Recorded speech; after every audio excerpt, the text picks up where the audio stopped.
In a far-off swamp forest, a sudden burst of light washed over the trees, briefly turning the dark woods bright. As the glow faded, it settled on a fallen log where a tiny blob slowly stirred.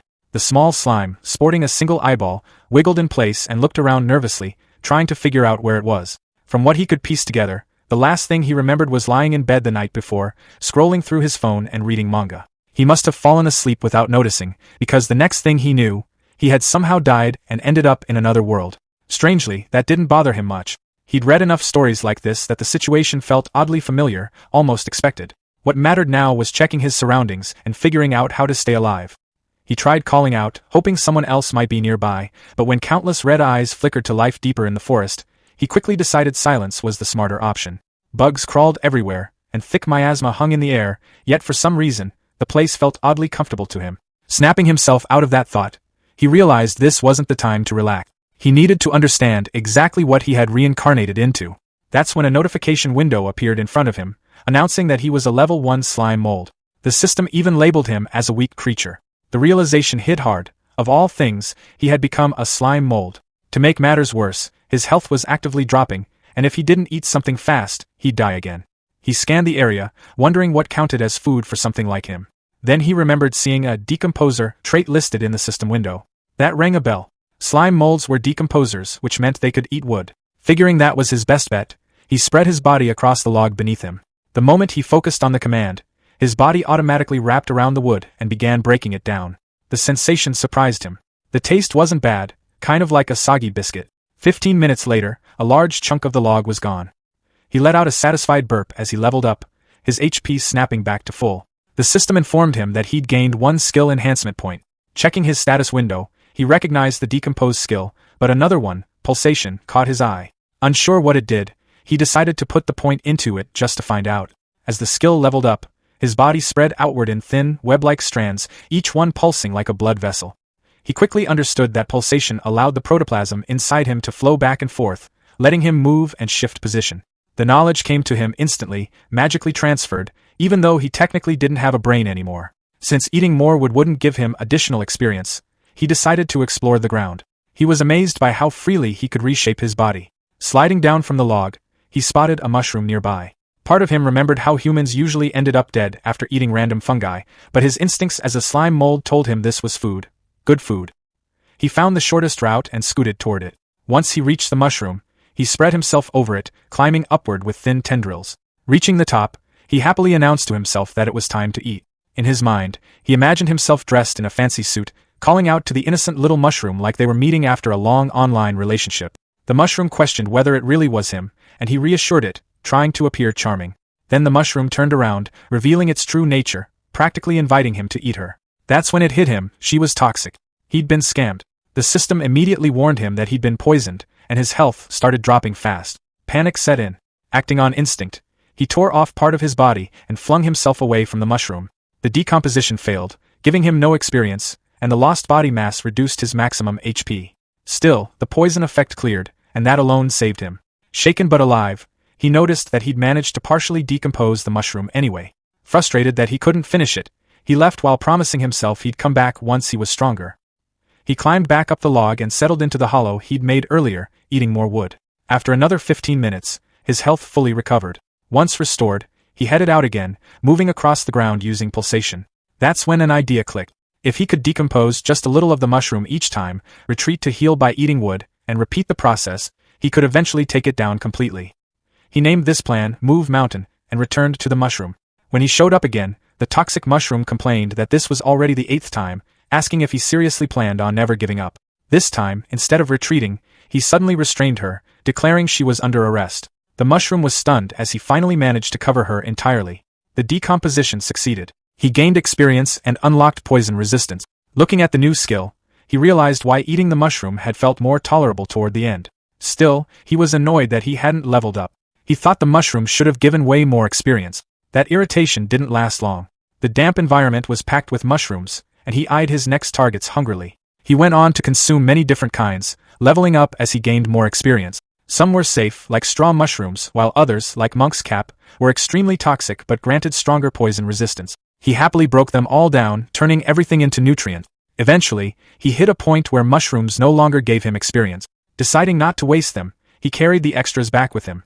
The mushrooms clinging to his body worked as both food and protection. He remembered animal shows from his childhood, where crabs used sea anemones to scare off octopuses. Using poisonous mushrooms the same way, he figured he could deter predators that wanted to eat him. He felt pretty proud of himself for solving his safety problem so cleverly. Just as he was enjoying that thought, a strong wind whipped through the area.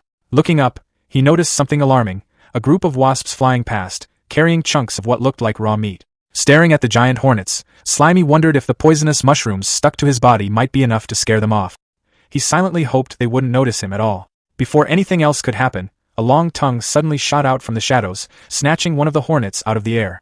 A green frog appeared and swallowed the massive insect in a single gulp. Slimy froze in horror. One predator was bad enough, but now another had joined the scene. The remaining hornets immediately swarmed the frog, attacking in a frenzy. From the sidelines, Slimy watched as they stabbed and bit at it. Individually, the hornets were clearly weaker than the frog, but their numbers made up for it. As the fight dragged on, Slimy couldn't help wondering whether they'd seriously injure each other. If they did, maybe he could sneak in and collect the leftovers. Logically speaking, decomposing monster corpses should give far more experience than wood or mushrooms ever could. Just as that thought crossed his mind, the frog suddenly opened its mouth wide. Activating some kind of empowered tongue skill, it lashed out and caught all the remaining hornets at once, swallowing them whole. Slimy was stunned. Then everything got worse. A massive shadow loomed overhead. Before Slimy could react, a giant snake lunged down at the frog, its jaws wide open. Blood sprayed across the swamp as the frog was devoured. Only then did Slimy realize the horrifying truth. The snake was actually the tail of an enormous bird standing in the swamp. The creature straightened up, its giant eye locking onto Slimy, who had been staring in shock. Accepting his fate, Slimy hurriedly offered up his mushrooms, silently begging the bird to spare him. He had already given up on fighting back after such a disastrous chain of events. The bird glanced at the mushrooms, then lifted its head and flapped its wings. A violent gust tore through the area, nearly blowing Slimy away and stripping 30 HP from him in an instant. Then the bird flew off. Night once again swallowed the swamp forest. Slimy, having tucked away what mushrooms he had left, sat trembling on the dead tree log. It finally sank in. He was at the absolute bottom of the food chain. Still, there was a strange bit of luck in that. The gap between him and those top predators was so large that he wasn't even worth eating. Checking his system window again, he bitterly noted that even leveling up 4 times in a single night hadn't changed the label, calling him a weak creature. He wondered how a slime mold like him was supposed to survive, let alone rise above this. Exhausted, he hoped it was all just a dream and that he'd wake up wrapped in his blanket. But morning came. Sunlight poured into the swamp forest. A green slime suddenly dripped down from a mushroom above, splashing onto Slimy like acid. The moment it touched him, his HP dropped sharply. He jolted in pain as the system announced he had gained a new skill called Burst. The skill allowed him to force the ectoplasm in his body to flow in a single direction, creating thrust. Confused and still hurting, Slimy fell to the ground and looked around, trying to understand what had just happened. That's when he noticed a snail slowly crawling toward his mushrooms. The snail activated a skill called Acid Liquor, melting the mushrooms into a sizzling puddle and slurping up the remains. Slimy shouted at the snail, finally getting its attention. It was one thing to steal his mushrooms, but dripping acid on his face and almost melting him crossed the line. The snail didn't seem to care. It kept eating and let out a small, pitiful whimper. Slimy snapped that playing the victim wasn't going to help. Still, as the snail lingered nearby, whimpering, Slimy hesitated. They were both low-level monsters, just trying to survive in a harsh world. Seeing how miserable it looked, he wondered if he was being too harsh. With a sigh, he decided to let it go, telling the snail he wouldn't make things difficult. There were plenty of mushrooms around anyway. The snail made a happy sound and went back to eating. Watching this, Slimy was reminded of those manga scenes where friendships were born from conflict. He started daydreaming about teaming up with the snail, growing stronger together, and increasing their chances of survival. In his imagination, they'd go on adventures, powered by friendship, eventually defeating some great demon king.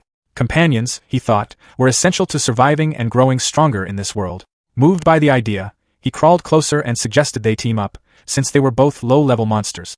He promised to watch each other's backs and make sure the snail always had mushrooms to eat. The snail looked at him happily. Then it suddenly lunged forward and bit off a chunk of Slimy's body. Pain shot through him as his HP dropped. It hurt a lot. In that instant, Slimy realized how naive he'd been. Monsters in this world didn't care about feelings. Nature was simple: eat or be eaten.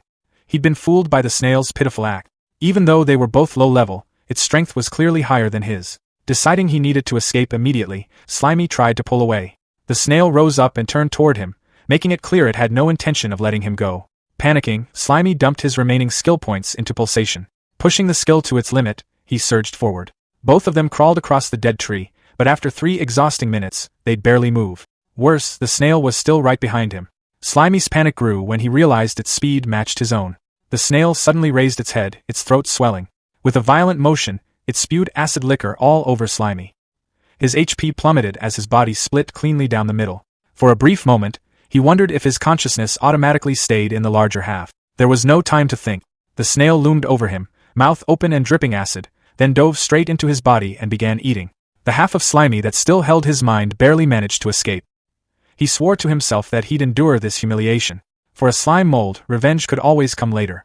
After finishing off the rest of Slimy's body, the snail turned back toward him. This time, Slimy had managed to grab hold of one of the mushrooms. As the snail charged again, Slimy activated Burst and jammed the toxic mushroom straight into its mouth. The snail immediately started thrashing and wailing as the poison took effect. Moments later, it collapsed beside Slimy, dead.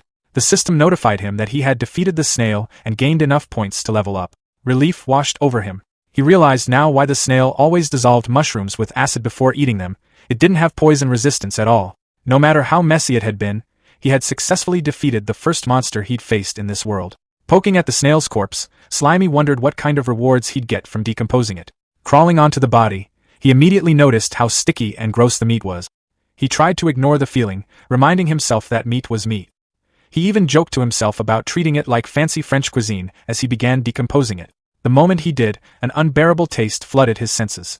It was absolutely vile, salty and sour at the same time, like thick mucus. A system window popped up, informing him that the decomposition had been terminated and that no experience points were gained.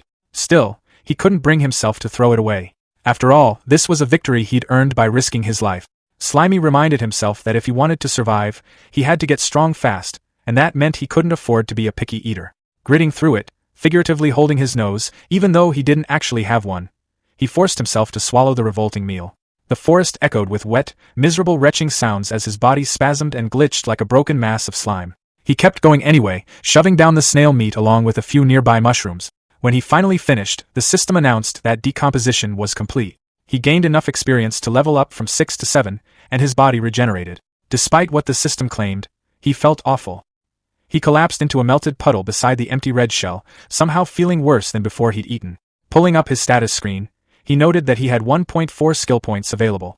His skills now read: Decomposition level 6, Pulsation level 3, Poison resistance level 3, and Burst level 1. He thought about what those actually meant in real life. Decomposition was basically just eating. Pulsation felt like running away. Poison resistance translated to getting beaten up and not dying. Burst? Also running away, just faster. Accepting his situation, he told himself that complaining was pointless for a slime mold. In his mind, he pictured powerful forest predators like giant hornets as massive, muscular monsters. With stats as low as his, he knew provoking them would be suicide, even if he somehow had attack skills. Survival came first. With that in mind, he dumped his points into Pulsation again. The skill climbed to level 4. Excited, he immediately tested it, pushing his slime body as hard as he could and measuring how fast he moved across the log. His new top speed turned out to be 20 centimeters per second. At first, that sounded impressive, until he calculated it was only about 0.78 kilometers per hour. The realization crushed him. Even after all that effort, he was still painfully slow. A week later, Slimy lounged inside a hollow log, holding a red mushroom.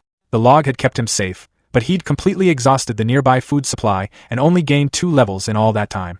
It was clear he needed a new base. Before leaving, he decided to do one last big scavenging run to fill both his stomach and his inventory. Activating Search, he flattened his body into a vein-like network, spreading out in multiple directions at once. The range expanded along with his HP, and his yellow slime stretched across the forest floor like a living map. The system notified him that 3 white mushrooms had been stored inside his body. Pushing farther, he collected 6 small grass mushrooms. With his refined body control, he could either store items or decompose them instantly, which made gathering far more efficient. He demonstrated this by consuming a cluster of blue mushrooms on the spot. He kept foraging and broke down a large blue mushroom. The system confirmed the decomposition, rewarding him with experience and raising his poison resistance to level 4. As he continued spreading his search network, one of his tendrils hit something hard and red. The system immediately warned that the target couldn't be decomposed. Before he could react, a sharp pain shot through him, costing him 9 HP. He pulled back instinctively, annoyed as he realized he'd run into that guy again. The attacker sprayed green corrosive liquid using acid liquor. Slimy was grazed, losing another 7 HP, but he was relieved that his improved speed let him dodge most of the attack. This was another acid snail, but this one was noticeably faster. He wondered if individuals of the same species could really vary this much in strength. Moving evasively, he felt confident the snail wouldn't land another hit. That confidence shattered when the snail suddenly unleashed a brutal close-range attack, splattering his body and dealing a massive 33 points of damage. The snail paused, seemingly thinking it was over. That pause was exactly what Slimy needed. He'd taken the hit on purpose to get close. Using Burst, he jammed a poisonous purple mushroom straight into the snail's mouth. In his mind, he mocked how easy it was to beat monsters once their weakness was known, chalking it up to the clear intelligence gap between them. The plan worked instantly. The acid snail convulsed as poison tore through its body. Slimy consumed the defeated enemy, once again forcing himself through the disgusting taste. The system rewarded him by boosting him from level 9 to 10. He sat there afterward in a melted heap, feeling miserable from the meal, but he couldn't deny it. The massive experience gained from monster meat made it worth it. Once he recovered, he left the red shell behind and continued moving through the grassy forest. As he traveled, he heard rustling ahead in the tall grass. Assuming it was just another weak snail, he arrogantly called out, ordering whatever was hiding to come out. What emerged instead made him freeze. It wasn't a snail at all, but a huge, horrifying centipede with blade-like legs. The towering insect cast a terrifying shadow over him, twitching its sharp blue limbs in a steady, threatening rhythm. Panicking, Slimy scrambled behind a rock, trembling as he realized he'd made a serious mistake. The centipede lunged. Desperate, Slimy tried his usual trick. He held up a poisonous mushroom and yelled for the monster to stay back. The attempt failed instantly. The centipede's mandibles sliced the mushroom clean in half before it could even be eaten. Slimy stared in disbelief as the pieces fell uselessly to the ground. The centipede followed up with a skill called Myriad Blade Strangle, wrapping its long body around him and squeezing. It buried its head into his slime, trying to bite and tear him apart. Then something unexpected happened. The centipede struggled. No matter how it attacked, it couldn't deal any damage. That's when Slimy realized the truth. His liquid body was immune to blades and constriction. In an instant, predator and prey swapped roles. Slimy engulfed the trapped centipede, happily accepting the delivered experience points as he consumed it. Riding that momentum, he continued hunting. He spotted a large green beetle resting on a rock. He tried to attack a flying hornet but could only watch it hover out of reach, annoyed that he was still too short. When he noticed a cockroach, he recoiled in pure disgust and decided to let it go, simply because he didn't want to eat it. Some time later, Slimy traveled through the forest in high spirits, humming to himself with a red mushroom held in his body. Opening his status window, he admired his progress. He was now a level 13 slime mold with 157 HP. Pulsation had climbed to level 8, and poison resistance to level 5. Leaning back against a patch of moss, he felt genuinely satisfied with how fast he was leveling now that he'd started eating meat. His confidence returned as he pictured his place in the food chain, above insects but still below frogs, lizards, and the terror bird. That was fine for now. It was time to aim higher. He set his sights on giant frog legs, imagining himself growing unstoppable, standing atop piles of insect corpses and ruling this new world someday. With that dream in mind, he arrived at the edge of a murky pond deep in the swamp forest. He studied the water, wondering what valuable resources might be hiding below and whether he could safely explore it. Deciding the only way to find out was to try, he slowly dipped a yellow tendril into the water. The reaction was instant and agonizing.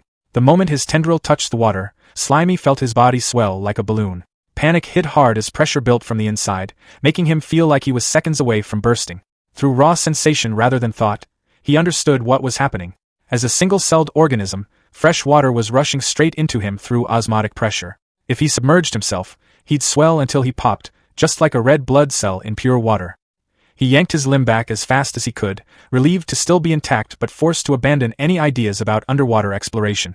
Before he could recover, bubbles started rising from the pond. A massive, dark green shape slowly pushed its way to the surface. As it emerged fully, Slimy stared in confusion before realizing what it was: a crab. The creature stood there blankly, foam bubbling from its mouth. Confusion quickly gave way to hunger as Slimy imagined a plate of steamed crab legs. After non-stop bug meals, this finally felt like real food. Trying to be clever, he called out from the shore in a friendly tone, pretending he just wanted to make friends. The crab ignored him completely and climbed onto a steep rock jutting out of the water, sitting there and blowing bubbles like nothing else existed. Slimy quickly got the message. It wasn't coming to him. Risking his life in the pond wasn't worth it. Instead, he started planning to dissolve poisonous mushrooms and dump the toxins into the water to kill the crab from a safe distance. That plan died instantly. The giant swamp crab activated a skill called Bubble Barrage, firing a high-pressure stream of water straight at him. The blast slammed into Slimy with terrifying force, knocking him backward and ripping 25 HP away. He was stunned that something as simple as water could hurt that badly. The crab fired again. Slimy scrambled to dodge, but still took another 10 damage as he barely escaped. He slid behind a thick tree root just in time, using it as a shield against the incoming water blast. His body trembled as he realized the truth. This thing was on a completely different level from the insects he'd been farming. Running now would only paint a bigger target on him, so he stayed hidden and waited, hoping the crab would lose interest. Then he heard a massive splash. Peeking out carefully, he wondered if the crab had finally given up. Instead, his blood ran cold as he saw the giant swamp crab climb out of the pond and onto land. Its claws snapped aggressively as it activated dash, scuttling sideways with horrifying speed. Slimy watched in disbelief as the predator charged straight toward his hiding spot. Realizing the crab fully intended to eat him, he panicked and scrambled up the tree trunk. Clinging tightly to the bark, he glanced down and felt a brief wave of relief. At least up here, the water attacks wouldn't hit him. That relief vanished instantly. A chittering sound echoed above. Slimy looked up and saw a large, pale spider with glowing red eyes crawling down toward him. Unbothered at first, he waved a tentacle dismissively, telling it to move along since he was busy dealing with the crab. In his arrogance, he even warned the spider not to be rude, bragging that he'd eaten plenty of bugs just like it. The spider didn't retreat. It hissed, red eyes burning brighter, and suddenly struck with arachnid slash. Its front leg moved like a blade, slicing through Slimy's body at blinding speed. A massive chunk of slime was severed, dealing 30 damage, and the spider calmly caught and ate it. Slimy was stunned. He'd thought he was immune to blade attacks. A status window appeared, revealing the truth. The spider was a level 16 monster with swordsmanship level 8. Before he could even process that, another blast of high-pressure water slammed into the tree trunk inches from him. The splash alone dealt another 17 damage. Trapped between the blade-wielding spider above and the water-blasting crab below, Slimy felt despair close in. Staring up at the spider blocking his escape, he cursed his luck as tears welled up in his single eye. He was stuck. Again. Below, the crab fired another bubble barrage straight up the tree. Slimy dodged at the last possible second. The water beam missed him and slammed straight into the spider's face. The impact knocked the spider clean off the tree. The spider hit the ground in a fury and immediately retaliated, firing a stream of white webbing at the crab.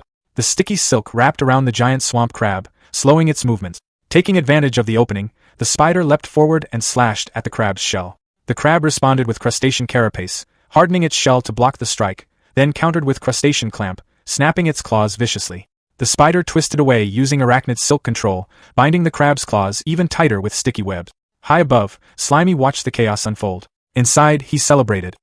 His enemies were tearing each other apart just like he'd hoped. The battle raged on. The crab bubbled angrily, struggling to free its bound claws. The spider seized the moment and delivered a precise slash to the crab's eye stalk, triggering a burst of light and pain. It hissed, ready to finish the job. But the crab wasn't done. With a violent swing, it forced the spider to leap back. Still, the crab's massive claw remained trapped in thick webbing. Capitalizing on that weakness, the spider moved at blinding speed, wrapping the crustacean completely in silk. Soon, the giant swamp crab was helpless, cocooned like prey. The spider climbed onto its shell, ready to feast. From the tree, Slimy stared in disbelief. The smelly crab was tied up like something from a grocery store, and the smaller spider had completely flipped the fight. The spider loomed over the crab's face. The crab stared back, foam bubbling from its mouth.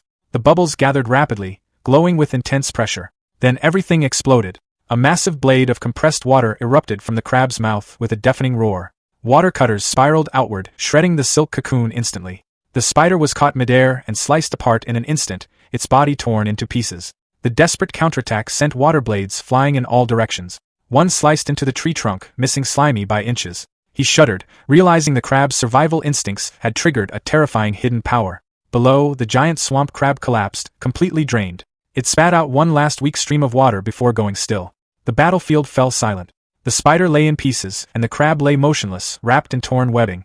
Slimy waited behind the tree roots until he was sure the attacks had stopped. When the danger finally passed, he emerged cautiously. Approaching the immobilized crab, he mocked it for wasting all its energy firing wildly and ending up in such a pathetic state. Still, he faced a problem. The creature was tough. Suffocating it was risky, and its clamped mouth meant he couldn't shove mushrooms inside. He needed to act fast before it recovered. Scanning the area, his gaze landed on a large, heavy rock. Spreading his body over it, he tried to store it using slime space. A system error flashed, insufficient space. He realized his storage capacity depended on his HP, which was still too low after the fight. Making a hard choice, he vomited up his entire mushroom collection to free inventory space. With nothing left stored, he successfully absorbed the massive rock. His yellow body bulged under the weight, slamming into the ground with a heavy thud. Complaining internally about how heavy it was, he dragged himself forward and slowly climbed the tree. Reaching a position directly above the trapped crab, he looked down and calmly declared that he had come to take its life. Letting gravity do the work, Slimy released his grip. He dropped like a stone. The giant swamp crab looked up in terror as a massive yellow mass fell from the sky. In a final desperate move, it fired one last high-pressure stream of water upward. The water jet struck the falling slime and rock, but the momentum was unstoppable. Slimy grit through the pain, refusing to back down. He was going to crush his enemy, no matter what it took. Below him, the crab braced as a massive shadow swallowed it whole. Then came the impact. With a deafening crash, the rock-filled slime mold slammed straight into the crab's shell, sending out a violent shockwave.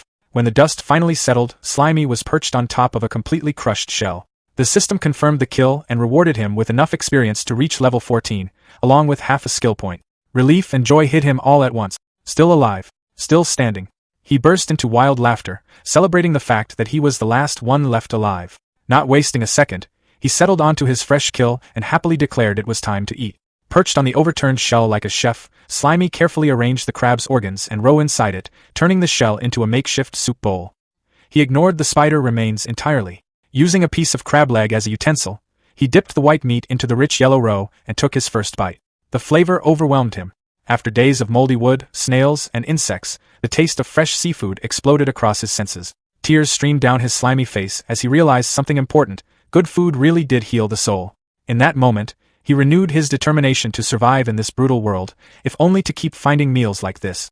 He ate everything, leaving nothing behind. Completely stuffed, he sprawled across a log, satisfied and content. A status window popped up, showing he was now level 14 with 168 HP. His body felt refreshed, energized, and whole again. With his hunger gone, Slimy decided to put that energy toward an experiment. He positioned himself in front of a rock and focused inward, concentrating on his internal structure. Tensing his entire body, he squeezed with everything he had. His single eye bulged from the strain as he tried to force something out, screaming internally from the effort. Panting, he glared at the rock, demanding the power to come out. His thoughts drifted back to the crab's bubble barrage. Skills could be learned through practice, right? The crab compressed water to fire it, so why couldn't a slime mold do the same? Fired up, he squeezed his internal fluids again, chanting for the attack to appear. He tried copying the crab's technique, but only a few weak squirts shot out of his backside in completely the wrong direction. He tried again, aiming forward this time, straining noisily. The yellow liquid just dribbled out uselessly. Exhausted, he collapsed into a puddle, complaining that he couldn't control either the direction or the force. For a moment, he felt defeated. Then the frustration hardened into resolve.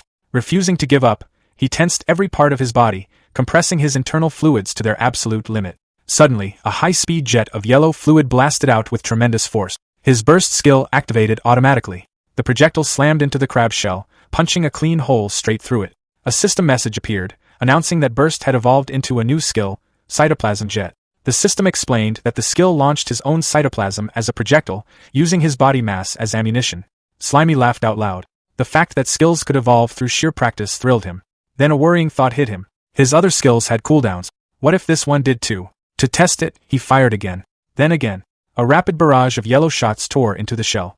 The system confirmed there was no cooldown. As he continued firing, the skill leveled up to level 2. That excitement faded quickly when he looked at himself. His body had shriveled into a thin, pitiful stick. A warning flashed, his health was critical. Each shot was consuming his own biomass as ammo. That meant his body was his only combat resource. Slightly disappointed that he couldn't become some kind of mage, he went back to eating the crab to restore his lost mass. While eating, an idea sparked. If eating restored him, what about the parts of himself that had been cut off earlier? He searched the area and found a large chunk of yellow slime lying in the grass. It looked way bigger than he expected. He wondered if he'd really lost that much when the spider sliced him. Curious, he pressed the separated piece against his main body and activated reclamation. As it was absorbed, flashes of memory flooded in. He saw the fight with the spider. He saw the rock falling. But the perspective was wrong, it wasn't his own. That's when he realized it. The severed piece had experienced things independently. Something clicked. Separated parts of his body, even without true consciousness, could still decompose things on their own. By reabsorbing them later, he could collect both the health and experience they gained. Delighted, Slimy hummed happily, convinced he'd just discovered a system exploit. He imagined sending fragments of himself in all directions, turning one mouth into many and skyrocketing his leveling speed. He tested the idea immediately using division.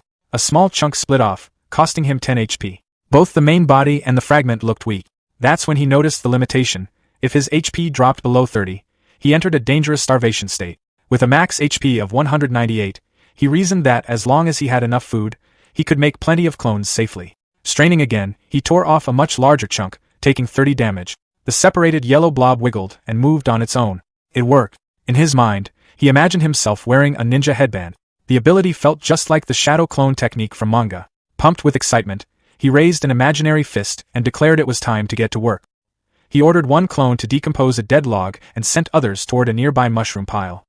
His status screen showed a level 14 slime mold with 198 HP and skills including decomposition, pulsation, poison resistance, and cytoplasm jet. The plan felt solid. Let the clones farm resources while he stayed safe, eating leftover spider meat and keeping his main body at full health. Mastering his body more and more, he imagined himself with a cool armored humanoid shape. Confidence surged as he visualized attacks passing harmlessly through him. A normal thrust? Useless. A powerful slash? His body would just reconnect. Physical attacks couldn't threaten him. Still, his expression grew serious. There was one thing he hadn't tested yet. Magic. He wondered if magic could kill him where physical attacks failed. Maybe he hadn't seen magic yet because this world was closer to a savage animal kingdom than a fantasy one. Deciding to experiment further, he set a trap near the murky water, using small pieces of his yellow body as bait. A giant swamp crab burst from the pond and grabbed one piece. He'd already laid a trail of slime chunks leading inland. More crabs followed the trail, happily feeding, unaware they were walking into a kill zone. High above, Slimy clung to a tree branch, watching as the crabs gathered below. When they finally looked up, it was too late. A massive shadow fell over them as he shoved the branch loose. The branch crashed down with devastating force, instantly crushing the crabs. System notifications flooded in. Killing 6 crabs at once pushed him from level 14 to 15. He dropped down, finished off any survivors with a rock, and started eating. After decomposing the meat, his health fully recovered. He glanced at the clean shells, satisfied with how efficient his farming method had become. Feeling stronger than ever, he decided to practice combat. Setting up a crab shell against a rock, he imagined himself as a cool gunslinger, preparing a move he proudly named Plasmodial Barrage. In reality, he unleashed a storm of yellow slime bullets, hammering the target with speed and force. Smoke rose from the shell as the system announced that cytoplasm jet had leveled up from 5 to 6. The intense training, however, began to take its toll. The slime mold was left shriveled and cracked, his body dried out and his health hanging by a thread after using his own mass as ammunition. To pull himself out of the autophagy state, he sluggishly ate a mushroom, feeling his form slowly plump back up. Looking back on the last 2 days, he noted that the non-stop training had paid off. Both the power and accuracy of his attacks were noticeably better. He ran through the numbers in his head and realized he could only fire about 30 cytoplasm jet shots before his health dropped into dangerous territory. That limit bothered him. He started wondering how to make each shot deadlier without burning through more of his own body. As he picked up a poisonous mushroom and then a nearby rock, an idea clicked. If he could add ingredients to his ammo, the shots wouldn't have to rely on raw force alone. Wrapping a poisonous mushroom inside a slime projectile should let him inflict poison damage from a distance. Encasing a rock, on the other hand, would massively boost physical impact. Without hesitation, he tested it. The rock-infused shot slammed into its target with a sharp crack, proving the concept instantly. Pleased with himself, he smugly decided he was a genius for inventing such a flexible attack. His celebration was cut short by a soft cooing sound. He noticed a strange glow coming from a hollow in a nearby tree and wondered if it was just a bird or maybe fireflies. Curiosity won out. He climbed the trunk and peeked straight into the glowing hole. What he saw nearly stopped his core. A spectral, glowing blue owl stared back at him. Its magical aura was unmistakable. Panic exploded through him as his worst fear became reality. This was a monster that used magic. Terrified of being hit by a spell, he dropped from the tree and fled as fast as he could. The owl didn't chase him. It simply remained perched, silently watching him run. What he didn't know was that this wasn't a wild monster at all, but a magical skill called symbiotic scrying. Far away, a human woman held her hand up like a telescope. Her right eye glowed with the same blue light as the owl's, sharing its vision. She rode atop a massive armored boar alongside 2 other adventurers. When a bearded man asked if she'd found anything, she lowered her hand and casually replied that it was nothing important, just a strange little monster. The group continued through the forest. A pink-haired scout commented that it felt odd not encountering any high-level monsters. The bearded warrior told Little Steel to stay sharp and lead, worried that their magical link to the guild master had gone quiet. Meanwhile, the slime mold was in full panic mode. Convinced the owl had marked him, he fled blindly, knowing better than to mess with magic users. He reached a river and hesitated, unsure how to cross. Then he remembered physics, momentum mattered. He launched himself into the air and, mid-flight, activated Plasmodial Barrage. Instead of attacking, he fired backward, using the shots as propulsion. The plan worked, but it cost him 80 HP. He rocketed over the river, crashing hard on the other side, exhausted but alive. Believing he'd escaped, he gnawed on dead wood to recover. Even as his health stabilized, he admitted to himself that while he was strong for his level, a true high-tier enemy would kill him instantly. Then the air changed. A terrifying pressure slammed down on him, wrapped in a dark, fiery red aura. He froze, sensing something far worse than the snake-tailed terror bird. Assuming the magic owl had found him, he slowly turned, only to realize the source of fear wasn't the owl at all. Lying on the forest floor was a colossal severed claw, white-scaled with a black nail, so massive it crushed trees beneath it. His single eye struggled to process what he was seeing. A giant finger. Fear twisted instantly into greedy excitement. To him, this was a legendary golden finger, the kind of cheat-like power-up whispered about in stories. If he absorbed it, he was sure it would grant immense power, maybe even a massive evolution. Laughing wildly at his luck, he spread his body over the scales and activated dissolution, wrapping slime tendrils around the limb. Almost immediately, pain ripped through him. The object resisted digestion fiercely. A system alert flashed, decomposition failed. His skill was too low, or the level gap was simply too large. The limb's invulnerability activated, its overwhelming power repelling his cells. Instead of gaining experience, he started taking damage in wave. Realizing he was killing himself, he activated autotomy and severed the connection. A chunk of his body tore away as he recoiled. Staring at the finger again, he felt nothing but regret as tiny +1 experience messages floated up mockingly. He cursed himself for not upgrading decomposition sooner. The treasure was right there, yet completely unusable. He couldn't digest it, and his inventory was far too small to store it. Reluctantly, he decided to leave it behind, grind levels, max out his skill, and come back later. That plan shattered instantly.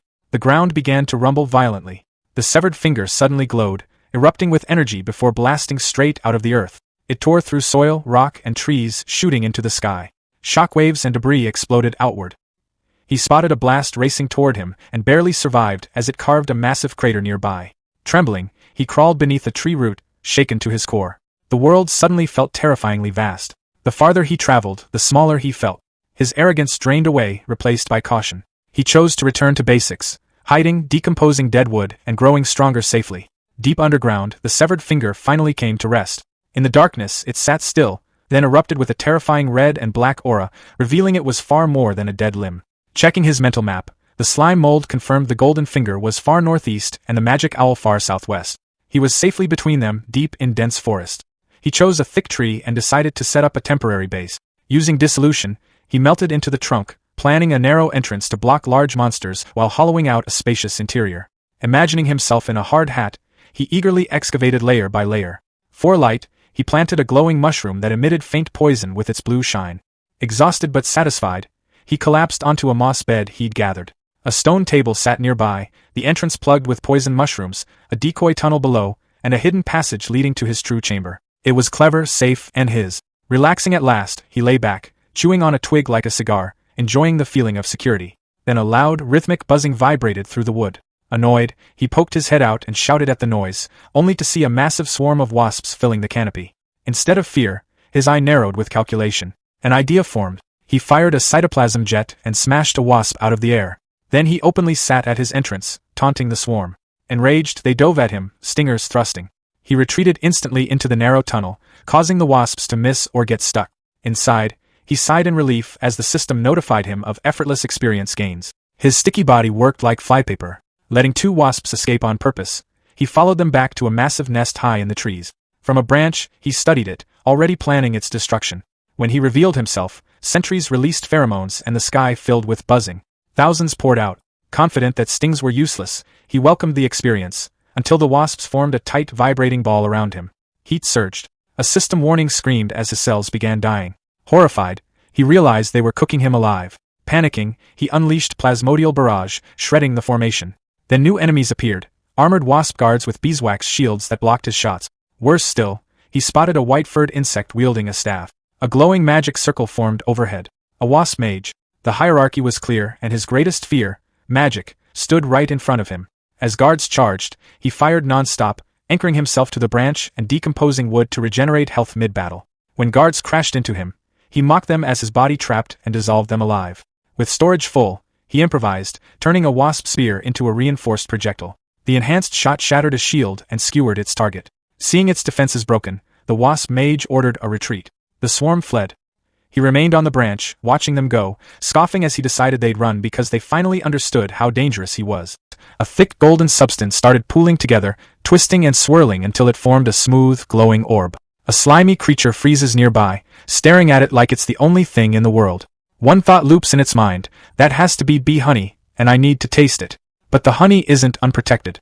A large, regal bee mage drifts into view, staff in hand. With a smooth flick of its wand, it gathers mana and forms a small orb of fire. Basic stuff, a beginner spell called Spark Ember. The fireball launches, and slams straight into the slimy, detonating on impact. The slimy jolts back, the hit is brutal, and completely unexpected.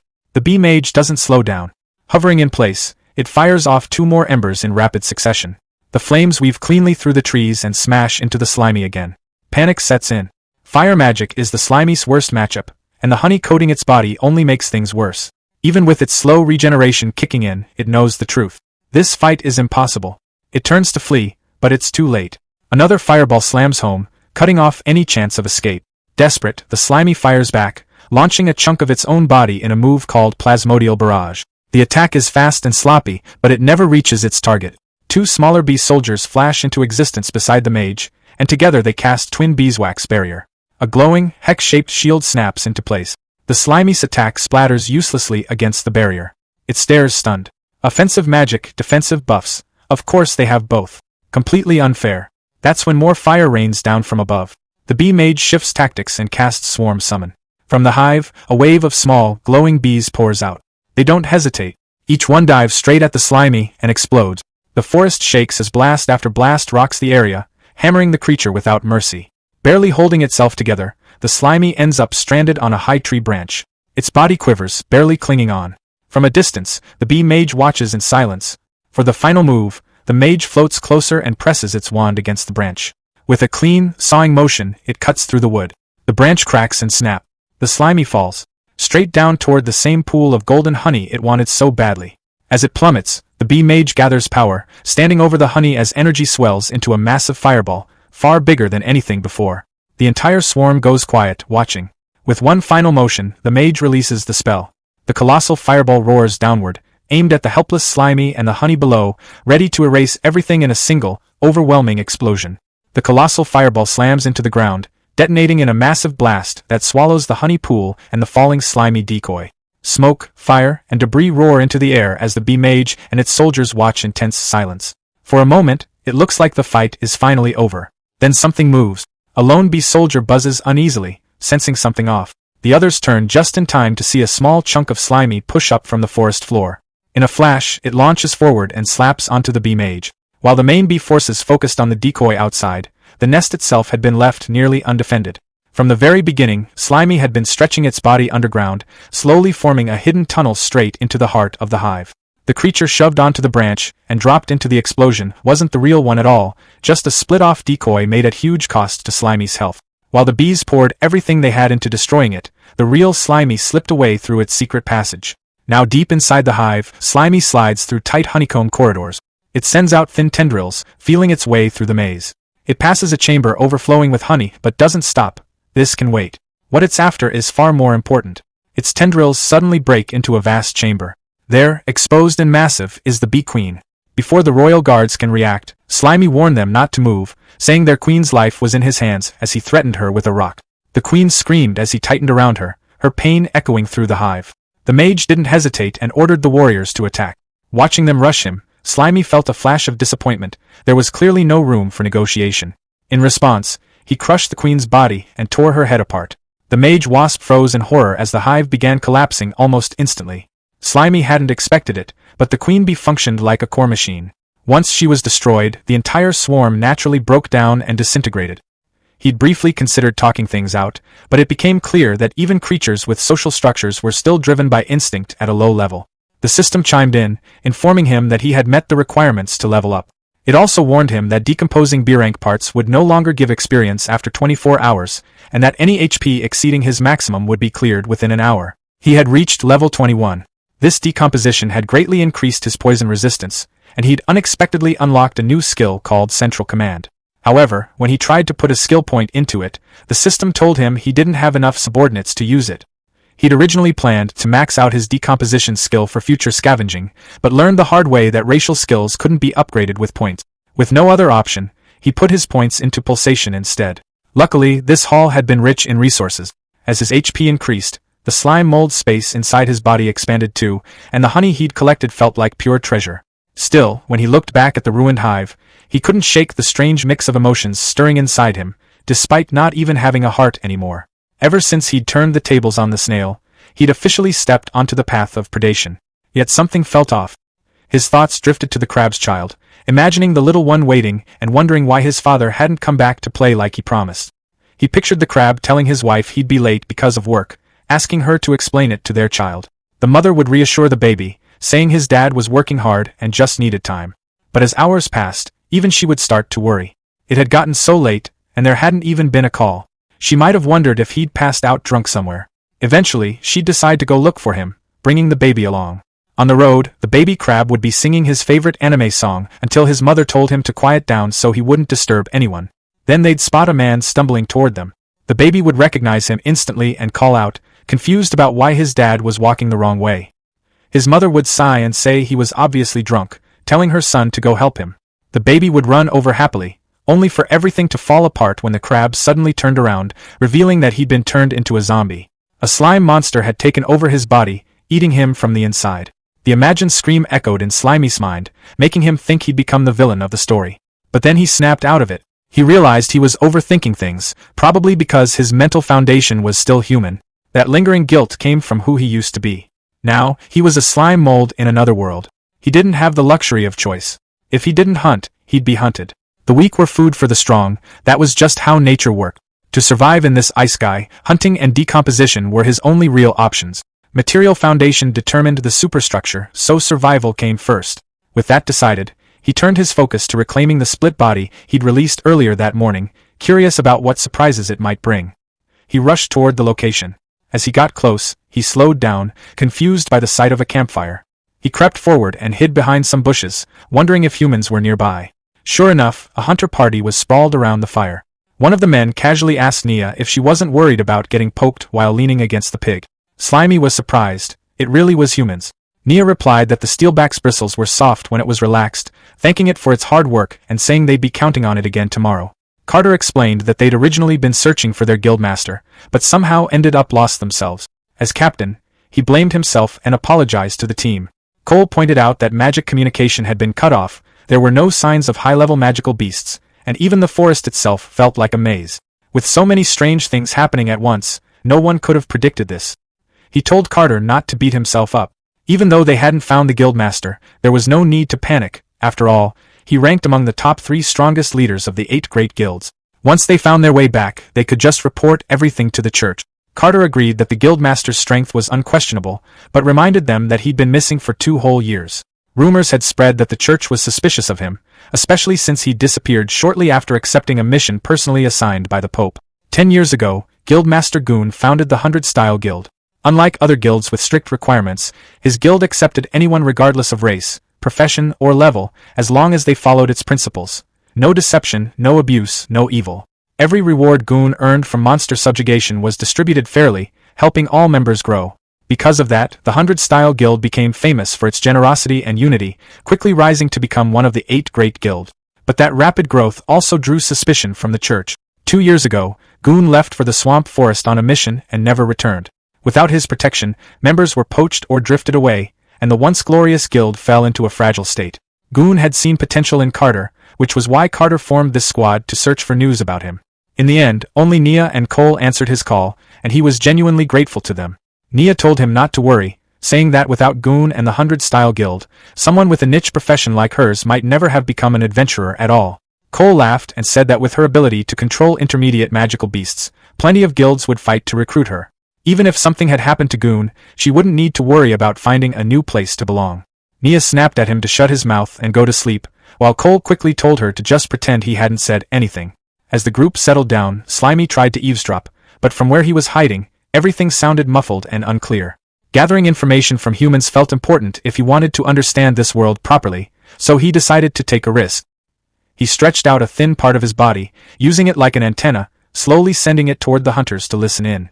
He barely had time to process what was happening when Cole suddenly sensed something wrong and instantly stabbed the extended slime with an ice spike. The system immediately warned Slimy that Frost was super effective against him, reducing his speed by 90%. Panic hit him hard. Cole calmly told the others not to worry, saying he'd already dealt with it, but the rest of the party was alert now, scanning the area. They soon spotted the slime impaled on the ice spike. The steelback boar walked over, sniffed it, and then casually bit the slime off the ice. Before Slimy could react, the boar started slurping him up like a noodle, dragging him toward its mouth. Slimy was sure this was about to be an instant game over, until Nia shouted for the steelback to stop. She said they shouldn't kill things indiscriminately. It was just a small, passing monster and clearly not a threat, so there was no reason to eat it. Reluctantly, the steelback spat Slimy out, and he landed right in Nia's hand. As she held him, she frowned slightly, saying he felt familiar, like she'd seen him somewhere before. Half curious, half serious, she asked if he wanted to form a monster contract with her. To Slimy, she looked like a literal angel. The idea of finally experiencing those classic ice-sky bonds made him instantly agree in his heart. Before anything could happen, Carter cut in and told her to stop fooling around. They still needed to find their way out of the forest tomorrow, and now wasn't the time to be collecting monsters. He added that wasting mana on a low-level slime was pointless. That comment hit Slimy harder than the ice spike. Nia shrugged and let him go. As Slimy landed on the ground, he realized something important. They couldn't hear him speak at all. That realization sparked an idea. Slowly, he stretched his body again, shaping himself carefully in front of them. The hunters stared as Slimy formed the word, hello, using his slime body, fully expecting them to be shocked by his intelligence. Instead, they looked mildly disgusted and assumed he was excreting waste. That's when it hit him. They didn't speak Chinese. The realization deflated him instantly. Any attempt at communication would probably just get him labeled as a weird monster and killed on the spot. Deciding it was safer to give up, Slimy retreated.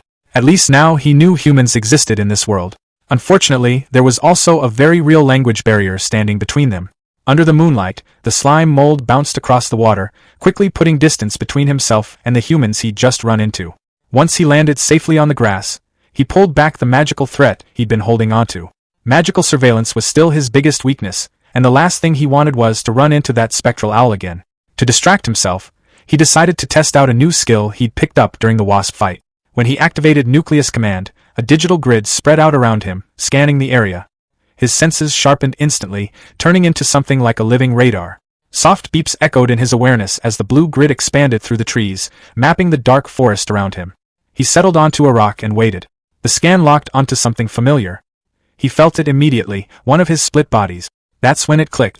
Nucleus Command wasn't just scanning the environment. It was tracking pieces of himself. He shot through the forest, following the signal as it grew stronger. Soon, it led him to a fallen log where a huge, glowing yellow mass pulsed softly. He froze in shock. His clone had grown massive on its own. For a moment, he wondered just how much it had decomposed while he was gone. Without hesitation, he activated Reclamation and merged back with the oversized clone, pulling in all its nutrients. The system instantly announced a massive boost in experience and HP.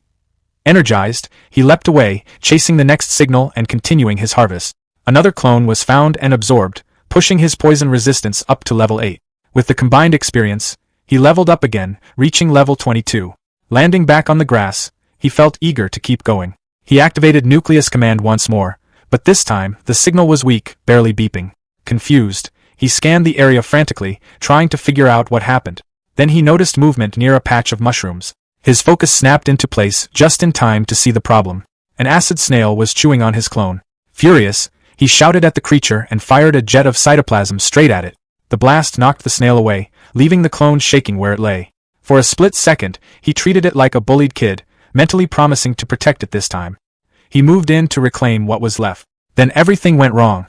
A fast red blur slammed down from above, smashing the mushrooms apart. A long, sticky tongue shot out and scooped up the clone right in front of him. Before he could react, a fat green frog swallowed it whole and let out a satisfied croak. The slime mold stared in disbelief as the frog burped. Just like that, his experience was gone. Shock turned into pure rage. Staring the frog down, he silently swore the disgusting thing would pay for stealing his clone. He fired a plasmodial barrage, launching a hardened projectile straight at it. The frog noticed too late. The shot slammed into its face and sent it tumbling backward. Seeing it fall, the slime mold scoffed, thinking he'd gotten strong enough to take on even bigger threats now. But that confidence didn't last long. To his disbelief, the frog wasn't finished. It opened its mouth and casually caught the projectile, completely unharmed. Before he could fire again, the frog leapt high into the air and splashed into the river, disappearing beneath the surface. The slime mold rushed to the edge of the rock, shouting that it couldn't escape. The frog's head popped back up, croaking mockingly from the safety of the water. Refusing to let it go, he fired a volley into the river. Every shot splashed uselessly across the surface, losing momentum instantly. Frustrated, he stopped. It finally hit him. He couldn't touch it while it stayed underwater. Suddenly, the frog burst out of the river. Watching closely, the slime mold assumed it needed air and confidently declared that weakness meant it was dead. But he was wrong. The frog pushed off the water itself, releasing power and launching toward shore like a living missile, its mouth wide open. He barely dodged as it crashed into the rock where he'd been standing. While the frog recovered, he fired a stone-hardened barrage that struck its eye with perfect accuracy. As soon as the hit landed, he retreated up a tree. Perched on a branch, he realized what had happened. The frog had baited him toward the water. After so many easy wins, he'd gotten careless. He reminded himself that a hunter could turn into prey in an instant. Below, the frog clutched its bleeding eye, furious. It glared up and croaked angrily, then ignored the pain and leapt straight for the tree. Panic hit when the slime mold realized he was out of stone ammo. He fired liquid slime shots instead. It didn't help. The frog opened its mouth and caught every projectile, swallowing them midair. The slime mold froze in horror as he realized his attacks were literally feeding it. Even injured, the frog climbed the tree, closing in fast. By the time he understood the danger, it was too late. The frog's tongue shot out and wrapped tightly around him. A brutal tug-of-war followed, the slime mold clinging to a branch while the heavy frog yanked downward. The strain became unbearable. The branch cracked, then snapped. As he fell, clutching the broken wood in terror, he saw the frog waiting below with its mouth wide open. In that split second, he used reverse momentum. Wrapping himself around the broken branch, he angled the sharp end downward and thrust it forward, screaming for it to eat this instead. The jagged wood pierced straight through the frog's mouth and into its brain. The impact sent the frog crashing back, blood spraying as the slime mold remained safe above. The lifeless body fell into the river with a heavy splash, ending the fight. Clinging to the tree trunk, he finally relaxed, relieved it was over. Below, the frog's corpse sank into the dark water, blood spreading before disappearing into the depths. Looking down, he felt a twinge of regret. It was a waste, he couldn't decompose it down there. Then the water started bubbling. Two glowing, menacing eyes opened in the depths, staring straight up at him. A beam of light exploded from the water, slicing through the air beside him. The blast struck the tree trunk and cut through it effortlessly. The next moment, the tree and the screaming slime mold were launched into the night sky. From the water below, the enemy revealed its new form, a pale, glowing entity with burning red eyes, activating sanctified fall. The slime mold was completely thrown off by the enemy's sudden transformation. He shouted in disbelief, wondering how a frog that was clearly dead could come back with this kind of power. The sanctified frog dragged itself free from the shattered tree, its glowing red eyes locked onto him with pure hatred as it prepared to finish the job. Without warning, swollen growths on the frog's eyes burst open, firing high-pressure streams of blood like laser beams. The slime mold barely dodged in time. The corrosive blood sliced into the tree where he'd just been, and in that instant he knew he was outmatched. He shot a strand of slime upward, snagged a higher branch, and swung away, leaping rapidly from tree to create distance. As he fled, his mind raced. A smart mold knew when to retreat. Still, it didn't make sense. This was supposed to be a low-level monster. Why did it have a third form when others barely lasted a second? Something about it felt wrong, and that only reinforced his decision to run. The sanctified frog refused to let him go. It roared and gave chase, moving with an unnatural speed. Using its tongue like a grappling hook, it swung through the air, matching the slime mold's movements almost perfectly and closing the gap fast. The frog unleashed sanguine lash. A whip of solidified blood tore through the air and sliced clean through one of the slime mold's tendrils, dealing 199 damage. He lost his grip and fell as a system alert screamed that a foreign substance had invaded his body. He realized the frog's blood was so toxic that even his level 8 poison resistance couldn't block it. The frog didn't stop. Diving down, it activated tongue lash. Its long, blood-red tongue shot out like a harpoon, wrapping tightly around the slime mold and yanking him downward. Even then, he scoffed, noticing the damage was only 1 point. He figured physical attacks meant nothing to a liquid body like his. That confidence vanished the moment he hit the river. Fresh water, his worst possible weakness. A red warning flashed as his cell osmotic pressure spiked dangerously, telling him to escape immediately or die. Before he could react, the sanctified frog lunged forward, jaws wide. Its mouth snapped shut, swallowing him whole. The frog floated on the water, looking satisfied. But then its mouth bulged and twitched. Inside, the slime mold was still alive, struggling desperately. The frog clamped its jaws tighter, forcing him down its throat. In the stomach, he was submerged in digestive acid, watching in horror as his HP drained at 33 damage per second. Panic overwhelmed him. He tried to eject his core, but exhaustion dragged him down. His split skill wouldn't activate. Above the surface, the sanctified frog croaked triumphantly, splashing as if celebrating its victory. Inside, being dissolved alive, the slime mold made a desperate decision. Instead of resisting the water, he leaned into it. He intentionally triggered his osmotic weakness. By absorbing water, his body began to expand rapidly inside the frog's throat. The frog immediately sensed something was wrong. It grabbed at its neck as it bulged unnaturally. The slime mold kept expanding, forcing himself into the frog's mouth and throat, determined to choke the monster to death by sheer size. To survive the damage while growing, the slime mold burned through every drop of hornet honey he had, restoring 400 HP per use just to keep expanding. With constant regeneration, his body ballooned to an enormous size, stretching the frog beyond its limits. Then it burst. With a massive explosion, the sanctified frog was torn apart from the inside. Blood and gore sprayed across the water as the slime mold's expansion completely destroyed it. Victorious, he floated on the river like a mountain of green slime as the system confirmed the kill and awarded experience. It also informed him that surviving the toxic blood had granted him a new antibody. Drifting among the swamp trees, he stared at his massive new form in disbelief. A status window popped up, showing a new passive ability. Osmotic Pressure Regulation, MAX. His HP had skyrocketed to 11,700, far beyond his normal max of 924. But a timer warned him that the excess health would vanish in 1 hour. He studied himself carefully. His size let him float like an iceberg. His lower body absorbed water, but his sheer volume allowed him to balance the pressure safely. Full water immunity wasn't something he'd planned, but it was a huge bonus from his reckless gamble. Then he noticed the timer again. Nearly 10,000 extra HP, making him practically invincible, was about to disappear. His expression shifted, turning serious and greedy. He'd burned all his precious honey to reach this form, so he needed to squeeze every possible benefit out of it. He laughed wildly, imagining himself as an unstoppable kaiju. That's when an idea hit him, something like that rolling sticky ball game. He decided to roll through the forest and collect everything in his path. In his massive form, he barreled through the flooded forest like a natural disaster. Vegetation vanished beneath him as system notifications popped up non-stop, confirming decomposition and awarding experience. He plowed through trees and brush, efficiently farming resources before the time limit ran out. Underwater, fish swam peacefully among the roots, until he crashed in. The fish scattered instantly. He tried hunting them, but it was pointless. Even immune to pressure, the water slowed him too much, and the agile fish weren't worth the effort. Annoyed, he hauled his massive body back onto dry land. Nearby, a cluster of mushrooms sat at the base of a tree. He flowed over them, absorbing them instantly and leaving a hollow trail behind.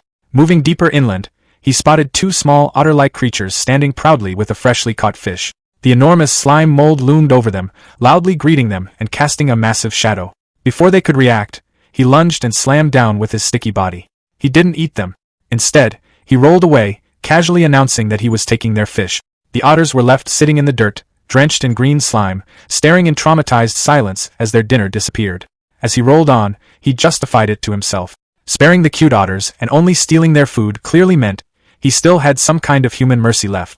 That thought ended abruptly when he spotted a squirrel clutching a nut, its ears and tail tipped with magical flames. The squirrel flared up in rage, its entire body igniting. It flipped into a handstand and launched a fireball from its tail, sending a column of flames straight at him. Fire magic was still a serious weakness, no matter how big he was. Still, the size gap was ridiculous. He loomed over the squirrel, warning it not to blame him since it attacked first. Then he slammed his massive body down, joking that playing with fire in the forest was forbidden. When he lifted himself back up, only a clean skeleton remained. The system confirmed the kill and decomposition, granting more experience. Deeper in the forest, violent crashes echoed. A large, muscular lizard was hurled through the air and slammed into the ground. Standing opposite it was a towering tree monster, a glowing crystal embedded in its chest, branch arms waving aggressively. The lizard pushed itself up, its throat swelling as it prepared a counterattack. It unleashed a powerful stream of liquid from its mouth. Acid sprayed over the tree monster, sizzling violently. The bark and flesh began to melt as the creature writhed in agony. Even as its body melted away, the tree monster wasn't finished. A glowing seed shot out from its collapsing form and landed neatly inside a hollow stump nearby. Drawing power straight from the earth, the stump pulsed with energy and regenerated almost instantly, restoring the tree monster as if nothing had happened. The lizard snarled in frustration when it saw its enemy return. Deciding to end things fast, It activated Wild Rush and charged forward at incredible speed. In response, the tree monster thrust out its branches like spears, trying to stop the assault. The lizard twisted and weaved through the attacks, dodging with impressive agility as it closed the distance. It stepped in, jaws ready to bite, but the tree monster reacted faster. A sharp branch snapped around the lizard's arm, piercing straight through its tough scales. Before it could pull free, strange white buds began sprouting along the branch, rapidly spreading and locking the lizard in place. One of the buds bloomed into a grotesque flower right in front of its face. The lizard stared at it, its eye reflecting the petals. Then the infection hit. Red tumors erupted instantly from the lizard's pupil. In the next moment, its eye exploded in a spray of blood. Blinded, it screamed in agony. The tree monster followed up immediately, slamming its heavy branch into the lizard's body. The impact sent the beast flying, crashing hard into the rocky ground. Despite being battered and blinded, the lizard refused to stay down. It staggered back to its feet and activated thermal vision to compensate for its lost sight. Heat signatures flooded its perception. The tree monster's branches now appeared as glowing streaks. With a powerful leap, it launched itself high into the air. Tucking its body in, it spun rapidly, turning itself into a living drill. Activating Sharp Tail, it used the momentum to deliver a devastating downward strike. The attack tore straight through the tree monster, smashing it apart into splintered wood and green pulp. As the monster's core shattered, the lizard roared in victory, blood and saliva dripping from its jaws. But the win came at a cost. The parasitic flower continued blooming from its ruined eye socket, its roots burrowing deeper into its flesh. The giant slime mold came barreling down the hill without hesitation. It rolled straight over the wounded lizard, crushing it under sheer weight and absorbing it completely. A system alert briefly warned of a foreign object, but his antibodies neutralized it instantly, awarding him experience for the decomposition. He paused for a second, mildly confused by the warning, then shrugged it off. There was no time to think. He needed to eat as much as possible before his time ran out. As he continued flattening everything in his path, something started to feel off. He had rolled across what should have been hundreds of acres, yet the forest around him still looked impossibly dense, like he hadn't reduced it at all. Then the ground shook. Far in the distance, a massive pillar of dark energy erupted from a mountain, shooting straight into the night sky. Huge geometric magical patterns spread across the heavens as the energy pierced the clouds. The slime mold watched in stunned silence. Despite the overwhelming spectacle, there was no sound at all. It felt unreal, like a hallucination. Before he could make sense of it, his time limit hit 0. The system cleared his excess HP. His enormous body dissolved into smoke, shrinking instantly. In seconds, he was back to his original small, spiky form, resting on the grass. He checked his status, level 49. He'd gained the Weak Creature Lord achievement, and his HP had jumped to nearly 3,000. Then another notification popped up and ruined the mood. Nutritional overload was complete. The next requirement was 5 times higher, and he wouldn't gain any experience for the next hour. Lying in the crater his giant body had left behind, he muttered cynically, wondering if his fancy new title just meant he was king of kindergarten monsters. His body churned unpleasantly. Overeating had left him nauseous. Opening his inventory, he found it packed with junk. Rocks, wood, bones, all kinds of useless trash. Knowing he had to clear it out, his body convulsed as he vomited a massive pile of items onto the forest floor. When it was over, he lay there, deflated beside the debris. He felt lighter, but also bored. With XP locked, there wasn't much to do. Then another notification appeared. At level 60, he would be able to choose between a class change or evolution. His excitement exploded. This was the real path to power. He reasoned that mimicry was probably tied to class changes, while evolution sounded like a fundamental upgrade, something like an animal gaining human-level intelligence. His imagination ran wild. He pictured himself as a slime mold mage, mastering magic and ruling the world in this ridiculous form. He laughed to himself, until the sound of wings snapped him back to reality. Looking up, he spotted 3 fast-moving figures flying through the trees. His mood shifted instantly. Armed wasp mages. The same magic-using hornets he'd fought before, and there were 3 of them. Facing that many at once would be dangerous. Curious about their destination, he decided to follow. Leaping from tree to tree, he trailed them at a safe distance as they flew deeper into the forest. When he reached a clearing, he froze in shock. The forest floor was packed with countless hives, all connected by organic bridges, forming an enormous insect city. Hidden in the grass, he stared in awe. The scale was unbelievable. He wondered if this massive interconnected structure was what an evolved swarm looked like. The 3 wasp mages descended into the colony, joining thousands of others. Then the ground trembled. A massive clawed foot slammed down, crushing an entire hive instantly. A colossal bird stepped into view, a snake-tailed terror bird, towering over the ruins. The bird ignored the wasps completely. It ripped open the hives and greedily devoured the larvae inside. Watching from cover, the slime mold broke out in a cold sweat. He recognized the species immediately. The red one had once scared him so badly he'd nearly given up on life, though this blue variant felt different. The colony fought back. Thousands of soldier wasps launched a coordinated dive bomb attack from every direction. But the bird's defenses were absurd.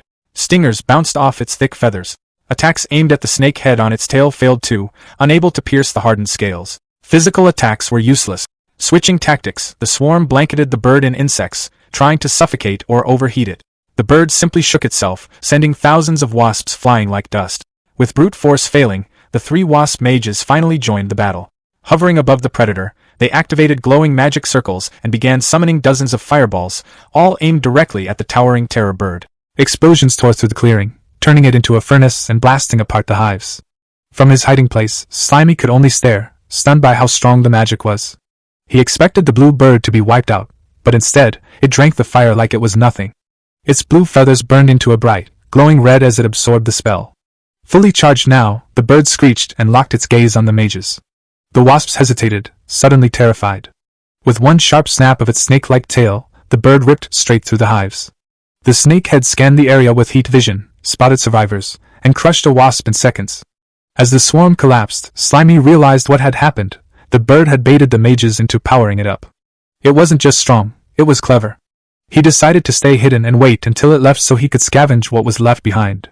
Then everything changed. One of the bird's wings suddenly froze solid. A group of human adventurers had arrived, drawn in by the noise. Nia Ross identified the creature as a snake heron, while Ray Carter warned everyone it was a Lord-level threat. Watching from the rocks, Slimy recognized the group from his past.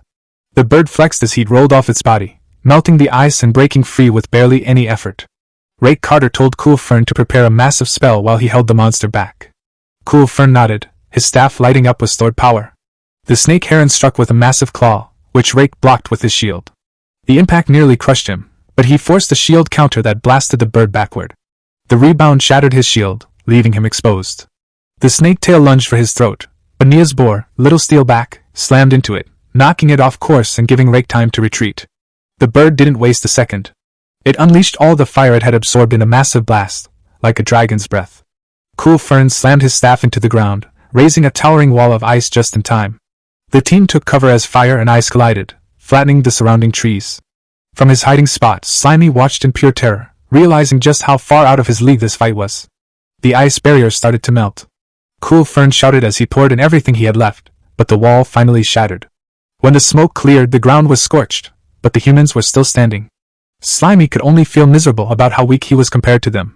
Exhausted, Cool Fern admitted he was completely out of magic.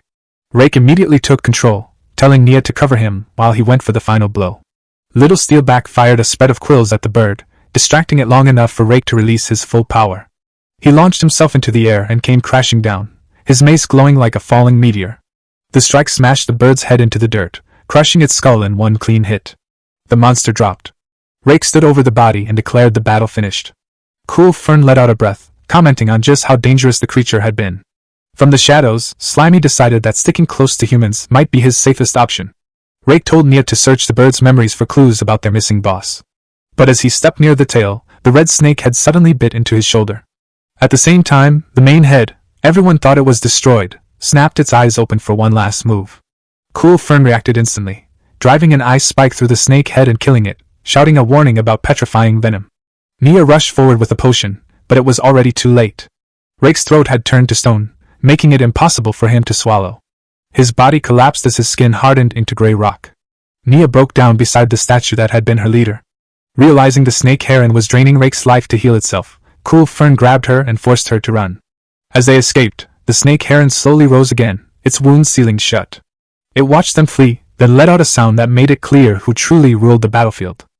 Cole gulped down a stamina potion while running, admitting between breaths that he'd misjudged things badly.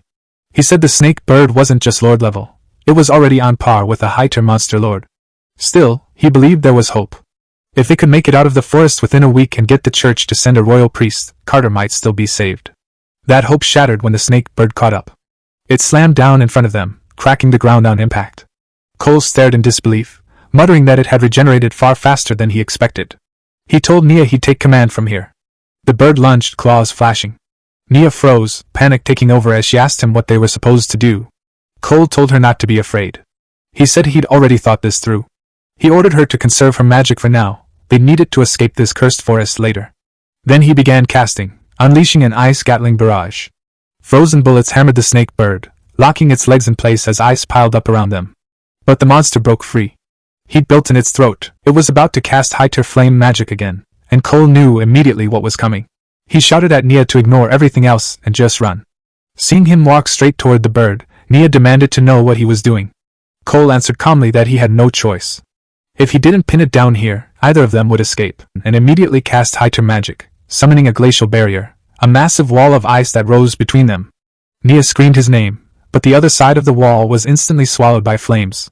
The heat and light tore through the forest, leaving her devastated. Nia clenched her teeth and swung herself back onto Little Steelback's back, urging it forward as she rode away. She knew she had to leave this place immediately, and report everything about this twisted forest to the church. Staying any longer felt dangerous. Just then, her owl caught up to her. Nia felt a rush of relief. She had thought she'd lost it earlier when their magical connection was cut. Seeing it again was a huge comfort.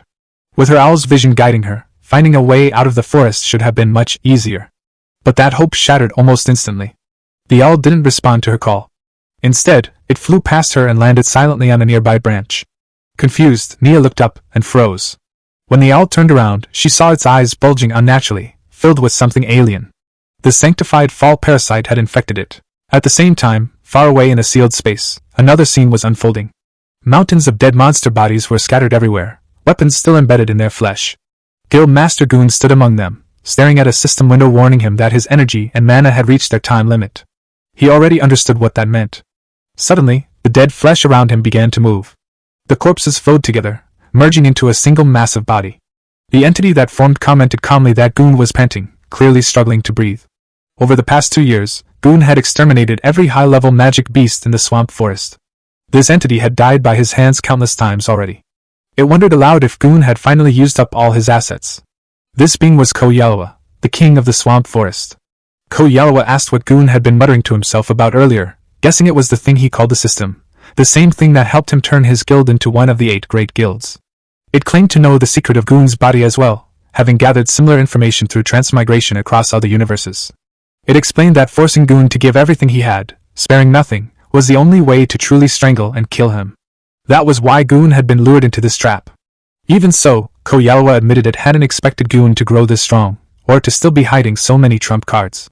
With a cold tone, the entity offered him one last choice. After destroying everything Goon had built, would he prefer to be turned into a corpse puppet? Or would he join them and take part in the grand plan of dimensional ascension? Goon said he'd already made his decision. Picking up his weapon, he answered by slashing forward, declaring he would kill them all. Ko Yalwa laughed, calling it pointless. Inside this eternal barrier, it was immortal and undying. It asked if Goon really understood that. Another mass of flesh surged up from behind to attack, mocking him for still being nothing more than mortal flesh. His heavy breathing proved he was nearing his limit. If he refused to cooperate, he would die. Goon didn't argue. He calmly took another item from his inventory and threw a vial at Ko Yalwa. It shattered on impact, spraying true holy water everywhere. The entity recoiled in shock as the holy water spread, burning through its body. Goon explained that true holy water scorched the soul itself. Even physical immortality was meaningless in front of that power. He admitted it was unfortunate. He'd been saving it for the true mastermind behind everything, but it had to be used here. Ko Yalwa cursed him, ranting that even angels had fallen and demanding to know where he'd obtained true holy water. Before an answer could come, Ko Yalwa was no more. The holy fire kept raging, swallowing the battlefield in blinding light. Goon stood inside the flames when a system warning suddenly flashed in front of him, alerting him to a massive energy spike. The message made his chest tighten. The target was regenerating. A surge of golden power exploded outward. Instead of the monster burning away, its flesh knitted itself back together, rising higher and more imposing as the chaos settled. Goon stared in disbelief. He knew true holy water didn't just burn the body, it scorched the soul itself. A soul that was completely erased shouldn't be able to come back, even in a sanctified environment. So how was the enemy still standing? As the smoke thinned, the monster revealed its new form. Kidoyawa hovered above the ground in what the system identified as sanctified fall mode, a horrifying floating red sphere, studded with writhing tentacles and a single unblinking eye at its center. The creature laughed, its voice dripping with mockery, making it clear Goon's supposed trump card had failed. Goon demanded to know how it had adapted so quickly. Kidoyawa sounded almost pleased as it explained that the answer lay with Goon himself. It reminded him of the Dragon Emperor's finger he had sliced off earlier. Back then, Kidoyawa had wondered how a spear could cut through a Dragon Emperor's skin. The answer, it realized, was the true holy water coating Goon's weapon. When that finger had fallen into the forest and gone missing, it landed near weaker monsters. That triggered an invisibility-type attribute, allowing the fragment to be located and reclaimed. By absorbing the finger, Kidoyawa learned the secret of the holy water. Since Goon had only used a thin layer on his blade, the monster was able to adapt to the holy energy lingering in the severed limb and gain immunity. Declaring that Goon had exhausted all his options, Kidoyawa calmly ordered him to die. The ground responded instantly. It rumbled and split apart as enormous stone hands erupted from the earth, towering over Goon. One slammed down, aiming to crush him flat. Then another. And another. The attack turned into a brutal barrage as countless hands smashed the ground over and over again, burying him under sheer force.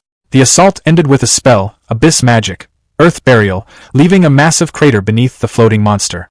Buried deep under the earth, Goon felt crushing pressure from all sides. His spear reacted on its own. The tip glowed as a green magic circle appeared, activating 20 layers of elemental runestone effects. Earth attribute absorption kicked in, neutralizing the weight and magic pressing down on him. The moment the pressure vanished, Goon exploded out of the rubble, launching himself skyward with his weapon blazing. He charged straight at the floating red sphere, activating his spear art, the technique meant to pierce all things. Kidoyawa sneered, pointing out that Goon's equipment had limit. It asked how long he thought he could keep struggling before unleashing necrotic shriek. The air screamed as thousands of red energy beams poured down like a storm. Goon met the attack head-on, his blue aura colliding violently with the flood of necrotic magic. System warnings stacked rapidly in his vision. His weapon's durability was nearly depleted. His magic resistance had dropped below 20%. His body was exhausted. Blood dripped from his mouth, but Goon ignored every warning. He pushed himself further, preparing a high-tier martial art, the 1-inch punch, spiral force. The system urgently warned that using it in his condition would cause irreversible damage. Goon dismissed the risk. To him, the cost no longer mattered. He poured every last bit of energy into the spiral attack. The strain was too much for his gear. The spear's tip shattered mid-strike. Even so, the spiraling force surged forward on its own, slamming into Kidoyawa's center. Red and black energy collided in a massive explosion that shook the battlefield. Without the spear to anchor him, Goon lost momentum and crashed hard into the rocky ground. Blood splattered across the stone as he knelt there, clutching his arm. His body shook uncontrollably. The backlash had completely ruined his left arm. When the smoke cleared, Kidoyawa reformed without a scratch. It mocked him openly, asking why he kept choosing pain instead of simply dying. It guessed Goon was still desperately searching for a way out even now. Goon stayed silent, his head lowered. Regret weighed heavily on him. Saving his skills had been a fatal mistake. He realized too late that he should have used all the true holy water at the very beginning and ended the fight instantly. Then a massive shadow swallowed the battlefield. From the sky, the Dragon Emperor's finger descended like a meteor. As it fell, Kidoyawa declared that Goon never stood a chance. He wasn't fighting a single monster, but the power of the entire holy sea itself. The colossal fragment hurtled straight toward the injured knight. Even then, Goon refused to give up.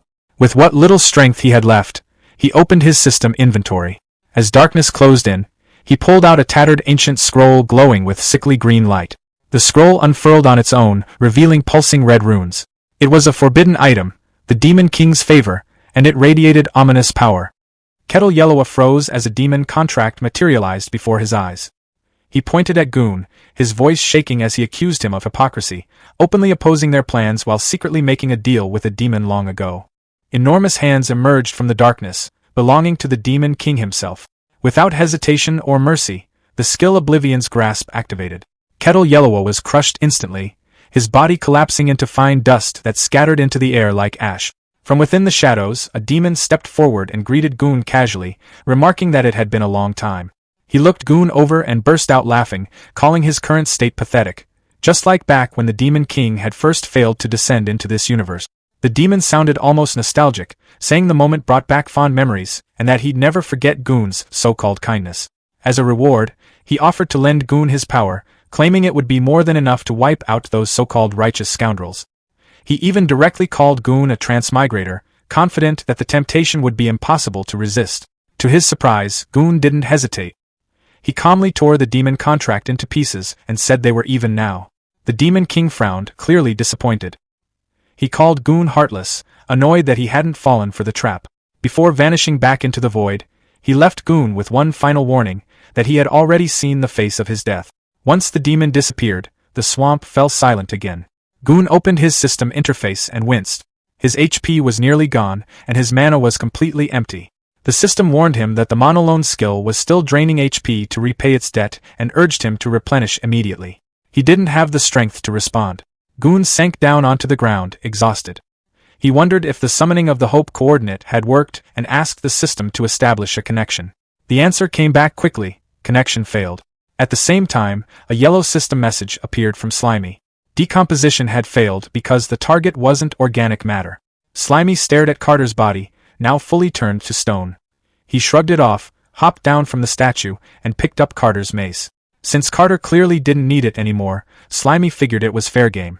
Getting no response, he took the silence as permission and happily bounced away with his new equipment. As he moved through the forest, Slimy thought that if he helped the humans when they were in trouble, maybe they'd let him tag along back to their towns. But then he ran straight into a massive ice wall, one Cole had created earlier. Slimy immediately recognized it as magic. A mage had made this, no doubt about it, which meant the group had to be close. He wondered if they'd already taken down the snake bird. Maybe there was loot left behind. Still, he wasn't stupid. His own survival came first. Instead of rushing in, he decided to scout things out. Activating his search skill, Slimy carefully stretched his tendrils upward. The moment they peeked over the ice wall, his whole body went rigid. The snake bird was still alive. Worse, it was holding Cole. Cole's body was burned beyond recognition, his skin completely gone as if it had been peeled away by fire. Slimy didn't even have time to react before the snake bird casually opened its beak and swallowed Cole whole, like it was nothing more than another meal. That was enough. Slimy didn't hesitate. He turned and bolted. As Slimy ran, one terrifying thought kept repeating in his mind. If Cole was dead, then what about the last girl? Had she already been killed too? Elsewhere in the forest, Sanctified Fall, now fully possessing the owl Myo, dove from above with lethal speed, targeting Nia. Nia reacted instantly, warning little Steelback that Myo was no longer an ally. Her voice was calm but firm as she ordered a counterattack. Steelback responded at once, activating Spinyback. Its fur stiffened and extended outward like rows of sharp nails, bracing for impact. But Myo was ready. As the owl charged, its beak began to glow. Iron Beak Gale activated, its neck stretching unnaturally as slicing force exploded outward in every direction. Trees were shredded in an instant. Trunks split apart, branches collapsed, and the forest itself seemed to be carved open. The sheer force drove Nia and Steelback backward as the attack tore through everything nearby, sending countless trees crashing to the ground. When the destruction finally settled, the forest lay in ruins. And yet, Nia was untouched. She sat calmly among the fallen trees. She sat on the ground amid the ruins, her body trembling. Panic crept into her voice as she cried out for help, her eyes darting across the devastation. She couldn't understand how Myo had ended up like this, how things had spiraled so badly. A harsh, strained grunting sound broke through the silence. Nia turned her head and spotted a spiky-haired boar pinned beneath a massive fallen log. It was Steelback. Forcing herself to stay calm, she called out to him, telling him not to be afraid. She explained that she would try to send her magic power into him and fix this somehow. The boar could only answer with weak, pained grunts. Above them, perched on a tree branch, Myo watched. 3 ghostly heads shaking, glowing faintly as its wings remained half-spread. Without warning, the owl creature launched itself forward, wings fully spread as it attacked. Nia barely had time to react. She shrank back against the ground, raising her arms over her face, bracing herself for the impact she was sure was coming. At that exact moment, a skill activated. Mind control. The owl froze mid-motion. Its body stiffened, its expression twisting as its eyes flared with an unnatural glow. Suddenly, the world around Nia dissolved. She found herself floating in a dark, dreamlike space. Almost immediately, she understood where she was. This was Myo's mental world, just as the pet contract allowed. A faint sensation tugged at her awareness. She turned and noticed a distant light ahead. As she focused on it, the shape sharpened. A radiant, angel-like figure hovered in the distance, shining brilliantly, with the owl creature lingering nearby. When Nia finally faced the figure directly, its overwhelming glow flooded her vision, leaving her unable to look away. Nia stood in the strange, glowing mental world, staring up at the radiant figure hovering above her.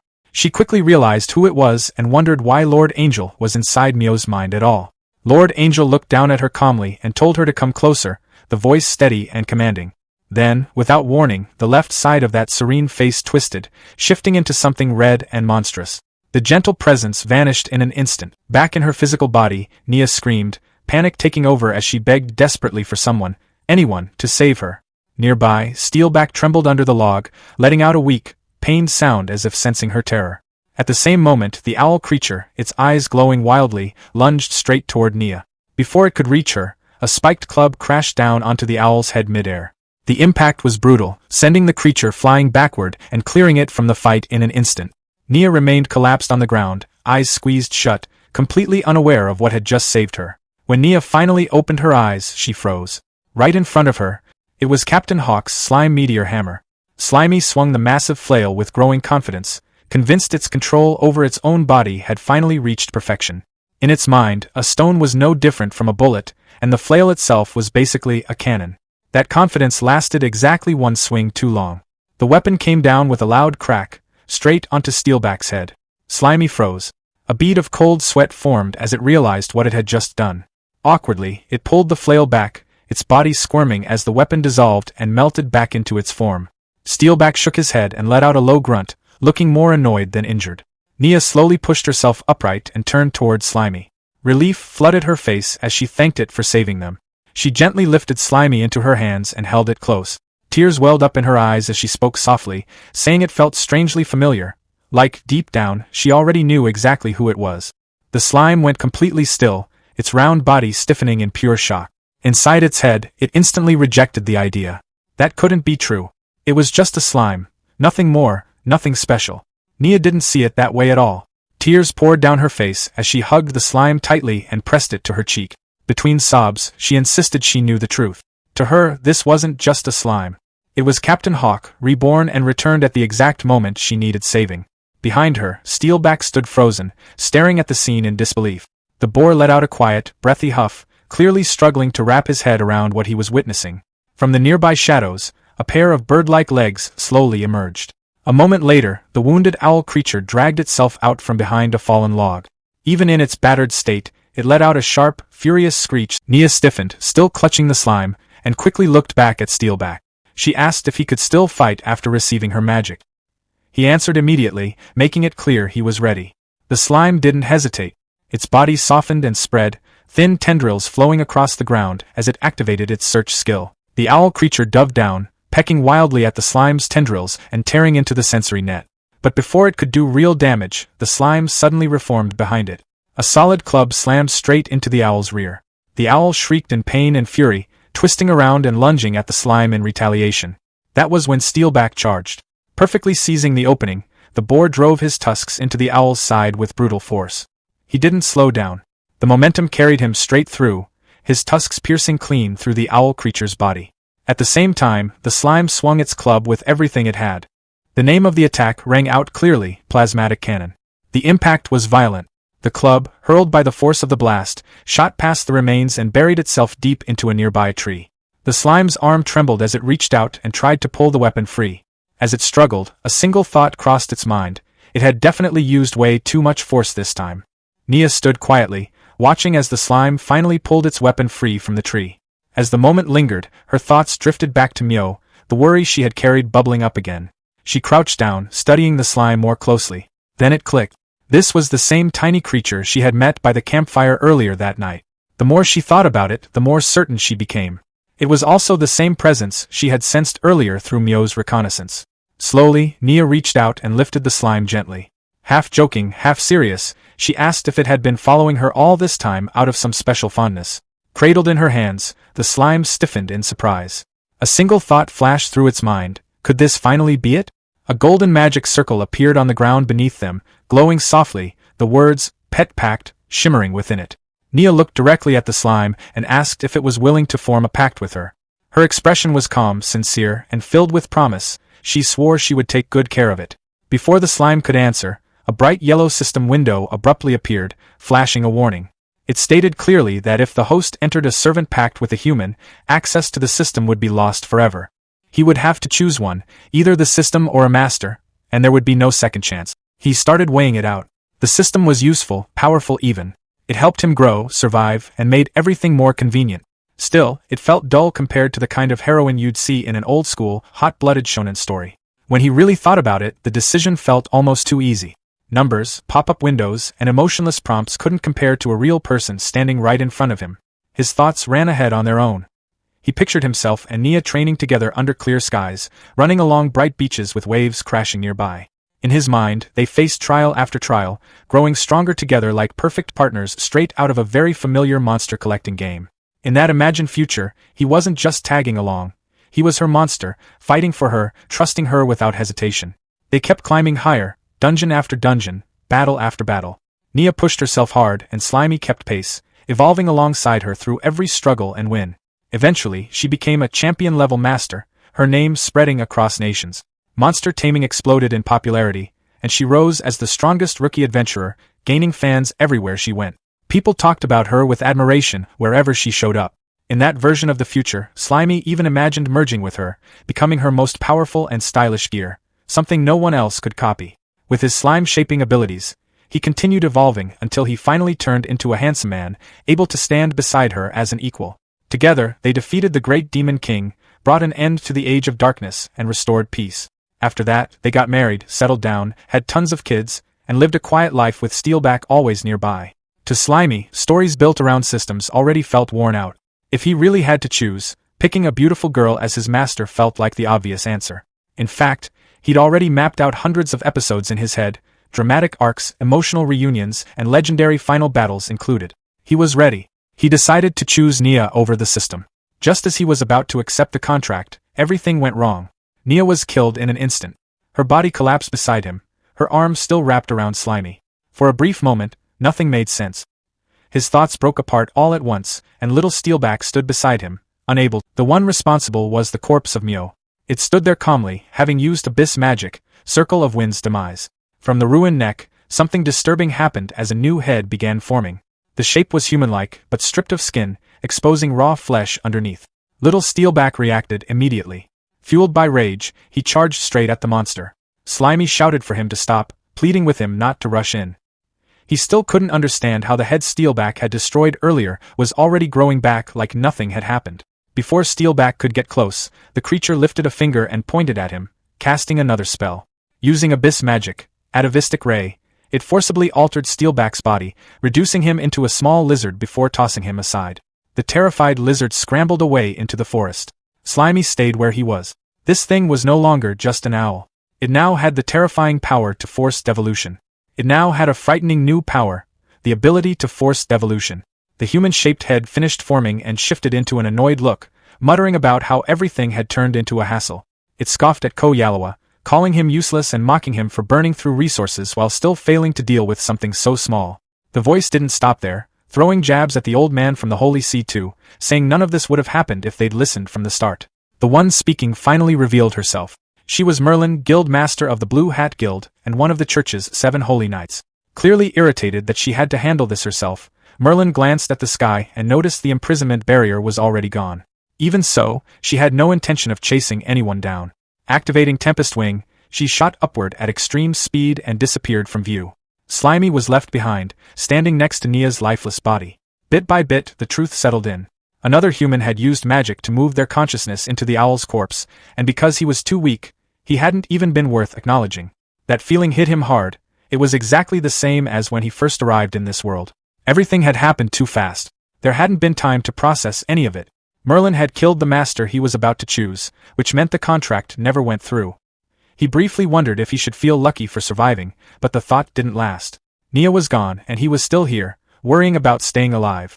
Until he personally killed that monster, he decided he had no right to call himself a man. Anger burned through him. Slimy swore he would crush the enemy's head with his own cytoplasm and took off through the forest, chasing after his target.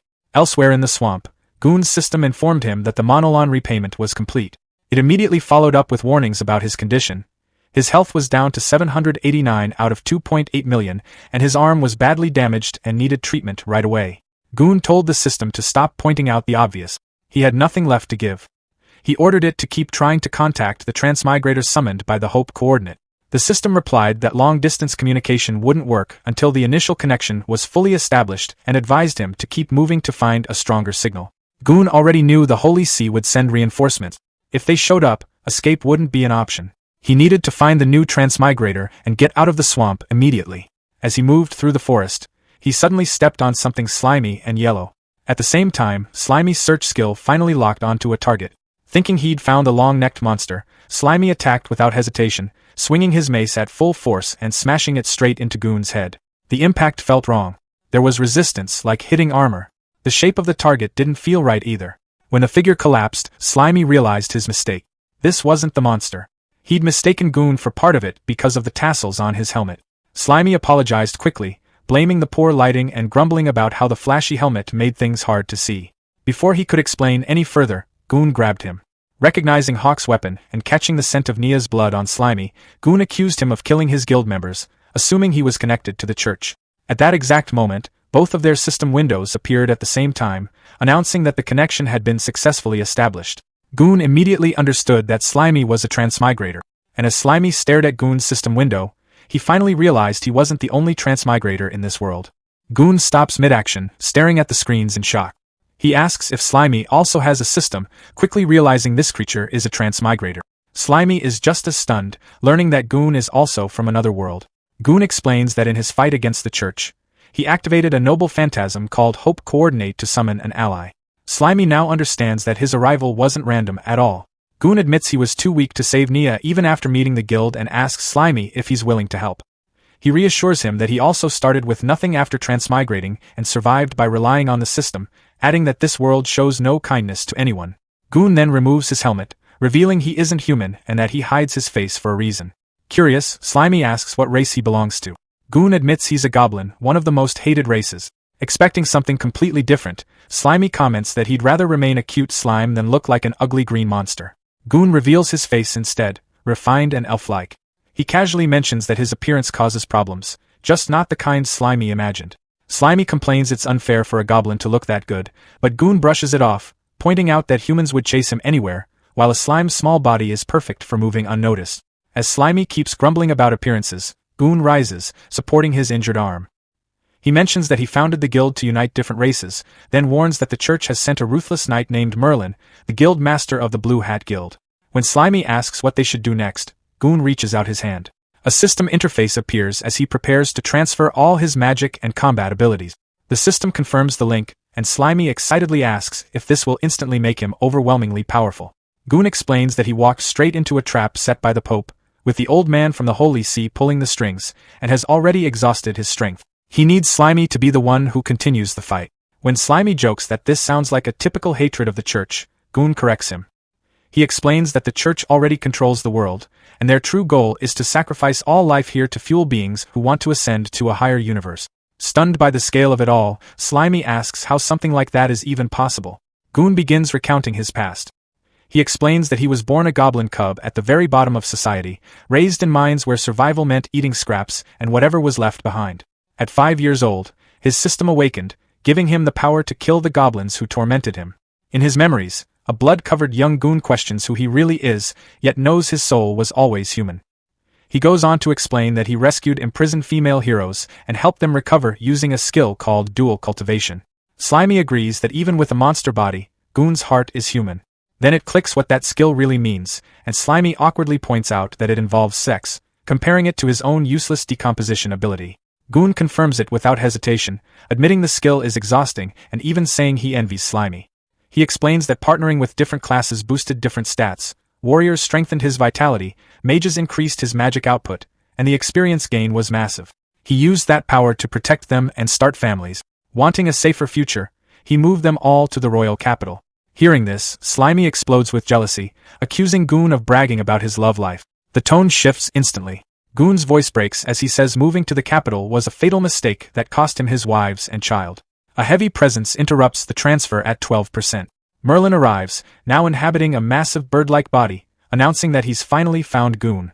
Goon senses the danger immediately. He shoves Slimy out of harm's way and dodges unseen slashes tearing through the space around him. Merlin follows up by casting Abyss Magic, Circle of Wind's demise, forming a giant tornado that rips through the forest. When the destruction settles, Merlin stands calmly in the center of a crater. He taunts Goon, openly stating he knows he's a goblin and wants to capture him for experiments. Ignoring orders to kill him, Merlin mockingly brings up Ko Yalawa, asking how Goon managed to defeat an undying monster. Goon pulls himself from the wreckage as his system warns that his armor is destroyed and suggests retreat. He shuts the warning down. Merlin notices him speaking to an unseen interface and jokes about claiming the system for himself once he steals Goon's body. Bleeding, Goon realizes Merlin is a devil and that the undying monster was the result of twisted experiments. Merlin scoffs, saying human lives mean nothing. Suddenly, slime-coated rocks fly toward him. Merlin catches them without effort, barely glancing over. Slimy trembles in the distance as Merlin looks at him with mild pity and uses a gaze that locks Slimy in place, making him feel examined inside and out. Merlin then notices something off. Realizing he was fooled by a decoy, he spots Goon retreating and sighs, wondering where he thinks he can escape. That's when Goon drops from above, launching a counterattack with physical arts, weak point break. Merlin responds instantly, casting Geometric Inferno and trapping Goon inside a massive cube of fire. Watching the flames, Slimy cries, convinced this is the end for his ally. Merlin smiles, acknowledging the risk but confident the outcome won't change. Then Goon punches straight through the fire. His technique works even against magic, shattering the spell. Merlin stares as Goon's hand bursts through the flames and grabs him. Goon locks his grip on the mage and declares that he finally has him. Surrounded by fire, Goon states that even if this kills him, he will make sure Merlin goes down with him. The system screen flashed showing that only 1 point of health remained out of an absurdly high total. A notice explained that the desperate struggle state had kicked in for 1 minute, locking HP at 1 no matter what damage came in. Nearby, Goon spoke under his breath, activating a skill called the Final Accord. Merlin reacted instantly. His face twisted unnaturally, sharp teeth showing as a voice burst out of him, shouting at Goon to stop and demanding whether he even understood the cost of using that skill. Another system window appeared, this time with urgent warnings. It explained that the Final Accord would cancel out desperate struggle, drop the host's HP straight to 0, and completely erase both body and soul. The system urged careful consideration. Goon didn't hesitate. Holding Merlin down at the center of the ground, he triggered the spell anyway. A huge green and yellow magic circle flared to life beneath them, flooding the area with violent energy. He simply said that it didn't matter. Merlin screamed as power was ripped out of him, white light tearing away from his eyes and mouth while the sound of extraction echoed again and again. Amid the chaos, Goon looked calm. Surrounded by swirling energy, he sent a final system message to Slimy. He apologized, explaining that this was the only way left to get rid of Merlin. He told Slimy that saving the world was now their responsibility and warned them never to put trust in the church. Slimy stared up, eyes wet, overwhelmed. They begged Goon not to do this and asked how someone like them, a simple slime, was supposed to save the world when even someone as strong as Goon couldn't. Goon's body started breaking apart into glowing particles. His voice reached Slimy one last time, telling them to believe in themselves and revealing that his role had always been to serve as the one who summoned Slimy into this world. The magic circle exploded in a blinding flash. When the light faded, the circle was gone, replaced by frozen runes etched into stone. From beneath a cracked layer of ice, Slimy could be seen on the surface. The surroundings had changed completely. The land was now a barren stretch of broken rock, with steam drifting up from the ground. Slimy looked down, crying softly, and said Goon's name. High above, Merlin was still in the sky. From below, Slimy watched as Merlin shouted curses toward Goon, raging that the entire mission had ended in failure. In a pitch-black void, rows of identical, faceless female candles stood in silence. Only one on the far left still burned with a bright flame, while all the others had gone dark. Up in the sky, Merlin hovered in a ruined state. Her body looked worn down and unstable as she spoke about the situation. She said that 5 life candles, which were meant to link her to the chaotic universe, had already gone out. She added bitterly that the only vessel left for her descent had been the remains of a weak, fallen holy monster. Before she could go on, a massive jet of yellow slime shot upward and smacked straight into her face. Slimy pulled back, spitting and staring her down. A system notice popped up showing HP -50. Slimy told her to stop talking nonsense, saying he was going to carry on Goon's will and settle an old score tied to a girl from earlier. As part of Slimy's body sank into the ground, he made a quick decision. He left a clone behind as insurance, planning to shift his awareness to it if things turned bad. In the next moment, Slimy launched himself onto Merlin's face, spreading over one of her eyes. Merlin reacted in confusion, questioning whether this slime was some leftover contract monster Goon had prepared. Anger quickly took over her expression. She declared that Slimy would replace Goon and receive all of her fury instead. Colored rings of light swept through Slimy as an attack activated. The system identified it as abyssal magic, devolution ray. When nothing happened, a large question mark appeared above Slimy. Merlin stared at the result and demanded to know why there was no effect. Internally, she considered that her heavily damaged soul might have weakened her magic far more than expected. Energy whipped violently around her as she shouted that this couldn't be forgiven. She claimed that as the kingdom's strongest magician, there was no way she should struggle against a single low-level monster. In her outburst, a small chunk of Slimy was thrown aside. Slimy spread countless slimy tendrils outward, quietly searching for the right skill. He judged that Goon had already left Merlin barely holding on, and more importantly, she had no idea about his hidden option. Slimy decided to take advantage of that gap and strike without warning. Out of nowhere, a snake-like bird slammed into Merlin, sending her flying backward.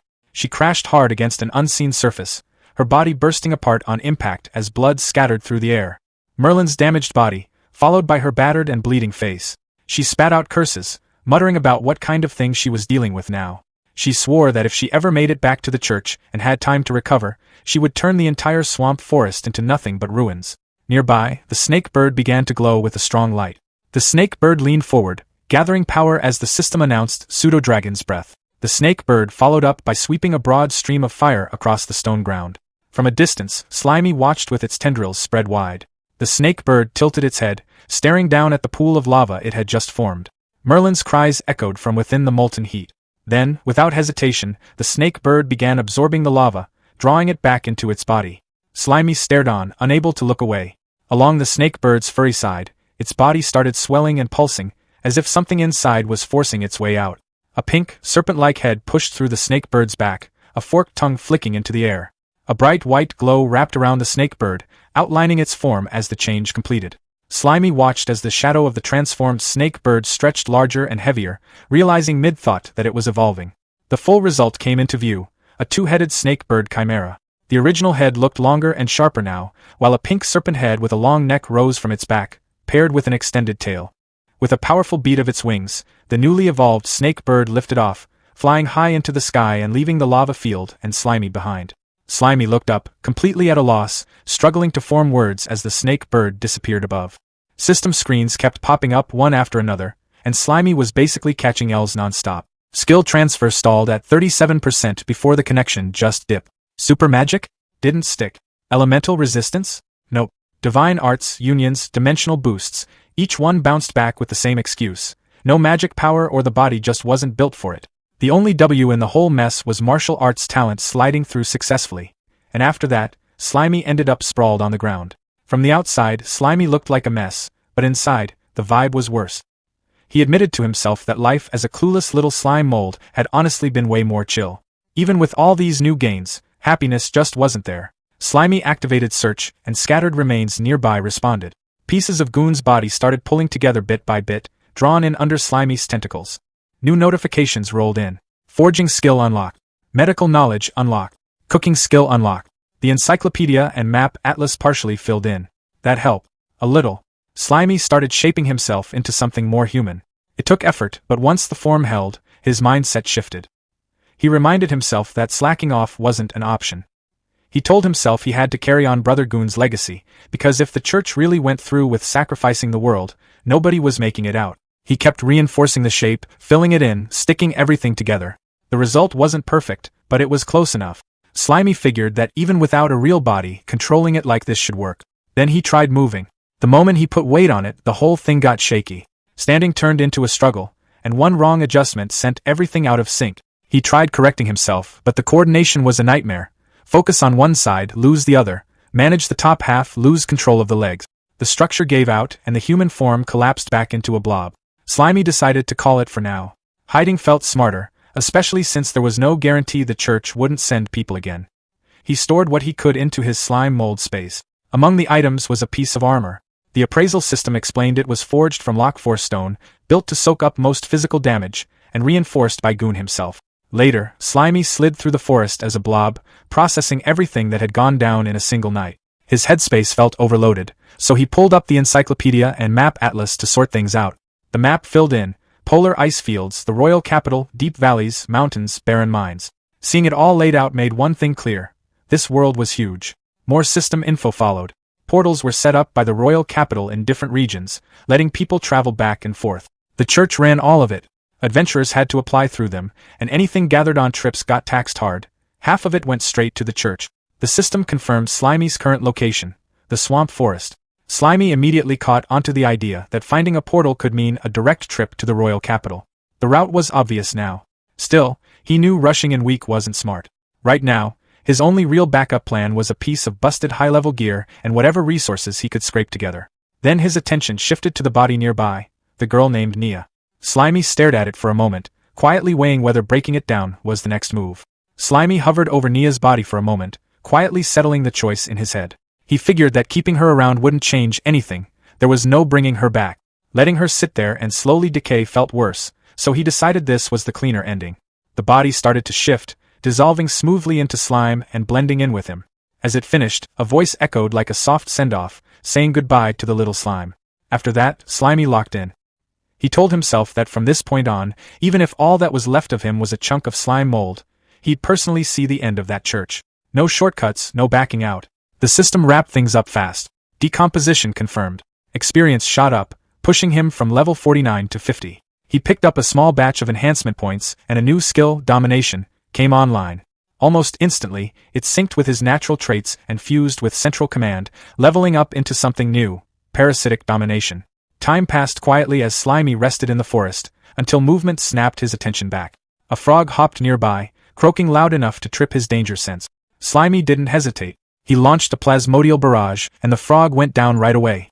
The system logged the win, experience gained, and a bit of HP lost in the process. Standing over the frog, Slimy casually apologized, saying he needed a test subject for the new skill. No hard feelings. The system broke the ability down in detail. Parasitism meant sending slime clusters into the target's body and overriding its neural network. Domination meant full control afterward, turning the body into a shared sense puppet that followed command. Slimy noted that ever since syncing Brother Gon's encyclopedia data, the system explanations had gotten way more specific. Honestly, it made things easier.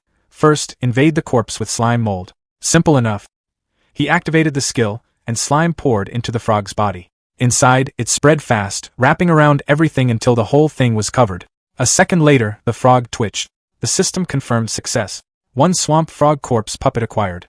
It also flagged that Slimy had hit the current control limit and would need to level the skill up to manage more. Watching the frog move on its own, Slimy realized parasitism handled the basic motion automatically. The next step was domination. He focused, getting ready to shift his awareness into the slime cluster inside the body and take full control.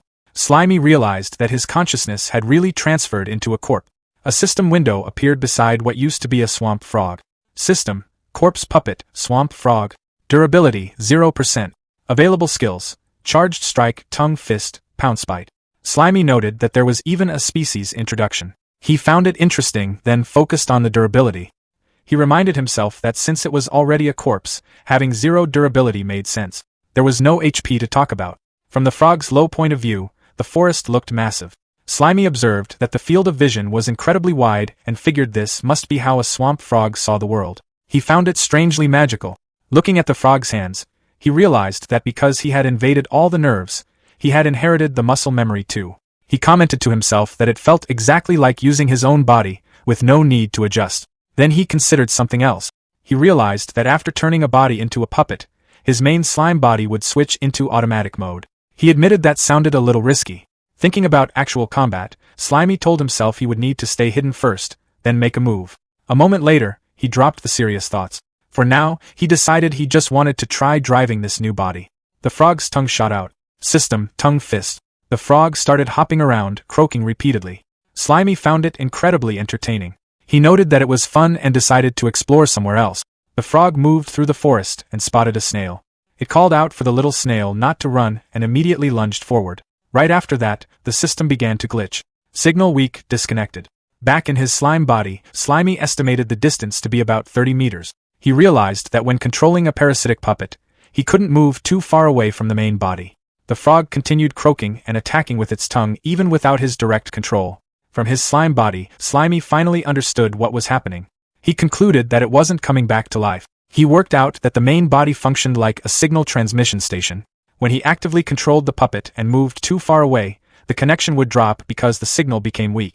On the other hand, when the puppet stayed close to the main body, the parasitic corpse would enter automatic mode and act based on its instincts from when it was alive. The frog lashed out again and missed.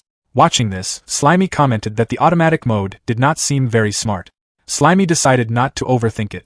He recalled the frog puppet and stored it back into his storage space. Thought, forget it. Let's call it back first.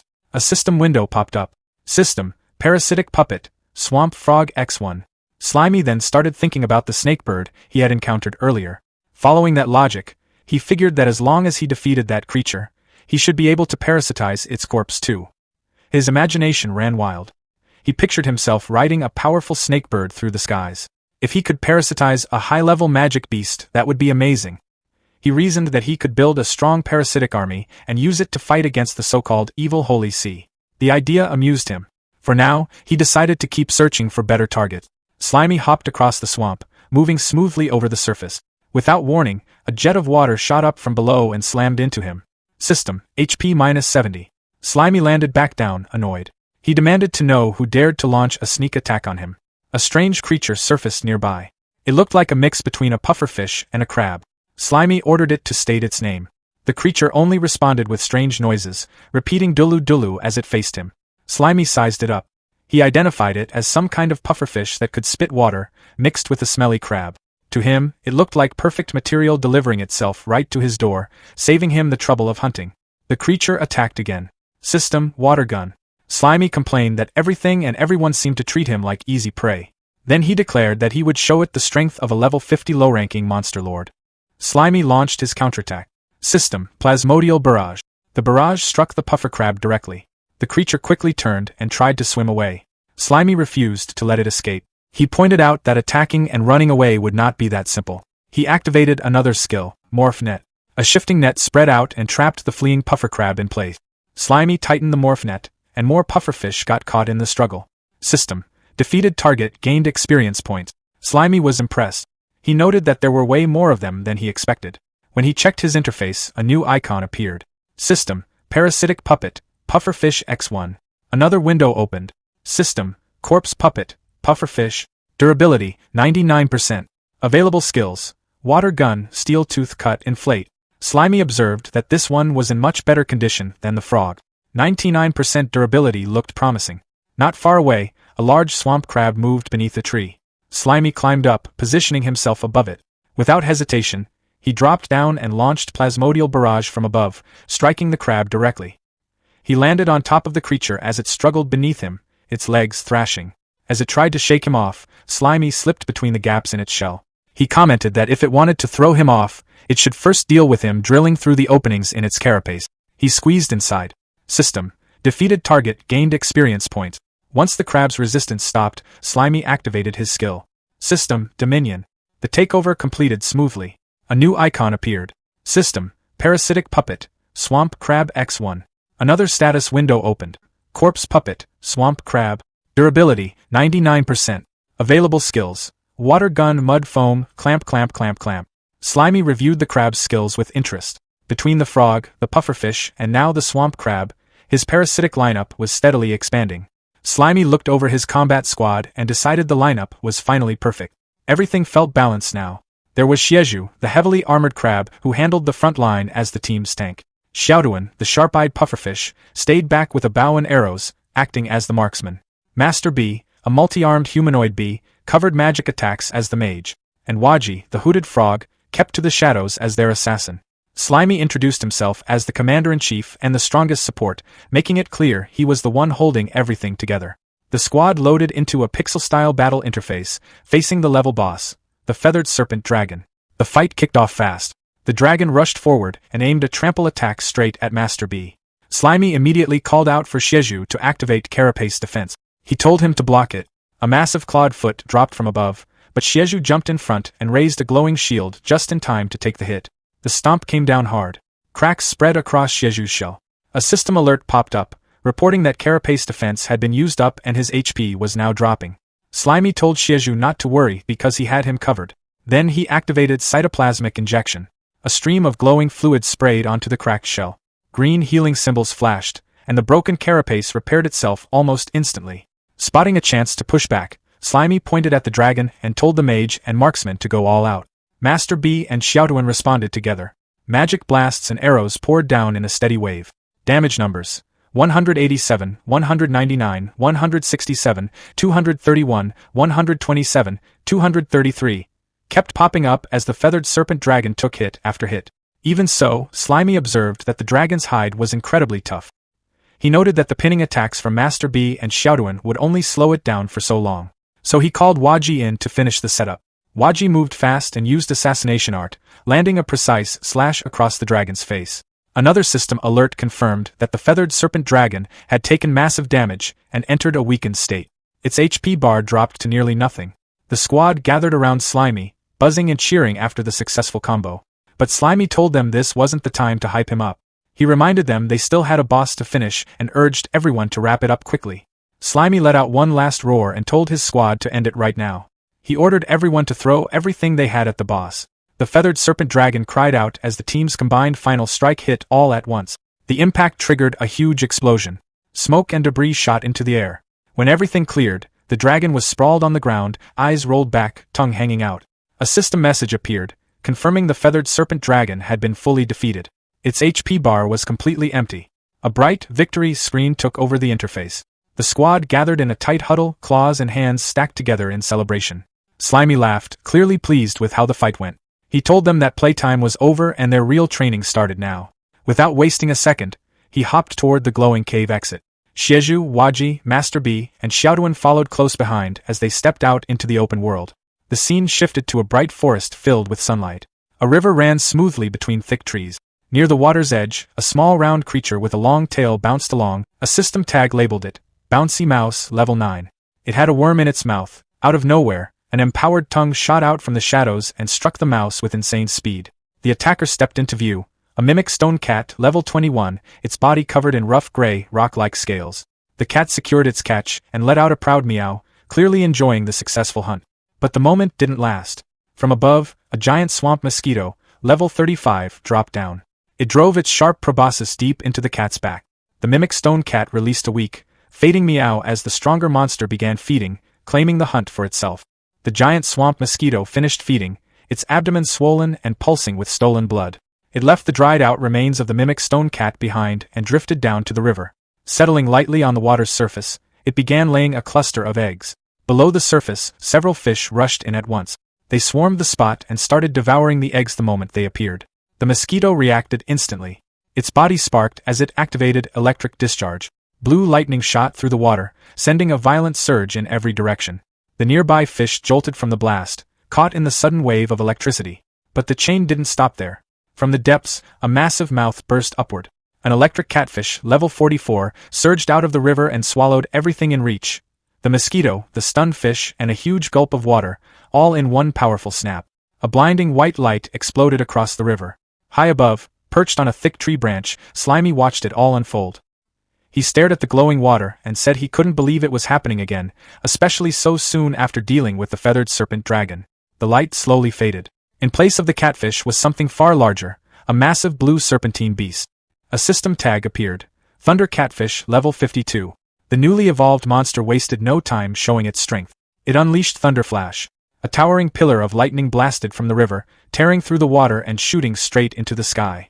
Slimy stayed on his branch, looking down at the river in silence as the leftover sparks flickered across the surface. The forest grew calm again, but the air still carried the faint glow of electricity. Slimy held onto the tree branch, completely drawn in by the raw power he had just witnessed. He wondered out loud if his eyes were playing tricks on him or if monster evolutions were really happening more often now. Right then, a system interface popped up in front of him. It began loading background data from the encyclopedia. When the progress bar hit 100%, a detailed map of the swamp forest appeared. The area was labeled as an S-rank danger zone, a place packed with high-level magic beasts where frequent evolution was considered normal. More information scrolled across the screen. The database showed a past battle record, Gon versus the Swamp Forest Monster Allied Army. It explained that the regional king, Kidoielawa, had gathered every intermediate and high-level magic beast in the forest to surround Gon. The outcome had been devastating. The entire Allied army was wiped out. In the aftermath, a massive scorched crater remained, and the ecosystem had been left in ruins. The report then shifted to the present. The region was now in a recovery phase. The land was steadily collecting magic power, using it to rebuild the environment and restart the monster's evolution cycle. The surviving intermediate beasts were benefiting the most from this surge of magic, essentially gaining priority access to evolve. The encyclopedia listed examples: including the feathered serpent dragon at level 89 and the newly evolved thunder catfish at level 52. It added that the food chain was about to be completely reshuffled, with every monster fighting for the chance to become the next ruler of the territory. When the recording ended, Slimy admitted that Brother Gon's database was way more useful than he had expected. He glanced at Xiaoduan, Waji, Master B, and Xieju, then wondered if monsters turned into his parasitic puppets could still evolve. That question stayed unanswered for now. He also couldn't help noticing something else. Even though he was only one level below the thunder catfish, the fish clearly felt much stronger than him. That detail bothered him more than he liked to admit. A new system notification appeared, explaining that level alone wasn't a perfect measure of strength. It stated that species traits and mastered skills played a huge role. It even included an example, saying that dragons produce dragons, but a level 100 mouse could still end up as nothing more than a snack for a young dragon. As for his puppets, the system reported that there was no relevant data available in the current records. Before Slimy could think further, a massive burst of blue lightning flashed in the distance. The sky lit up again. He looked toward the source and figured the thunder catfish was probably already fighting something else. Without hesitating, Slimy decided he needed to see it for himself and prepared to head in that direction. Slimy drifted closer to the crackling bursts of electricity. The yellow slime watched bright arcs flash through the air nearby. Stuck right in the middle of all that energy, he just stared and blurted out that this was insane. In the clearing ahead, a brutal fight was already reaching its end. A blue electrical catfish had wrapped its long body around a massive beast. A system tag popped up, labeling the target as a level 60 swamp crocodile. The crocodile let out a painful roar as waves of blue lightning ran through its body. Its eyes widened while the current surged again and again. Blood splashed across the muddy ground, then everything went quiet. From a tree branch nearby, Slimy watched both monsters collapse. He stared at the scene and wondered if luck had just delivered a huge reward right in front of him. Without waiting any longer, he jumped down from the branch and landed in the swamp water beside the bodies with a splash. Standing next to the remains, Slimy looked them over. One corpse had already started rotting, while the other looked badly burned. He figured parasitizing them probably wouldn't work in that condition. Still, he reached out to touch the remains. The moment his body made contact, leftover electricity surged through him. A sharp zap ran across his slime body, and damage numbers of -10 started appearing again and again. Slimy shook wildly from the current while shouting that there was still way too much electricity left in that thing. While enduring the constant shocks, he remembered the huge amount of honey he had eaten earlier, 115 portions in total. Right then, a system window flickered into view, announcing a state called nutritional overload. His HP display looked ridiculous, 50,000/3,909 with 1 hour remaining. Seeing the opportunity, Slimy decided to take advantage of it. His golden slime body expanded outward, spreading across the swampy ground. The liquid mass flowed over the fallen monsters and completely covered the level 60 swamp crocodile. Above the golden blob, a single word appeared: decompose. System notifications started pouring in. Messages listed experience points gained from breaking down the body. Another alert appeared, announcing a newly acquired skill: lightning attribute resistance. Inside Slimy's golden body, the crocodile's flesh quickly vanished until only a clean skeleton remained. Slimy commented that this actually felt pretty nice. Soon after, another system alert appeared, confirming that his experience had reached the requirement for a level up. Feeling the boost from the overload state, Slimy decided there was no reason to slow down. With so much time left, he planned to eat as much as possible. The massive golden blob surged forward into the swamp forest. Slimy moved across the land like a rolling wave, knocking down trees and pushing through the thick swamp. His body kept growing larger and larger, spreading across the terrain while swallowing every creature and plant in his path.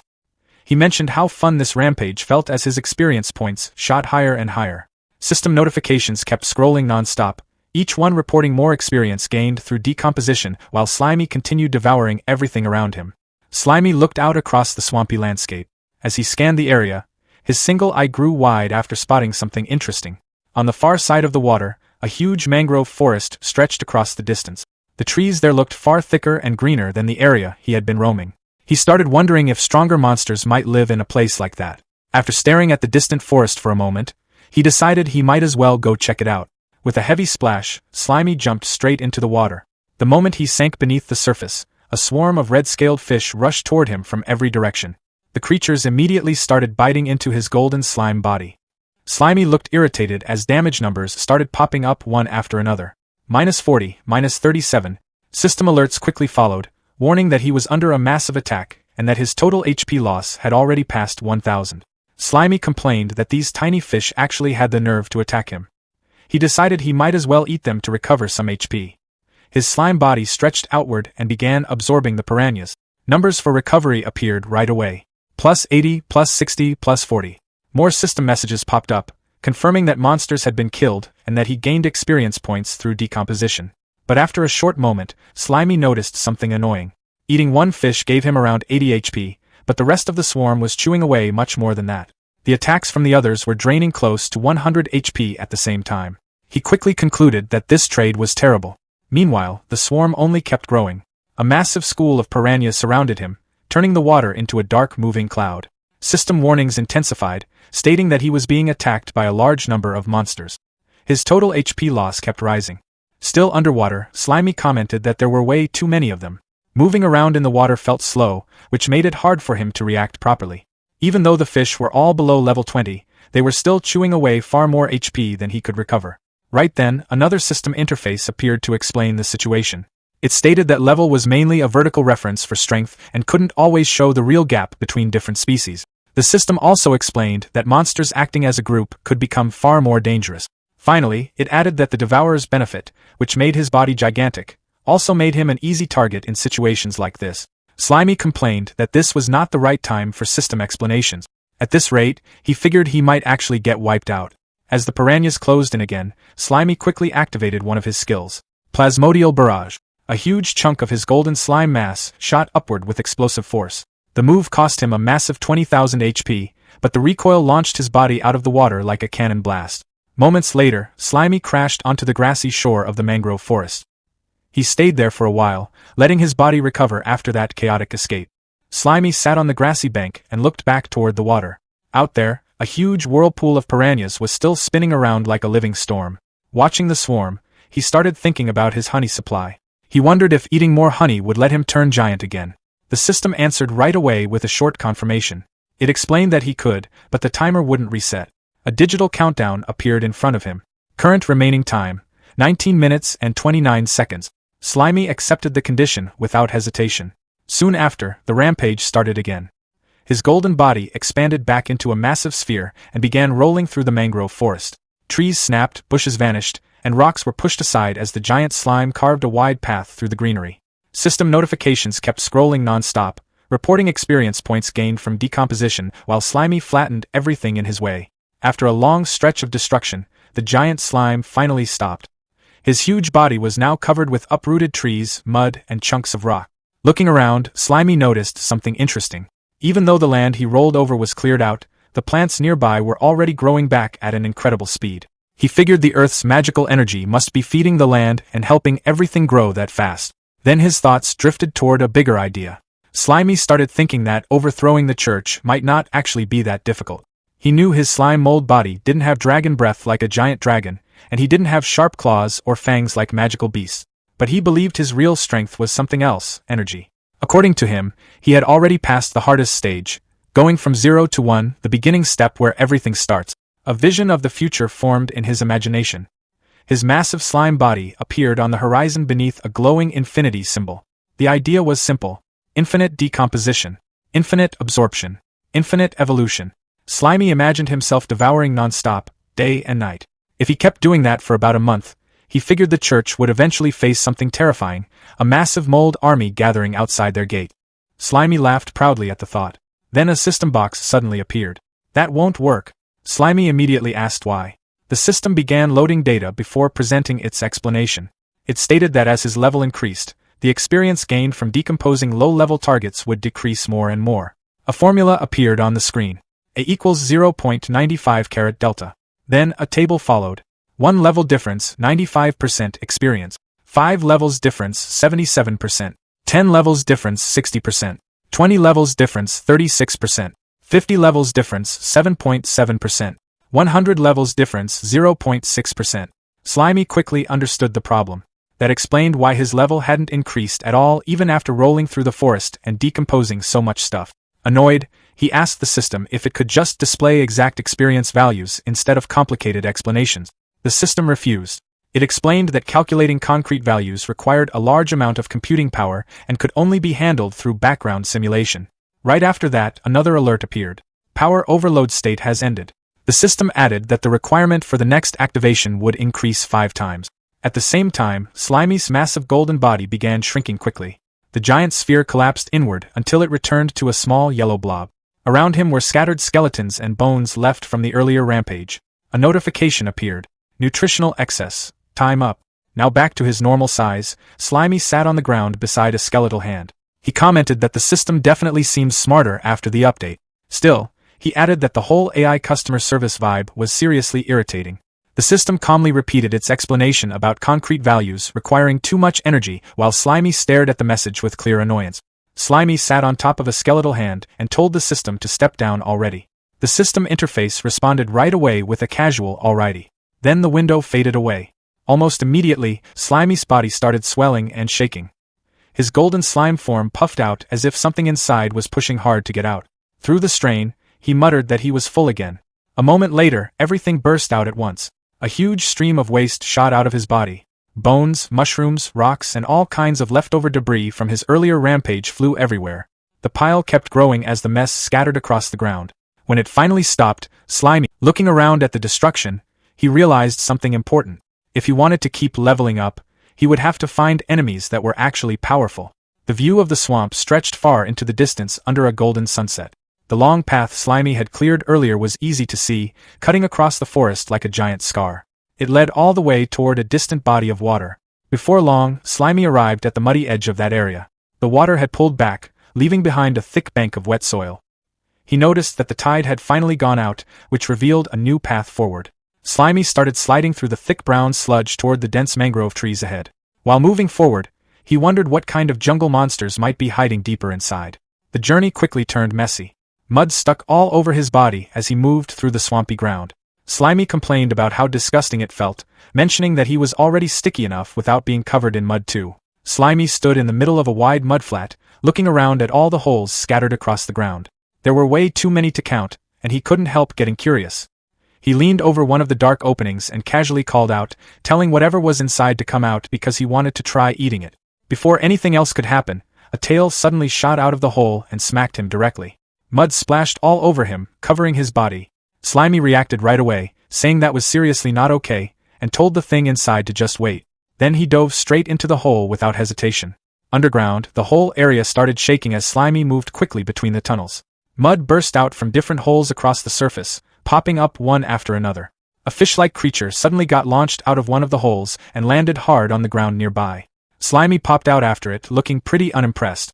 He commented that now that they were on land, there was no reason for him to worry about a fish anymore. Right then, a system interface appeared and identified the creature as a level 17 mudskipper. The mudskipper pushed itself up using its fins, opened its mouth wide, and let out a loud, "Oh-ho!" Slimy stared at it, clearly surprised, wondering how a fish could even make a sound like that.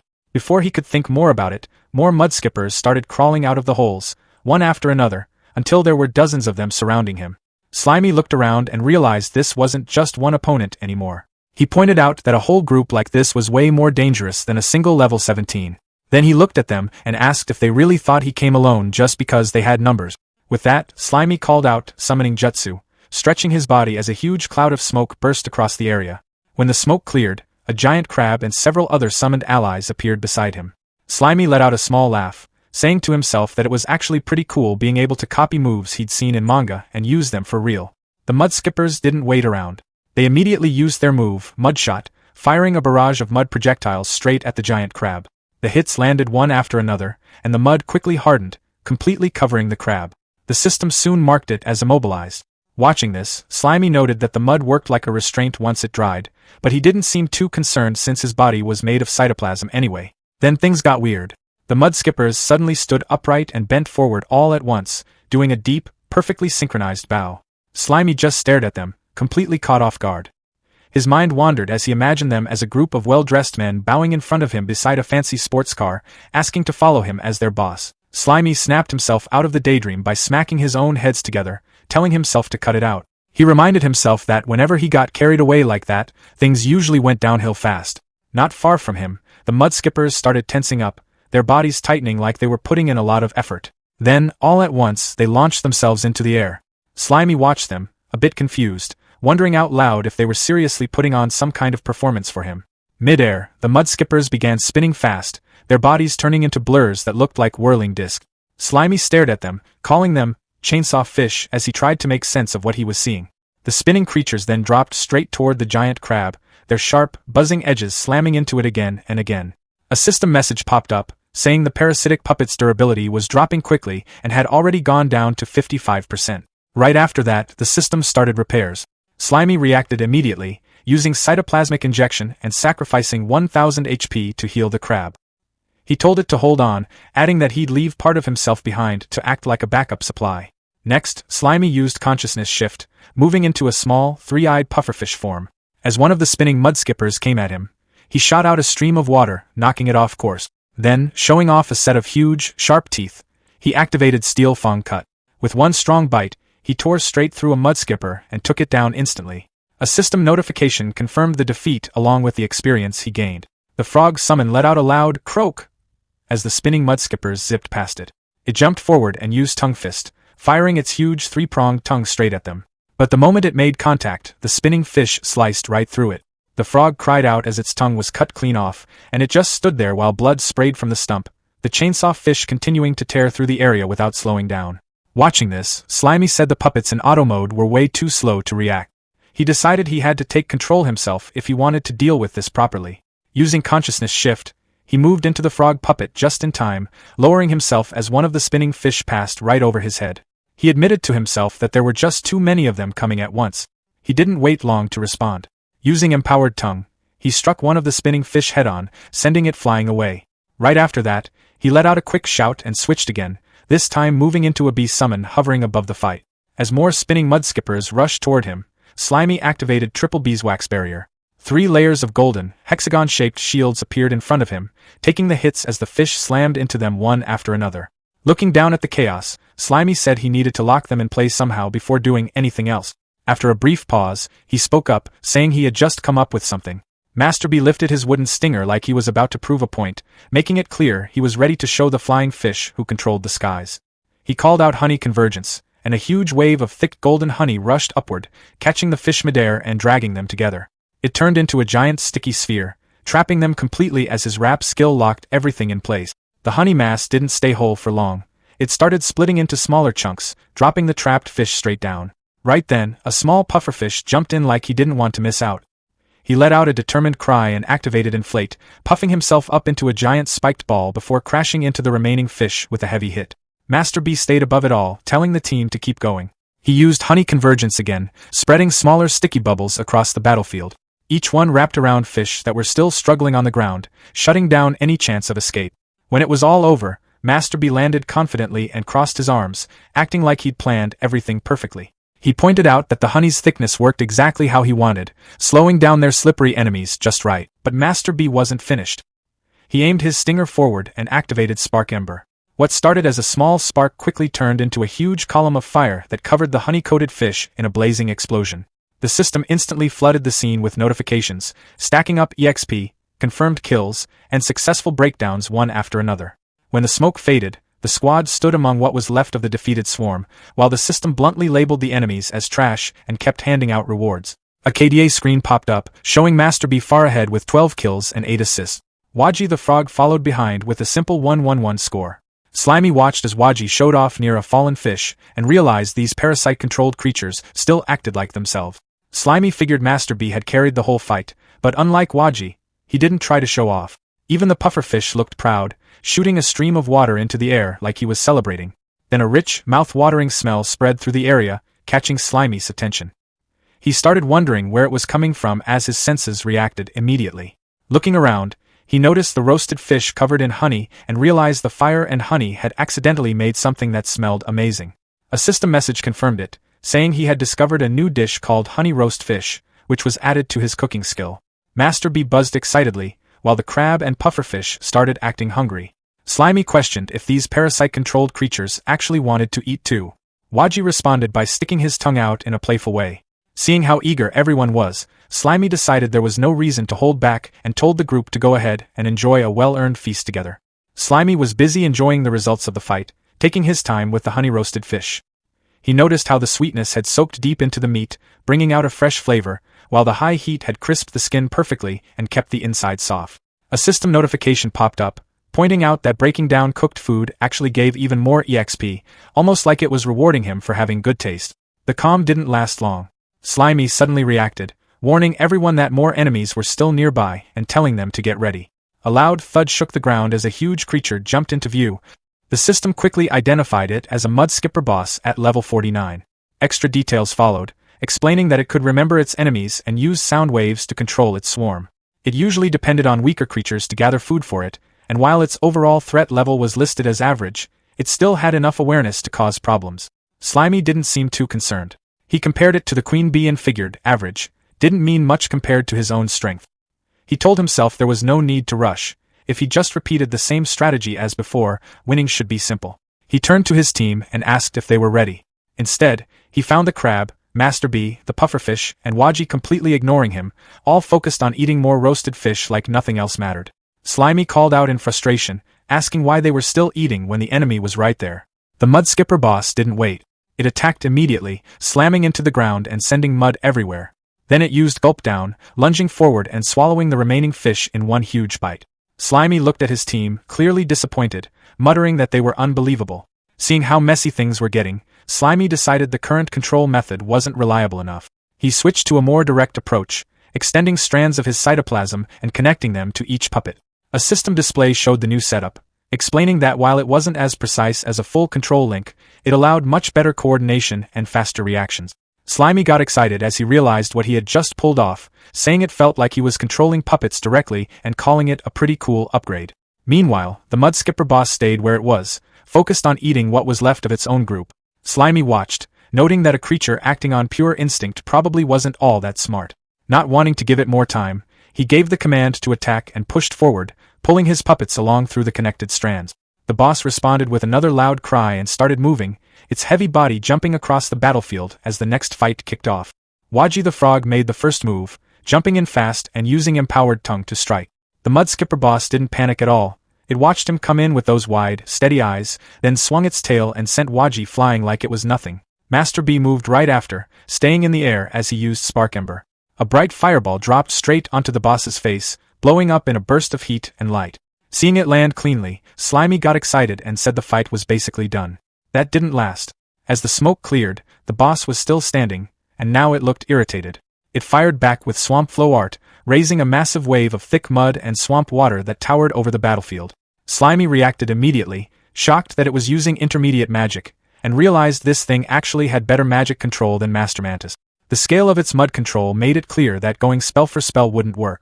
Slimy quickly switched plans, deciding the only way through that defense was to send someone in directly, even if it meant trading one fighter. He called out for Krabsuk to move. Nothing happened. The connection suddenly cut off, and Slimy noticed the broken cytoplasm strand, staring at it in confusion. He questioned how Krabsuk could just ignore orders like that. When he looked over, the crab wasn't even paying attention to the fight. It was still focused on eating the roasted fish like nothing else mattered. A system message explained what was going on. Even with the wired setup, the puppets still had an automatic mode, meaning they could act on what benefited them most unless Slimy controlled every move. And for Krabsuk, that meant eating to evolve instead of fighting. Right on cue, the crab started glowing with a strong golden light. Its body began to change as it shed its old shell, growing larger and heavier. In the middle of it all, a new form took shape, the Swamp Crab King. The system updated instantly, describing it as a boss-level scavenger with a shell as tough as iron and pincers strong enough to crush metal.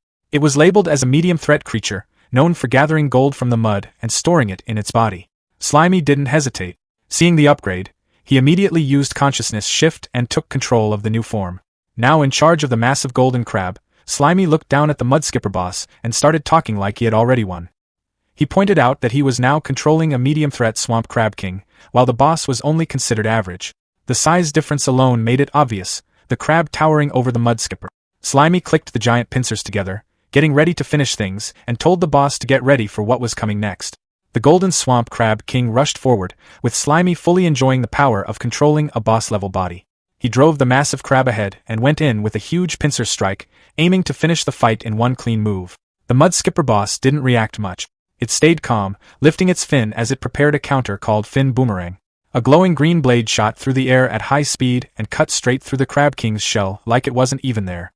The golden body split cleanly into two and crashed to the ground, while Slimy was thrown out, left staring at what just happened. He struggled to process it, questioning how it ended so quickly.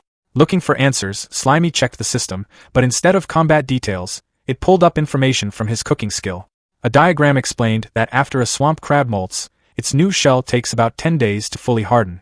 During that time, its defense is extremely low, even though that's when it tastes the best. The guide casually described how to prepare it: coat it in flour, fry it in hot oil for a few minutes, and serve. It even mentioned that only the golden swamp crab king was safe to eat, since others carried heavy metals. Slimy paused for a second, distracted by the description, almost imagining the taste before catching himself and realizing how off track that was. He quickly called himself out for checking cooking info in the middle of a fight. At the same time, the mudskipper boss clearly enjoyed the outcome, catching its spinning fins and getting ready to throw another round of attacks at the now exposed Slimy. The mudskipper boss reaches down and picks up its severed fins, reattaching them to its head with a wet, squelching motion. It taps them into place, lets out a cry, strikes a defiant pose, and points a finger at its opponent. The Slimy reacts with annoyance, noting that as expected of an intelligent species, the monster is deliberately provoking it. It decides that defeating such a foe will yield a significant amount of experience points and declares that it is finally getting serious. Activating the skill search, the Slimy sends out a network of golden threads that crawl across the muddy battlefield, forming a glowing grid. The mudskipper boss looks down in confusion as the threads reach its feet. Suddenly, the Slimy calls out as a heavy, spiked mace erupts from the ground at the end of a slimy tentacle. The weapon slams into the mudskipper boss's side with force. However, a system window reveals the boss's slippery skin skill at maximum level, which allows it to dissipate impact force. This reduces physical damage by 50% to 70% and fire attribute damage by 20%. Despite the reduced impact, the Slimy remains undeterred, observing that while the skin deflects its attacks, it will simply grind the boss down over time. The mudskipper boss responds by unleashing its intermediate magic, Swamp Flow Art. A massive, churning wave of mud rises from the ground, towering over the battlefield. As the mud crashes down, it tears through the Slimy's golden grid, severing the connections. The Slimy reacts in frustration as its formation is broken.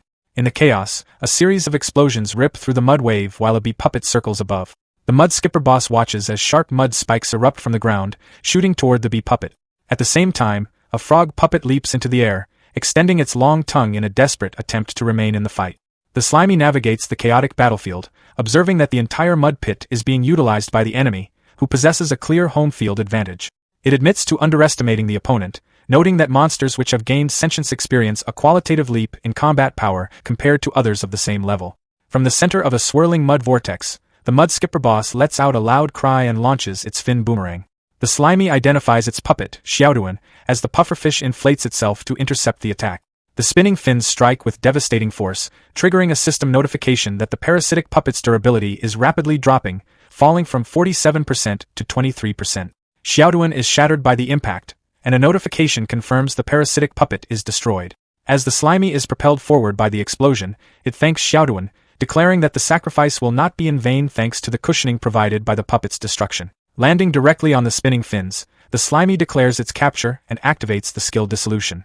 The mudskipper boss lets out a muffled cry as its fin is engulfed. A system notification confirms that the decomposition is successful and experience points have been gained. The mudskipper is devastated by the thought of losing his precious fin, while the Slimy remains unable to fully comprehend its significance, having never possessed such a part, though it recognizes it held deep importance for the creature. The boss is broken down, leaving the creature to collapse face down into the mud. The Slimy laughs while glowing as it imagines the mudskipper boss without fins. Suddenly, the boss erupts in a furious cry, its eyes turning bloodshot with pure rage as it vows to kill the bastard. The Slimy is shocked, exclaiming that the creature can talk. A reading from the encyclopedia explains that if a monster experiences intense emotional stimulation during combat, it may trigger intellectual evolution, thereby mastering language abilities. Standing amidst sharp mud spikes, the mudskipper boss activates intermediate magic, Swamp Flow Art. The Slimy remains unfazed, wielding a massive spiked mace and declaring that it is time to settle this. It boasts that with this move, it has even taken down a sanctified fall monster. Spinning the weapon with immense speed, the Slimy unleashes its plasmatic cannon. The mudskipper boss claps its hands together as massive mud walls rise to block the path. The spiked mace hurtles forward, smashing through the barriers with heavy force. It tears through layer after layer of the mud defense until the tip of the weapon suddenly stops, inches from the mudskipper boss's face. The boss stares in stunned silence as the attack halts just before impact. The slimy reels in shock as its attack is completely blocked, fearing that at this rate, even its weapon will be confiscated by the enemy. Suddenly, a system notification appears, stating that conditions have been matched for martial arts talent. The notification explains that this talent allows for the natural creation of suitable martial arts moves based on one's own conditions and identifies a currently releasable move. Confused by the sudden development, the slimy questions what it means to create moves using martial arts talent. However, it quickly pushes the thought aside, deciding that it does not matter and it must simply unleash the power first. Lunging forward, the slimy activates the newly acquired skill, Water Hammer. A massive shockwave ripples through the mud as the attack connects. The mud skipper boss is driven backward by the overwhelming force, pinned against a wall of mud by the golden staff. The creature's eyes widen in terror as it is crushed by the weight of the blow. The mud wall collapses in a violent spray of earth and debris, burying the boss beneath it. The mud skipper boss is left defeated, slumped headfirst in the mud with its legs twitching as the dust settles. At the royal capital's holy see, a huge cathedral towered under an orange sky, its presence impossible to ignore. Inside, a grand hall stretched out, lined with rows of golden statues, each one posed with hands pressed against their chest. High above it all, Pope Vikros stood on a balcony, looking down at the vast space below. He calmly said it had already been 3 days. All of Merlin's candles of fate had gone out, and none of them had lit back up. From his point of view, that could only mean one thing: Merlin had given up her life in the end. He added that his world magic couldn't pick up any trace of Gone anymore either, so as far as he was concerned, the threat was dealt with. After that, he looked over the gathered group and asked what they thought. Up in the darker part of the upper level, Far, Guild Master of the Red Eye Guild and one of the 7 Holy Knights, spoke up. He said Merlin had always been the type to plan ahead, so there was no way she hadn't set up backups. Still, he admitted it didn't sit right with him that Gone, who had been stuck and worn down in the swamp forest for over 2 years, could actually take her down with him. Far said there was a chance that Transmigrator was still hiding something, and suggested they just head over there and wipe the entire swamp forest out to avoid any future problems. Pope Vikros gave a small nod, saying Far was as careful as ever, but he didn't agree. He explained that the swamp forest's strong life force was something they couldn't afford to lose. To him, it was a necessary sacrifice that had to be preserved. He reassured Far that his world magic didn't get things wrong, Gone was already gone. Then he shifted the topic, saying the bigger issue now was restoring the strength of the 7 Holy Knights. Merlin's death, he said, couldn't be allowed to slow down the Grand Ascension plan. Right after that, he mentioned that a fitting candidate had just arrived and told them to come forward. From the far end of the hall, a single figure walked down the long central aisle toward the council. The young woman stopped at the front and politely greeted the Pope and the Holy Knights. Looking down at her, Dear, the Guild Master of the Holy Anthem Guild, commented that Merlin's disciple did seem like a good choice, though her personality was completely different from her teacher's. Nearby, Louisa, an S-rank adventurer from the Blue Hat Guild and Merlin's oldest disciple, was already breaking down. Through tears, she begged the Pope and the Holy Knights to find a way to save her teacher. She said she didn't know what to do anymore, and without Merlin, the Blue Hat Guild was basically finished. From above, Vane, the Guild Master of the Hawkeye Guild, cut in with a mocking tone. He said it didn't really matter and casually offered to take her in if her guild collapsed. Then he added that anyone below A rank wouldn't be accepted. Louisa held herself together as best she could and thanked Vane, but she turned him down. She said she had promised her master she would stay with the Blue Hat Guild for her whole life. Then she looked back up at the Pope and begged again, saying she was willing to give everything if it meant saving Merlin, even offering herself in exchange for the angel's grace. Pope Vikros smiled slightly as he listened, saying the bond between master and disciple was quite something. He asked her if she was really sure about offering herself like that just to save Merlin. Louisa, shaking but firm, looked up and said she was ready. Pope Vikros let out a quiet chuckle and commented that even angels had their limit. He then told everyone that Merlin's soul had been completely erased, and there was no chance of her ever coming back. With that, he formally declared that from this day on, the Blue Hat Guild, and the position among the 7 Holy Knights, would pass to Louisa. Louisa kept crying, calling out for her master, her voice breaking as she struggled to hold herself together. Vane cut in from above, telling her to get a grip and stop crying. He reminded her that plenty of people far stronger than her had never even been considered for a spot among the 7 Holy Knights. Hearing that, Louisa slowly wiped her tears and lowered her head. She admitted he was right to call her out. Then she said she would carry on her master's will, take responsibility for the Blue Hat Guild, and serve the Holy See with everything she had. The scene shifted to a few days earlier. In a dim, blue-lit chamber, Louisa stepped inside, asking if her master was okay after her tracking magic suddenly reacted. On the ground nearby, a dried, skeletal hand lay beside a glowing magic circle. Not far from it, Merlin's shriveled body rested against a stone structure, barely holding together. Without warning, Merlin's eyes opened with a sharp flash. Her body moved forward as her thoughts rushed all at once. She mentally cursed Gon while going over the soul fragments she had planted inside her disciples as a backup plan. From what she could tell, Louisa had the best compatibility. That meant this could still work: possession, rebirth, starting over. Merlin called out to Louisa, urgently telling her to come closer and give her hand. Louisa didn't move. Instead, she stayed where she was, her eyes giving off a strange, cold glow. She said she didn't want to. Then she explained that as long as she avoided physical contact, the spell Merlin had carved into her heart wouldn't activate. She added, almost casually, that she had been reading the forbidden black magic book in secret. Merlin's voice turned frantic as she told Louisa to listen to her and do as she said before it was too late. She begged her to save her, saying she would pass on everything she knew. Louisa's expression didn't change. She told Merlin not to act like that and said she would help her, right now. Then she pulled out a massive, dark magic book. Without hesitation, she brought it down hard onto Merlin's skeletal body. The impact echoed through the chamber as she kept striking again and again. Blood splattered across the floor and walls. Standing there covered in it, Louisa smiled in a wild, unsteady way as she quietly said she was giving her master immediate release. She let out a low laugh and added that once Merlin was gone, everything would belong to her. Back in the muddy terrain, the wide-eyed mudskipper lay still in the dirt, keeping low. A moment later, its large orange eyes widened as it realized the situation wasn't going its way. It quickly pushed itself up and rushed off, mud scattering behind it as it moved. While retreating, it glanced back at the trail it left, thinking that she hadn't fallen for the trick. Not far ahead, Slimy rode on top of Waji, telling him to pick up the pace. He pointed out that the system hadn't shown any defeat XP, which meant the mudskipper wasn't actually finished, either just down for a moment or faking it. From his perspective, there was no reason to gamble on that, so getting away stayed the top priority. Behind them, the mudskipper surged forward, its presence easy to track as it closed the distance across the flats. Its eyes rose from the mud as it chased them with clear focus. Slimy noticed it gaining on them and told Waji it was getting close. Instead of trying to outrun it in a straight line, he told him to change direction, making it clear that staying out in the open would only work against them. Waji reacted immediately and leaped toward a dense patch of mangrove-like trees. The mudskipper followed right after, forcing its way through the tangled vegetation, its movement rough but relentless. Using the cover, Waji and Slimy slipped behind a thick tree trunk and stayed out of sight. From there, Slimy watched closely and went over his options. He noted that his water hammer strike needed space to stretch before releasing it, and he doubted the mudskipper would fall for the same move again. On top of that, its control over the mud made things worse, especially in terrain like this. Even though part of him wanted to finish it here, he decided it wasn't worth the risk. Among the roots, the mudskipper paused, its body lighting up with faint yellow spots. It called out, asking the little yellow bastard if hiding was really going to help. Then it activated Swamp Flow Art at full range. Across the forest, the ground started shifting, mud bubbling and moving in every direction. Slimy watched as the mud around their hiding spot began to react.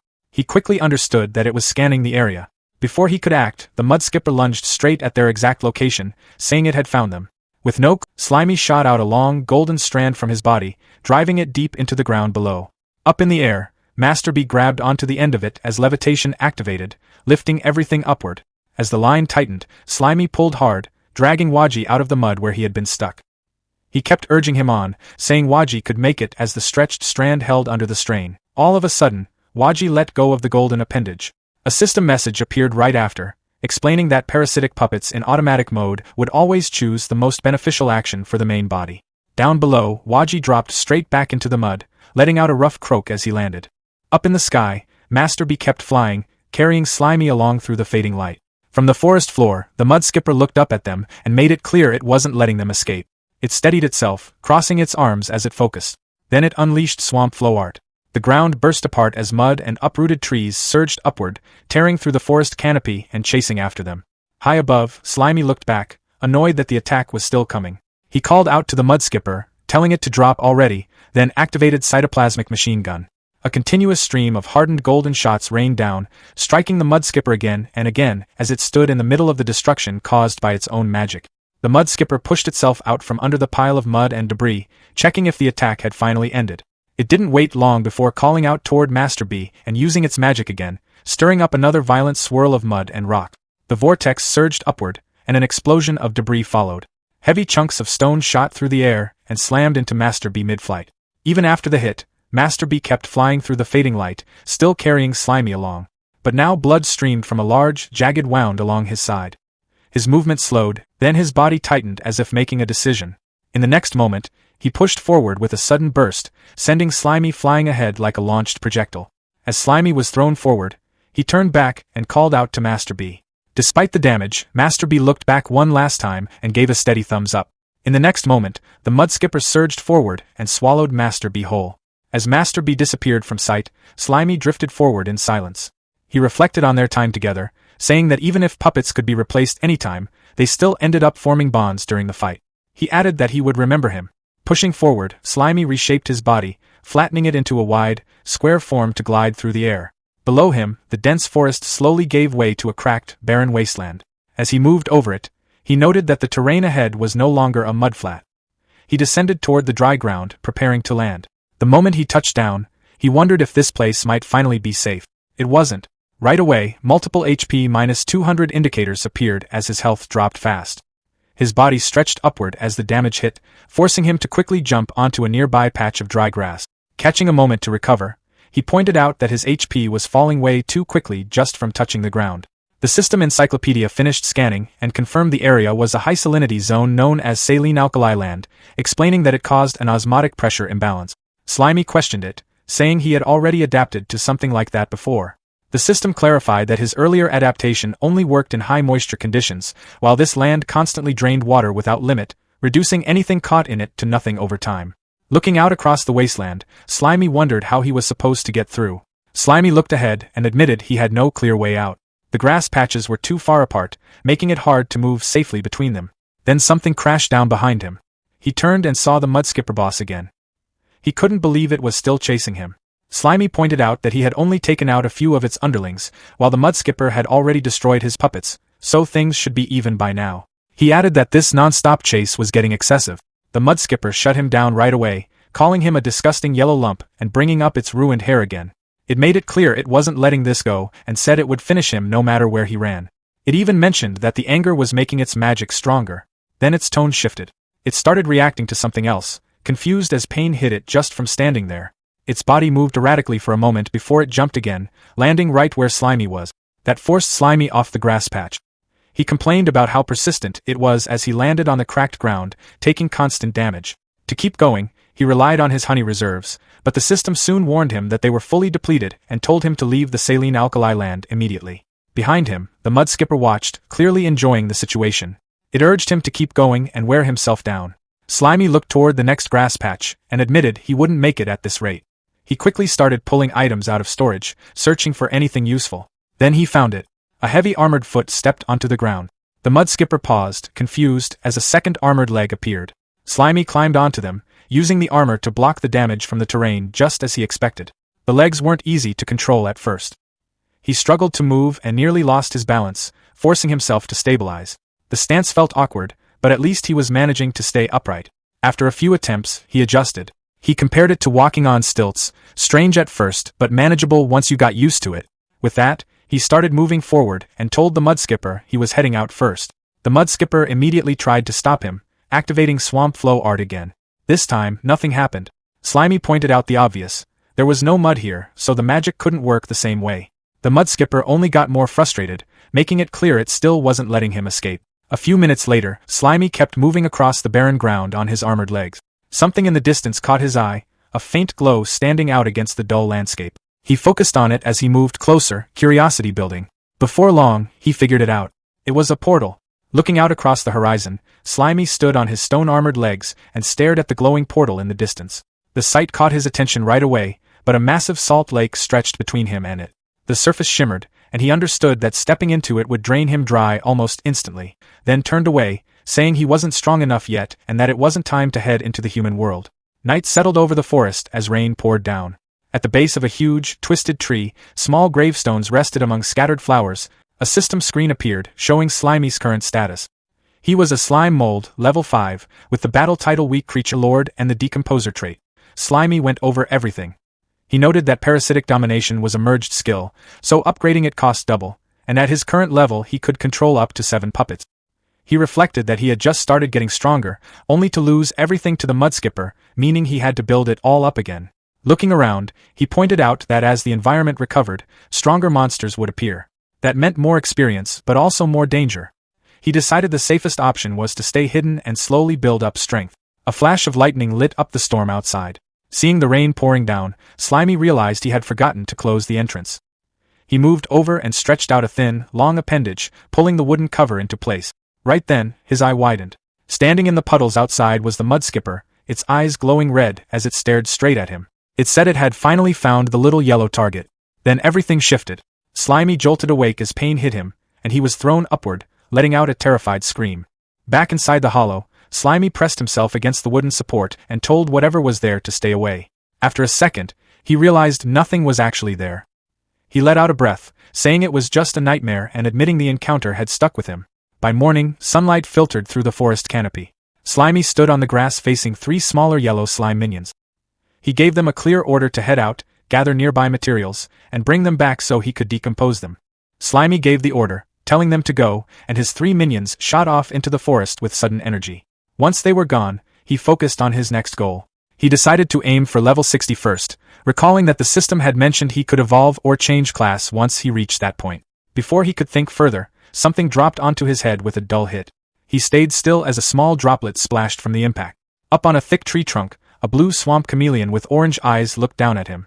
Its long tongue stretched all the way to the ground, holding Slimy in place. Slimy's expression turned cold as he commented that low-level monsters still couldn't tell who was the hunter and who was the prey. As the chameleon pulled its tongue back, a sharp red fragment stayed lodged in the tip. Blood splattered as the creature jerked back in pain. It reacted quickly, activating its camouflage and climbing up the tree, its body blending into the surroundings. Slimy didn't move. He activated a search, and a glowing grid swept across the tree bark. He noted that invisibility was useful, but not against him. The scan locked onto the target. In the next instant, Slimy moved in and declared he had found it. A system message confirmed it. Parasitic puppet a swamp chameleon X1. The details showed the puppet had 87% durability and skills like tongue fist, tongue whip, and camouflage. The scene shifted through the dense forest. Before long, the 3 minions returned, dragging back a massive pile of materials, including crabs and other shelled creatures. Slimy looked it over and said they had done well. He thought about what to do next, noting that because of the level gap, breaking things down directly didn't give enough experience. He needed a more efficient method. A golden interface labeled cooking appeared with a spatula icon. The system explained that processing ingredients this way could boost EXP and sometimes add extra effect. Standing in front of the pile, Slimy told Atong to check what dishes were available. A scan started right away. A list of options appeared. Charcoal grilled platter could restore a large amount of HP and give extra buffs along with 1500 XP. Fresh fish roasted restored a small amount of HP and boosted energy. Greasy mushroom soup provided steady recovery over time. Dry-fried bugs offered minimal recovery but were simple. At the bottom of each option, though, the same message showed up. He didn't meet the conditions to make any of them yet. Slimy went through the recipe list again and quickly noticed a problem. Every decent dish needed fire. That left him wondering what he could even make without it. After checking the options more carefully, he found one exception: normal salad. The description didn't help. It was just washed ingredients thrown together, nothing special, restoring somewhere between 50 and 300 HP with no extra effects. Slimy questioned why something like that even existed. He decided getting fire shouldn't be that hard. He remembered clearing out all the beehives nearby during his last nutritional overload, so the master bees were gone. That meant he had to think of something else.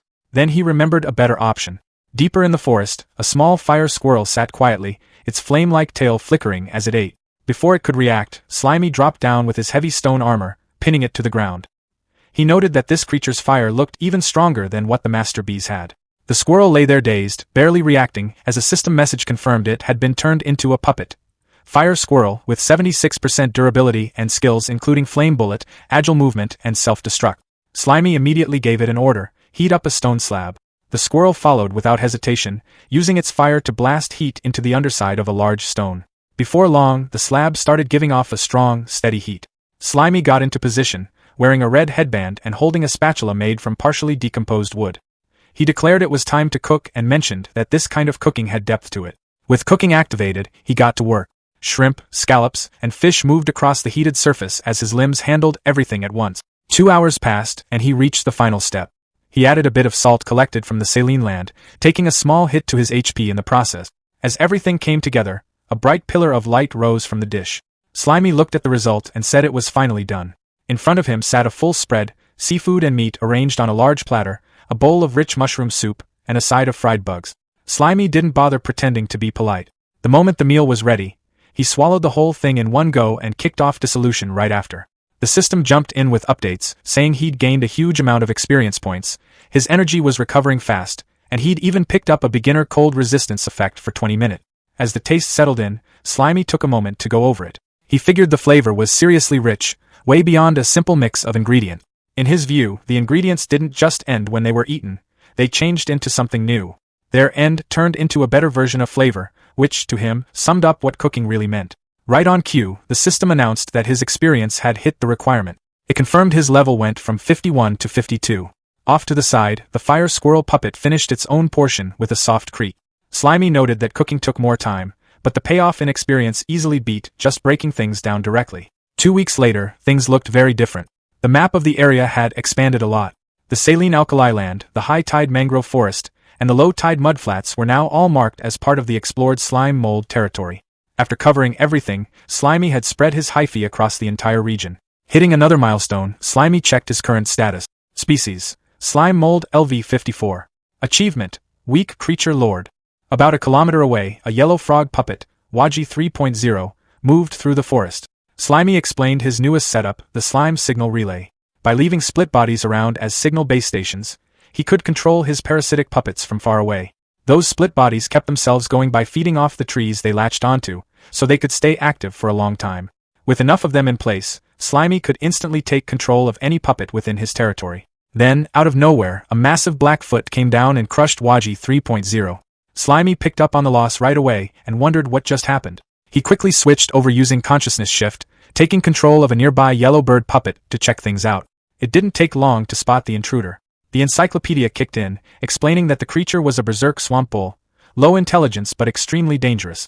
It was covered in scales, immune to anything below high-tier magic, and packed with raw strength. It rampaged without restraint and could release intimidation. The warning was clear: high danger, not something to face head-on. Slimy shifted again, moving his awareness to a base station right in the bull's path.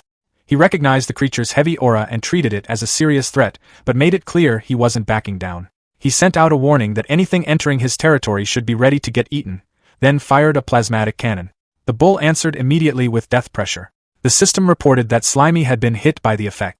The encyclopedia added that death pressure worked through eye contact, applying mental force depending on the gap in strength. If the difference was too big, it could end things instantly. A system alert popped up showing HP -850, followed by a message confirming the split body had been destroyed. The berserk swamp bull didn't slow down at all, continuing its rampage as it tore across the forest floor. Then the setup kicked in. Yellow hyphae spread out from the surrounding trees, forming a tight web around the area. Slimy activated search, and a grid appeared, locking onto the bull's position. The creature bit at the glowing threads, trying to tear through them, but another one of Slimy's bodies showed up on a nearby branch. Slimy had that body toss several mace-like projectiles while calling out for attention, telling the bull to look his way. At the same time, he went over the situation, noting that the bull clearly had more raw strength than the mudskipper he dealt with before, but its low intelligence made it easier to handle. He figured that as long as he stayed clear of its dangerous attacks, he could wear it down over time. From above, more heavy mace projectiles dropped toward the bull. The impacts hit hard, shaking the ground and kicking up dust. But once the air cleared, the bull was still standing, completely unaffected. Slimy reacted with a short comment, sounding surprised at how durable it was. The bull answered right away. Its eyes lit up in a deep red glow as death pressure activated. A massive skeletal reaper shape appeared behind it, locking onto Slimy, along with a heavy -999 damage indicator.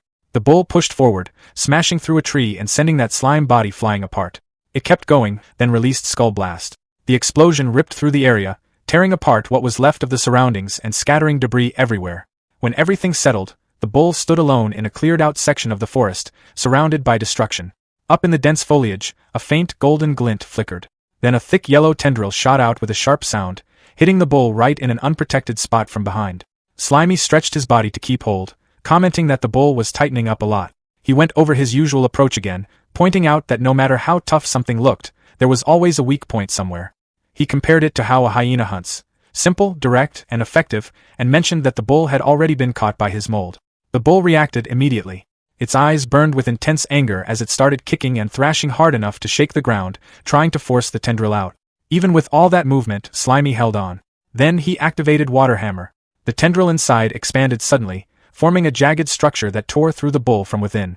The creature let out one last cry as its head jerked back, its body giving out under the internal damage. Inside, Slimy's yellow mold spread through the muscle, pushing further as it took over. In Slimy's imagination, he pictured himself dressed in a sharp suit, wearing a surgical mask and gloves, adjusting his glasses with a calm, clinical vibe. He remarked that it was now his turn, getting ready to begin his work. A thick stream of yellow fluid moved through a narrow, ribbed tunnel inside the bull's body. As Slimy traveled deeper, he noted that, luckily for him, the bull must have emptied itself before going on its rampage since he hadn't run into any annoying obstacles on the way. Further in, he reached a chamber packed with half-digested grass and realized he'd made it to the stomach. A moment later, pressure launched him upward like a geyser shooting through an opening inside the massive body. At the same time, Slimy's yellow mold kept spreading through the bull's muscles. The berserk swamp bull roared in pain, blood spraying from its mouth as the infection spread further inside it. Slimy decided it was time to leave. He started crawling toward a fresh wound, mentioning that he'd just used that as his exit. Activating search, he scanned the bull's insides as a digital grid spread over the creature's organs. Then he found what he was looking for. Slimy aimed a plasmatic cannon directly at the bull's heart. The mechanical structure charged up and fired a high-speed shot straight through the organ. That ended it. The berserk swamp bull collapsed onto the forest floor, motionless as blood poured from its body. Right after, the system announced that Slimy had killed a high-level monster above his own level and gained a massive amount of EXP. Another message followed, saying decomposition was continuing and more EXP was being gained.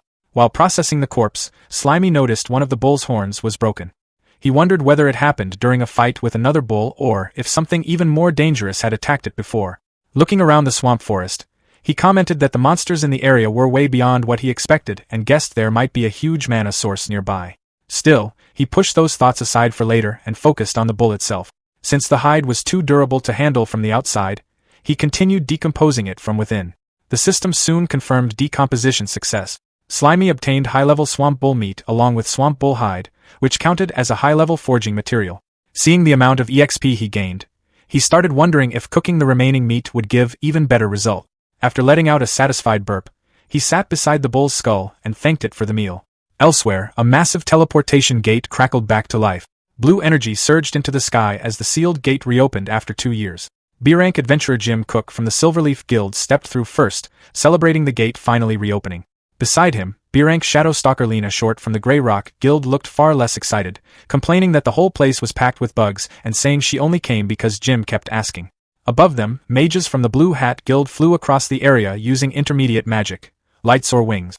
Jim muttered that they were playing unfair, while Lena pointed out that flight magic was basically the Blue Hat Guild's specialty anyway. The adventurers eventually reached the edge of Death Salt Lake.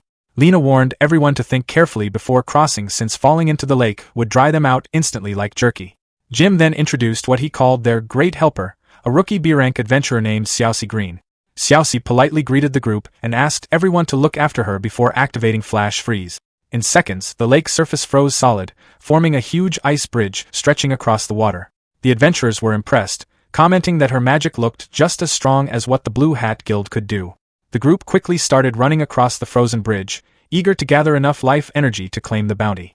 Jim and Xiaoxi followed behind while Jim warned that most rookies didn't understand how dangerous the swamp forest really was. A second later, his warning proved correct. The water exploded upward as a massive creature burst out, biting into one of the adventurers while smashing apart the ice bridge. The entire group stopped in fear. A man wearing sunglasses explained that the creature had evolved into a three-headed form by absorbing the overflowing magic leaking from the portal over time. Towering above them was the three-headed swamp snake. He identified it as a Lord-class high-level monster and ordered everyone to pay attention to his commands during the fight. Back in the forest, Slimy was busy roasting a swamp snake hatchling over a campfire. A description window explained that the food restored 400 HP and boosted movement speed in swamp areas by 15% for 30 minutes. The heat from the fire was intense though. Slimy fanned himself while complaining about how hot it was, just as an HP-40 indicator popped up. While eating, he started thinking about his next move. He decided it was finally time to improve his silkworm armor for better defense since he couldn't rely on the same weak point strategy against every high-level monster. After announcing that eating time was over and business time was starting, Slimy prepared to enter a deep state. The system immediately warned him that folding his consciousness into the slime mold space could expose his main body to danger. Slimy brushed the concern aside, pointing out that he already had mycelium warning systems and parasitic puppets nearby to keep watch. With a smug grin, he entered the slime mold space, a massive digital-like grid filled with stored items and floating icons. Inside the slime mold space, An interface appeared with 2 empty slots labeled primary materials and secondary materials.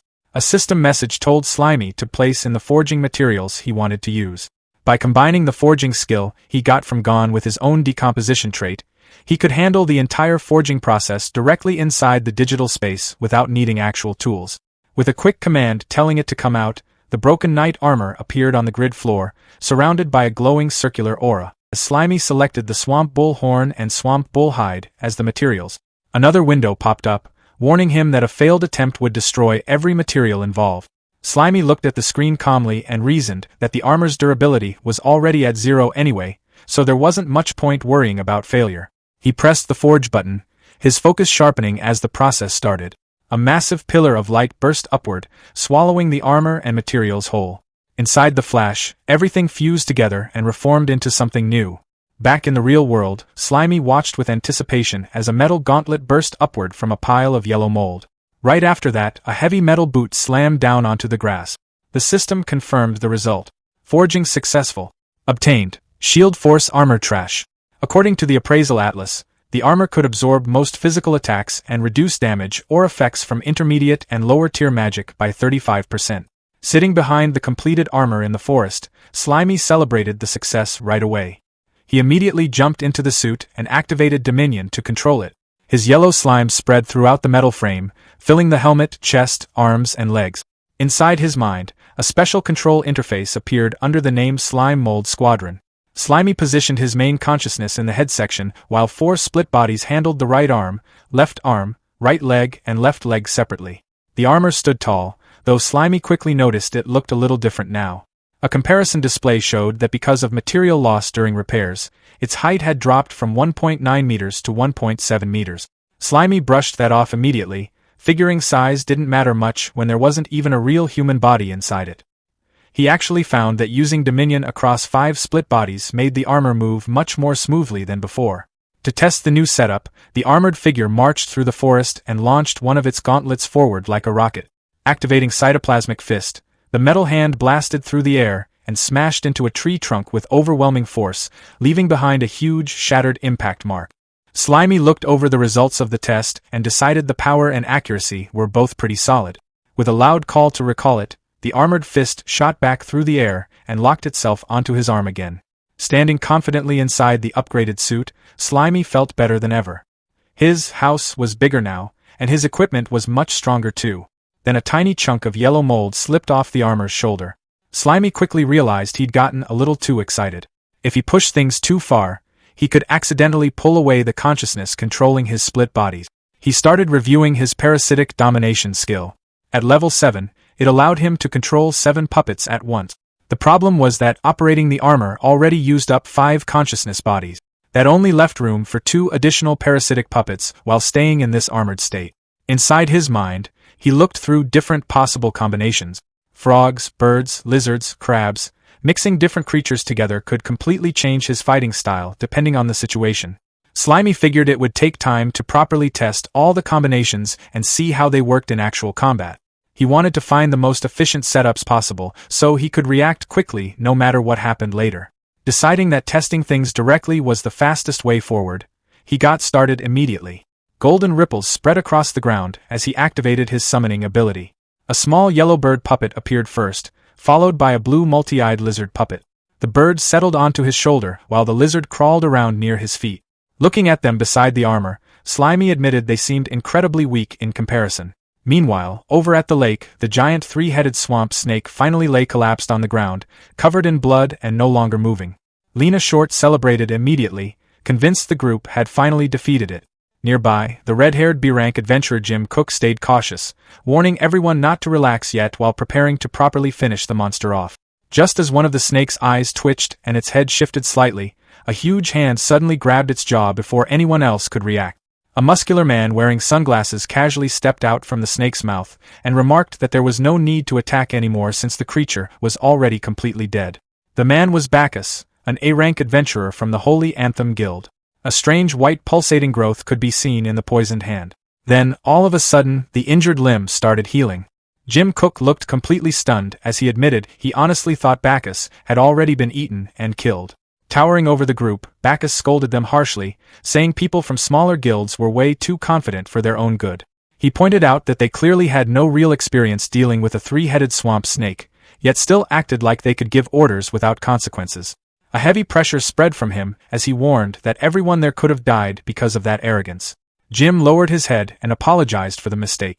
Bacchus still looked strict, but after a moment, he pulled out several potions and handed them over, telling Jim to use them to recover everyone's condition.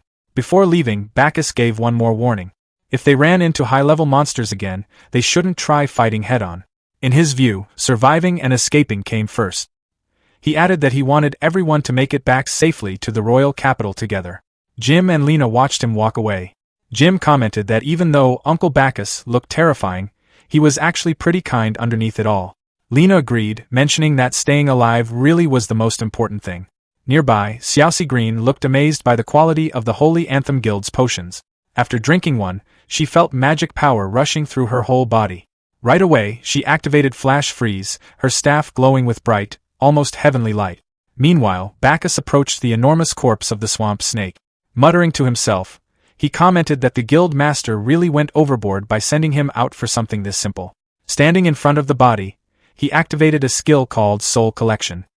He raised his glowing cross necklace high into the air, and an enormous magic circle spread beneath the snake's corpse. Intense red beams burst upward from the seal, and the corpse of the three-headed swamp snake slowly disappeared into the magic circle. At the same time, Bacchus's expression turned much colder. He quietly wondered why they couldn't just use humans directly as sacrifice elsewhere. Slimy split bodies stood in formation, practicing martial arts in their new armored suits. They shouted in unison as they moved through their drills. A system message appeared, confirming that the martial arts talent had automatically adapted to the current setup. Slimy's armored hand gripped a heavy mace, and with a powerful swing, he smashed through nearby rocks and trees. Slimy was impressed by the result. He remarked that a humanoid body was incredibly convenient, noting that even a casual swing felt as powerful as a plasmatic cannon. He thought back to Gon, realizing that if the martial arts talent was this strong already, then Gon in the past must have been terrifying. After successfully adapting to the armor, Slimy started considering his next move. He wondered whether he should continue exploring unknown areas or head toward the royal capital through the portal. He worried about his current strength, knowing that if humans discovered him, he would probably be captured and experimented on. At the same time, he realized that if he didn't stop the church's plan soon, the world itself would be sacrificed, leaving him with nowhere to escape. While weighing his options, Slimy suddenly sensed movement through his mycelium network. Something had entered his territory. Meanwhile, an adventurer party had already made its way into Slimy's section of the forest. Jim looked around and commented that the area felt completely different from the last time he had been there. He specifically pointed out that he didn't remember the forest being covered in so much strange yellow slime. It wasn't just spread across the ground, either. The yellow substance coated the trees as well. The group wondered if it was some kind of monster secretion, but nobody knew for sure. Jim was more concerned with the fact that the slime kept sticking to his boot. Then the attack started. Large swamp leeches suddenly emerged and rushed toward the party. Lena reacted immediately, cutting them down with swift kill before they could get close. But there was no time to relax. A swarm of blade-legged centipedes appeared next and surrounded the group. One of the creatures jumped onto an adventurer and bit into his neck, causing panic to spread through the party as everyone tried to fight off the attackers. The group quickly found itself surrounded. As the situation grew more chaotic, Jim shouted for everyone to stay calm. He activated his magic sword art and unleashed Holy Flame, Pure Land. A massive wave of fire spread across the battlefield. The centipedes were burned away almost instantly, and by the time the flames faded, the entire area had been reduced to scorched, blackened ground. Despite the destruction, the adventurers emerged unharmed, while the immediate threat had been wiped out.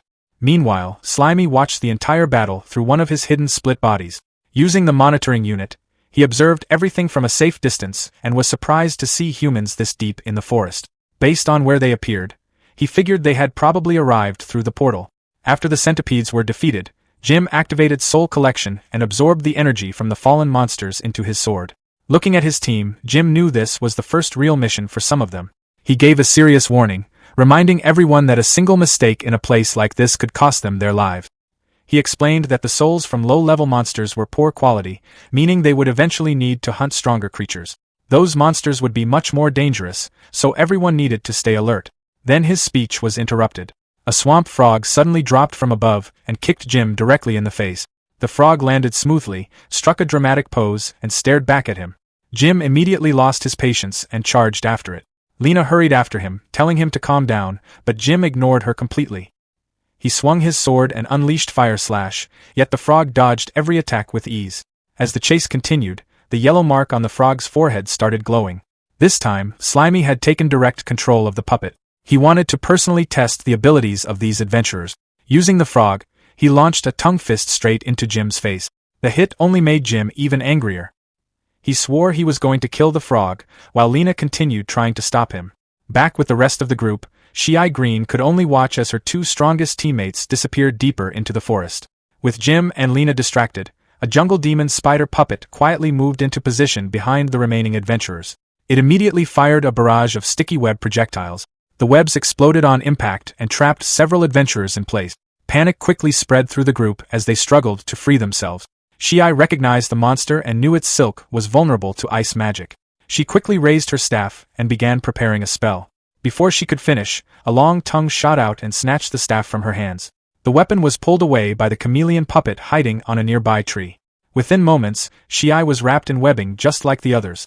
Meanwhile, Jim was still chasing the frog through the woods, determined to take it down. Suddenly, a heavy mace burst out from the ground and swung toward him. Jim barely managed to block the attack. He and Lena watched in surprise as the weapon was pulled back by a thick strand of yellow slime, retracting into a giant mound of yellow mold. At that moment, they realized the yellow slime wasn't just some strange substance covering the forest. It was a highly intelligent monster capable of using weapons. As the slime mass continued growing larger, Jim and Lena prepared themselves for a major fight. Then something unexpected happened.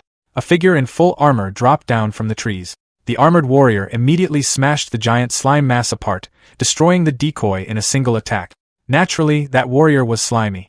Playing the role of a mysterious ally, he pointed at the destroyed slime and warned them that the creature could devour magic to become stronger. According to him, physical attacks were the only effective way to deal with it. Lena watched the bubbling yellow mass and warned Jim that the slimes looked like they were getting angry. Jim stood his ground and assured her that there was nothing to worry about. He said he could still use Holy Flame 2 more times if necessary. The yellow slimes began surging forward aggressively. Then a voice suddenly ordered them to retreat. To everyone's surprise, the slimes immediately pulled back and receded. Jim stared at the scene in disbelief and wondered if they had really just retreated. A mysterious voice then addressed the group, asking if they could understand what it was saying. Confused, Jim asked what the speaker meant and questioned who they were. Watching their reactions, Slimy quickly realized that the humans could indeed understand him. Internally, he noted that he was apparently able to communicate with people from this world. Slimy remembered that the encyclopedia synchronized from Gon's system contained information on the languages of the world. As his body shifted, an opening formed within the slime. He explained that thanks to the flexibility of his body, he could imitate the structure of vocal cords and produce speech. Internally, he continued experimenting, noting that by slightly changing the shape of those simulated vocal cords, he could create different voices. In his imagination, 2 slimes stood behind microphones as he proudly listed the possibilities, ranging from mature women to authoritative leaders, little boys and little girls. Before he could continue, Lena interrupted him. Looking suspicious, she pointed out that the portal to the swamp forest had only recently opened and that their group was the first batch to enter. She asked which guild he belonged to. That question immediately put Slimy in a difficult spot. Internally, he panicked. The only guild names he really knew were Gon's 100-style guild and the Blue Hat Guild that had hunted Gon in the past. After a brief pause, he awkwardly claimed that he was from the 100-style guild and said he had been sent on a secret mission to eliminate the yellow slimes in the area. The moment Lena heard the name Gon, her attitude changed completely. She immediately activated Swift Kill and rushed at Slimy with her daggers. While attacking, she accused the Hun-style guild of betraying the royal capital. According to what the church taught, anyone connected to that guild was considered a cultist who needed to be eliminated. Slimy easily avoided every strike. Lena kept attacking again and again, but none of her blows connected. No matter how fast she moved, Slimy slipped past her attacks without difficulty. Eventually, he got annoyed and decided he'd had enough. He threw a weapon at her, forcing her to dodge. That only made Lena more cautious. She couldn't understand it. The man was wearing heavy armor, yet he moved with incredible speed and flexibility. Even her strongest assassination techniques hadn't managed to leave a scratch. Then Jim rushed in to support her.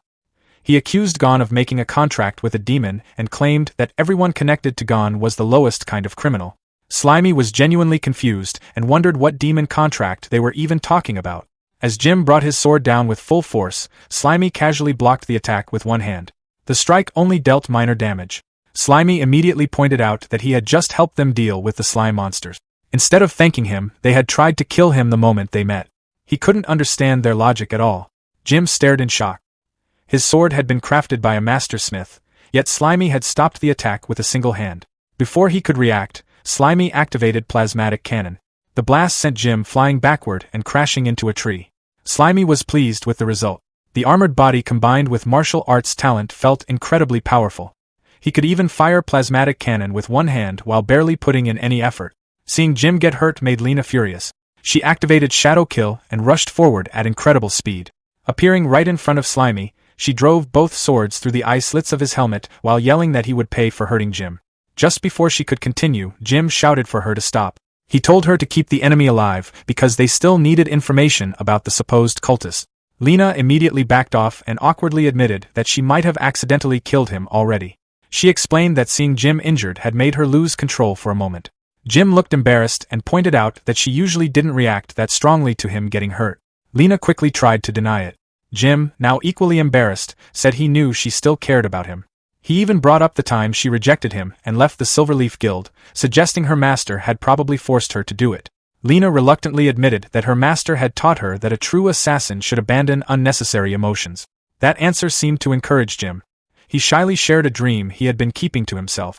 After completing a few more missions and saving enough money, he wanted to leave the royal capital behind, quit adventuring, and live a quiet life somewhere peaceful. Lena admitted that if she could stay with him forever, she would gladly choose that future. Meanwhile, reality looked very different.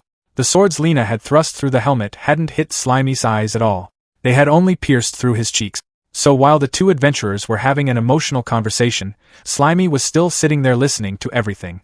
The more he listened, the more annoyed he became. He couldn't believe they were having a romantic moment while assuming he was already dead. At the same time, he pieced together some important information. Gon's guild had apparently been branded as a demonic cult, and these adventurers seemed to fully believe the church's version of events. Finally, Slimy lost patience. He grabbed Lena and threw her away. Lena was horrified. She couldn't understand how someone could still be alive after taking those attacks through the helmet. Slimy told them that since peaceful conversation clearly wasn't an option, he would just tie them up first and ask questions afterward. Jim hurried over to check on Lena. She assured him she was fine but insisted that Slimy had to be using some kind of demonic power. Slimy immediately rejected that idea and told them they had been lied to by the church. Internally, he was also evaluating the situation. Based on their performance, ordinary human adventurers no longer posed much of a threat to him. Jim, however, refused to listen. He declared that this time he would finish the battle properly. Activating Holy Flame, he surrounded himself with brilliant holy energy and proclaimed that evil would be destroyed.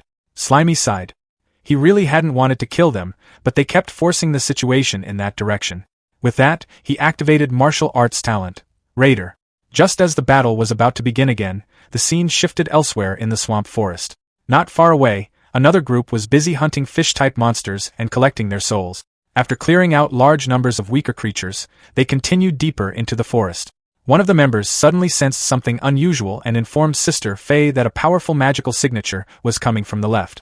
Faye, a B-rank adventurer from the Blue Hat Guild, remained calm. She commented that after defeating so many weaker monsters, it seemed they had finally attracted the area boss. A moment later, the ground shook violently. Then a mud skipper burst up from beneath the earth. Standing nearby was Anita, Merlin's youngest disciple and a C-rank adventurer from the Blue Hat Guild. Without hesitation, Anita gathered mana and prepared to face the massive creature head-on as she immediately began casting wind magic. A sudden rush of air swept through the battlefield as Anita focused her mana. High-tier wind magic gathered around her, forming a massive vortex that spun violently at her side. Before she could release the spell, a mud skipper beast burst from the shadows behind her and raked its claws across the back of her neck. Anita cried out and collapsed into the mud as blood spilled from the wound. Seeing her teammate fall, Sister Feifei swung her weapon forward and shouted for their remaining ally to stay focused and fight back. She immediately activated intermediate lightning magic, and the spell Crimson Lightning erupted across the battlefield. Jagged bolts of red electricity crashed down repeatedly while the mud skipper beasts darted across the wet ground, leaping into the air to avoid the strike. One of the creatures screeched as the lightning scorched the mud around it. Sister Feifei kept her weapon raised and realized the fight was more difficult than expected. The enemy could sense mana and move quickly through the swampy terrain. Nearby, Luoluo stood inside a glowing magic circle and said she could not understand how two mudskipper leaders had appeared together when the tribe's leaders were known to avoid sharing territory. Feifei angrily dismissed the concern, saying it did not matter how many leaders there were because they were still low-level monsters. She ordered Luoluo to keep one occupied while she prepared a stronger spell. Red electricity surged around her hand as she channeled high-tier lightning magic into Scarlet Bolt. One mudskipper beast crossed its arms in front of its face, bracing for the impact. The crimson lightning exploded against it in a violent discharge. When the smoke cleared, the creature was still standing, electricity crackling across its body as it screamed. Feifei smirked and said that even if it had blocked the main blast, the lingering current would still paralyze it. Her confidence vanished when a huge wall of mud erupted between her and Luoluo, completely blocking her view. Feifei turned and furiously demanded whether Luoluo was joking, scolding her for failing to hold off a single mudskipper leader. Then her anger turned to shock as she looked down and realized something was wrong beneath her feet. A mudskipper beast exploded upward from the mud directly under her. Before Feifei could react, Mudskipper Beast dragged her into the depths of the mud. Luoluo ran forward in terror, reaching out while shouting Feifei's name as her teammate was dragged into the swamp. Only Feifei's hands and weapon remained above the surface for a moment before they vanished. At the same time, a massive whirlpool of mud began spinning across the swamp as the skill Triple Mire Vortex activated. Luoluo found herself trapped at the center, unable to escape as the ground pulled her downward. Around the edge of the vortex, the three mudskipper beasts gathered and screeched triumphantly at their trapped prey. Determined to survive, Luoluo activated Magic Shield, surrounding herself with a protective barrier as she struggled against the sinking mud. She quickly assessed the situation and concluded that the mudskipper leaders were fighting with coordinated teamwork and appeared to possess evolved intelligence. Realizing she would not last much longer, she decided to retreat and bring the information back to the guild for Guild Master Lusha. Keeping her shield active, she cast Lightsoar Wings. A pair of magical wings emerged from her back and lifted her into the air. Just as she attempted to escape, a mudskipper beast sprang from the mud, wrapped itself around her, and tore off her head with a single bite. As the battle faded from view, a massive tail splashed back into the swamp. Deep beneath the mud, a vertical shaft became visible. The passage was filled with human skeletons, animal skulls, and scattered bones, leading down into a subterranean cavern. At the bottom of the cavern, Sister Feifei lay face down on a mound of skeletal remains. Slowly regaining consciousness, she pushed herself up and looked around, wondering where she was. Then she looked upward and saw a colossal creature towering above. Luoluo hung unconscious from its enormous mouth. In front of the giant monster, the three smaller mudskipper beasts stood together, screeching excitedly across the bone-covered floor. A system panel appeared and identified the creature as the Mudskipper King, level 69. The Mudskipper King looked down at Feifei and asked whether she was the human responsible for killing many of his children. Fear spread through Feifei as she stared at the enormous monster. She realized it could speak and recalled records describing dangerous monsters that had awakened intelligence.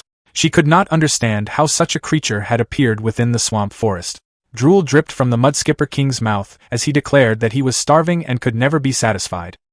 He ordered his followers to hunt more prey and bring it back to him. The three mudskipper beasts immediately obeyed. Screeching excitedly, they leaped across the piles of bones and rushed out of the cavern. The Mudskipper King then lowered himself closer to Feifei while holding the injured Luoluo in his mouth. He demanded to know whether she had seen a yellow monster.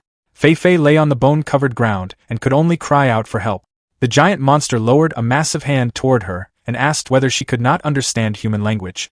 Feifei desperately crawled backward while continuing to call for help. The Mudskipper King's massive hand slammed down with tremendous force, crushing everything beneath it as blood spread across the ground.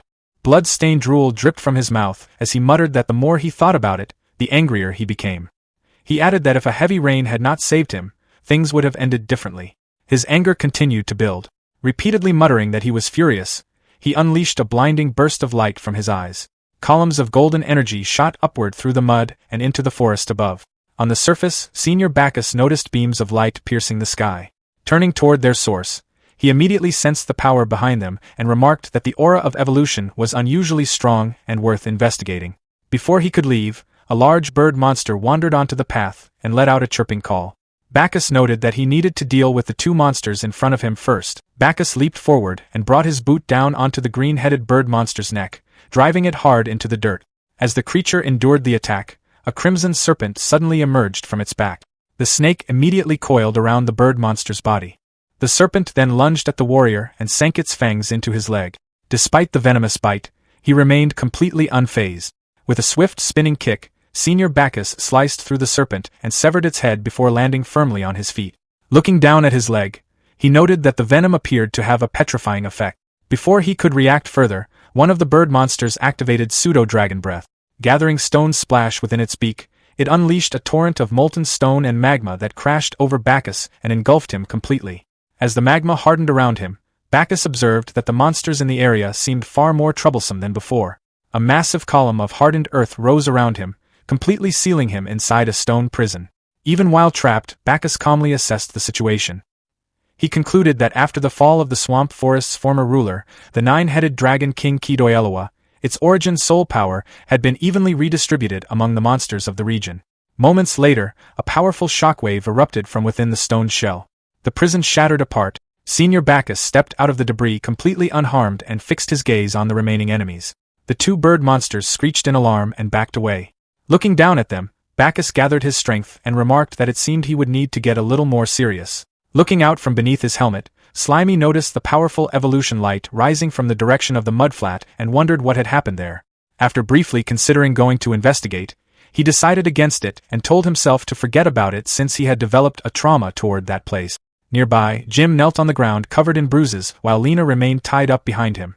Jim glared at Slimy and called him a bastard. He demanded to know whether Slimy had heard of the Silverleaf Pavilion Guild and warned that if anything happened to them, their guild master would hunt him down to the ends of the earth. Looking at the warrior, Lena realized that he had tricked them.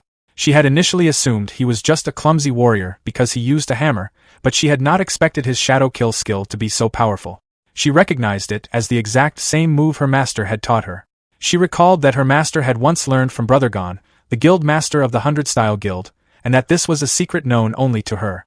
Since he came from the 100-style guild, she found it unsurprising that he knew the same techniques, but she still thought it was ridiculous that he could dual class as both a warrior and a raider.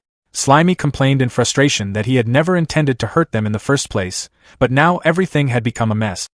He repeated that Brother Gon was not a traitor to humanity and insisted that they were the ones who had been brainwashed by the Holy See. Slimy reflected that he had not expected the Holy See to go so far. He estimated that even if the young women who had previously come looking for Brother Gon were still alive, they would likely be captured and executed by the Holy See if they returned. He considered what to do next. Originally, he had planned to use the 100-style guild identity to gather intelligence, but now the guild had been labeled public enemies by the Holy See.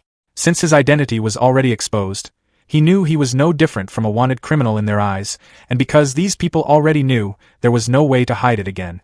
A system choice interface suddenly appeared before him with two options: kill and don't kill. Under the villain route, Slimy imagined himself as a giant demonic yellow slime. He considered that silencing them would not only conceal his identity, but that decomposing their bodies could also provide a huge amount of experience points, making it far more efficient than constantly hunting monsters in the wild. However, he acknowledged that crossing that line would mean abandoning his humanity completely, even if it allowed him to grow stronger faster and eventually destroy the Holy See and stop their plan to sacrifice all life. Under the Saint route, he considered letting them go, believing that love and truth were eternal and that as long as he conveyed goodwill, they would be able to feel it. This path allowed him to maintain his bottom line as a human being. He reasoned that although he had become accustomed to his skeleton identity, his soul had always remained human. His thoughts took shape as a yellow slime walking along a dirt road that split into a red-marked pacifist route and a blue-marked genocide route. Back inside his armor, Slimy grabbed his helmet in annoyance and muttered that the situation was irritating. He admitted that killing and decomposing people could make him stronger quickly, but he had inherited Brother Gon's will and should not kill indiscriminately. Suddenly, 3 sharp arrows shot through the air. Slimy jumped backward and successfully dodged them as they struck the ground. A group of newcomers arrived to support Jim and Lena. A brown-haired man wielding dual hand-axes called out that they had come to back them up, while a green-haired spearman demanded to know who the armored warrior was.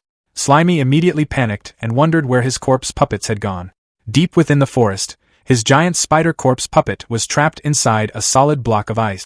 Beside it, his reptilian corpse puppet was also frozen solid within another block of ice. An adventurer wearing a brimmed hat untied Jim and handed him a red vial. He said that he still had some of the healing potions Senior Bacchus had given them and urged Jim to drink one. Jim accepted the potion and thanked him. With Jim and Lena freed, the gathered adventurers rallied together and called for everyone to join forces against the armored opponent. Slimy stood silently before them without saying a word. Looking at the crowd through his visor, Slimy declared that he truly did not want to kill anyone, but they were leaving him with no choice. The armored Slimy activated the skill Death Pressure, releasing a massive dark golden vortex that rose high into the sky. The overwhelming aura caused the enemy reinforcements to tremble in fear. One commented on the terrifying pressure, while the green-haired spearman wondered how they could possibly defeat him. Bathed in a bright yellow glow beneath his armor, Slimy decided to play the role to the very end. He chose to use the new skill he had obtained from the bull to test them and measure the gap in strength between himself and the humans. As the backup guild members turned and fled into the forest, Jim watched in disbelief and demanded to know why they were running away. Beside him, Xiaoxi gripped her staff and nervously asked her senior what they should do next. Jim reassured himself that it did not matter because those cowards would not have been much help anyway. He said that having Lena and Xiaoxi with him was more than enough. Drawing his sword, he confidently proposed a plan in which he would take the front line, Lena would launch a sneak attack, and Xiaoxi would wait for an opportunity to cast magic. Lena immediately called him a hot-blooded idiot and questioned why he was trying to act cool when the enemy was clearly far stronger than them. She urged him to run, grabbed Xiaoxi, and pulled her along. Jim quickly followed, taking Xiaoxi's hand and telling her to stop spacing out and keep up. Seeing Jim holding Xiaoxi's hand, Lena puffed out her cheeks as they fled. The two groups ran in completely different directions, leaving the armored Slimy alone in the clearing as he watched them go in confusion. Inside his helmet, Slimy's yellow gelatinous face split in annoyance. He complained that he had not even decided what to do with them yet. He realized that if they escaped, news of his true identity would reach the royal capital and lead to serious consequences. He cursed the moral restraints that were holding him back. The armored Slimy leaped forward and chased after the fleeing trio. He shouted for them not to run and asked for a chance to talk. He decided to make one final attempt to communicate properly and resolved that if they refused to cooperate, the consequences would be on them. Looking back in panic, Jim shouted that the monster was right behind them. The scene shifted deeper into the forest, where a massive yellow impact light erupted in the distance. Senior Bacchus stood among the trees examining his left forearm, which was covered in a petrified, scaly growth resembling snake skin. He observed that a snake scorpion, normally only an intermediate magic beast, had somehow become extremely powerful. He remarked that the ecological reset of the swamp forest was truly remarkable. A large snake-scorpion monster with a bird's head and sharp claws screeched at him. As Bacchus prepared to attack, his arm began glowing with a purifying light. A system notification appeared displaying partial sanctified fall -70%, showing that his hand was recovering. Raising his fist, Bacchus activated the skill Holy Hammer. A heavy golden cross-shaped blow slammed into the snake-scorpion monster, causing it to screech in pain. Bacchus looked at his blood-stained hand as another bird-like beast approached from behind. Sensing its presence, he turned around and faced the monstrous creature directly. The snake secretary bird activated its stare skill, narrowing its large bulging eye with hostile intent. Without hesitation, Bacchus stared back. His own eye widened, and a complex golden circular pattern appeared within his pupil. The snake secretary bird was immediately frightened by the powerful counter-stare. It let out a panicked screech as its body stiffened. Bacchus looked down at his hand and noticed it was turning to stone. He realized that the Earth attribute snake secretary bird's stare carried a petrification effect. The stone spread rapidly, covering his entire muscular body in a thick layer of rock. With a powerful grunt, Bacchus flexed his muscles. The strength of his body shattered the petrification covering him, sending fragments of stone flying in every direction. He stated that the effect was so weak that the antibodies in his body alone were enough to deal with it, meaning he did not even need a healing potion. Frightened by his overwhelming strength, the snake secretary bird turned and fled through the forest in an attempt to escape. Suddenly, a dark silhouette with glowing red eyes appeared directly behind the fleeing beast. A voice asked whether it really thought it could escape, and Bacchus tore the creature's neck and head apart. He declared that escape was not allowed. Standing over the bloody remains, Bacchus activated Soul Collection. A glowing magic circle appeared beneath the carcass and extracted the beast's spirit, which flew into his hand. Just as he finished, a voice from the distance desperately called out Senior Bacchus's name. Bacchus turned his head over his shoulder and asked curiously why they had returned. The green-haired spearman pointed ahead, his voice trembling as he warned Senior Bacchus that the monsters were coordinating their attacks. Worse, they were being led by a mysterious armored figure whose mere presence made everyone shudder. They had no chance of defeating him. Bacchus remained expressionless and asked why they had bothered coming back. Stepping forward, he questioned whether being outmatched gave them the right to abandon the mission. The spearman trembled violently, sweat pouring down his face as he stammered that the situation had spiraled far beyond their expectations. Desperate, he promised they would pay the penalty for breaking their contract with the Holy Song Guild. Bacchus heavily patted the trembling spearman on the shoulder and calmly told the two guild members they were free to leave. Turning his back to them, Bacchus remarked that they had already paid the penalty. The spearman hesitated and asked when that had happened. Bacchus raised his blood-stained hand and snapped his fingers. He revealed that they had paid the price the moment they drank his potion. Inside their bodies, microscopic red cells rapidly multiplied and violently mutated. The spearman and his companion began coughing up blood before collapsing onto the grass, bleeding to death within seconds. Without hesitation, Bacchus activated Soul Collection, absorbing their souls. Holding a glowing cross-shaped necklace in his blood-stained hand, he remarked that despite their pathetic strength, human souls were still far superior to those of mindless monsters. Elsewhere in the forest, an ice crystal portal shimmered into existence. Xiaoxi, Jim, and Lena burst out of the blue portal and sprinted through the trees without looking back. Jim panted that they had already teleported 3 times. There was no way their pursuer could still track them. Behind a nearby tree, however, Slimy quietly watched them. He had already found their location. As long as they remained within the reach of his mycelium network, escaping him was impossible. Hoping to resolve things peacefully one last time, he decided to try talking to them again. A moment later, the armored Slimy dropped heavily onto the ground directly in front of Xiaoxi and called out that he had found them. Jim and Lena recoiled in shock. Jim demanded to know how the monster kept pinpointing their location every single time. Without hesitation, Xiaoxi unleashed Ice Gatling, firing a barrage of razor-sharp ice crystals. The frozen projectiles hammered against Slimy's armor in rapid succession. Slimy calmly observed that although the attack was created with magic, once the ice crystals were launched they became physical projectiles, making them easy for his armor to block. Xiaoxi stared in disbelief as her relentless barrage failed to leave even a scratch. Lena stepped forward, raising a vibrant green leaf, and telling everyone to watch carefully. She recalled her master's words that the leaf contained the power of an ultra-high-level earth gem. Once activated, it could cover the sky and completely seal its target. She tossed the leaf towards Slimy, silently lamenting that it had been her master's precious keepsake. No matter how valuable it was, she had no other choice. The lone leaf landed squarely on Slimy's helmet, leaving him thoroughly confused. An instant later, countless glowing green leaves erupted from it, rapidly spreading through the area. The endless swarm wrapped around Slimy as HP-10 notifications continuously appeared. The encyclopedia immediately explained the effect of the Earth Gem. Its Earth attribute granted plants limitless vitality, allowing the leaf to multiply endlessly while draining the target's life force as nourishment. The only known countermeasure was to burn the vegetation away with fire magic. Trapped inside the endless storm of razor-sharp leaves, Slimy could only wonder what an Earth Gem even was. As his HP continued to fall, he bitterly questioned how he was supposed to use fire magic when he didn't know any. Suddenly, a blazing fireball exploded, engulfing the area in flames. Slimy burst out of the inferno as HP-300 flashed above him. His armored gauntlet opened, releasing a small yellow fire squirrel. Slimy thanked the ice mage for giving him the idea. If magic could materialize into physical matter, then physical matter could also be converted back into magic. His parasitic puppet served as the perfect conversion medium. The process became clear in his mind. Cytoplasm from his main body flowed into the puppet, fueling the spell and allowing the fire squirrel to cast magic at the cost of 300 HP. Charging through the drifting ashes, Slimy realized that by the same principle, if he captured parasitic puppets capable of advanced magic, he would be able to cast those spells himself. He suddenly stopped and reached toward the scorched ground. His targets were gone. Stepping onto a thick trail of yellow slime, Slimy knelt beside it and decided that capturing the humans had become his highest priority. He was done hiding. It was time to mobilize his true body.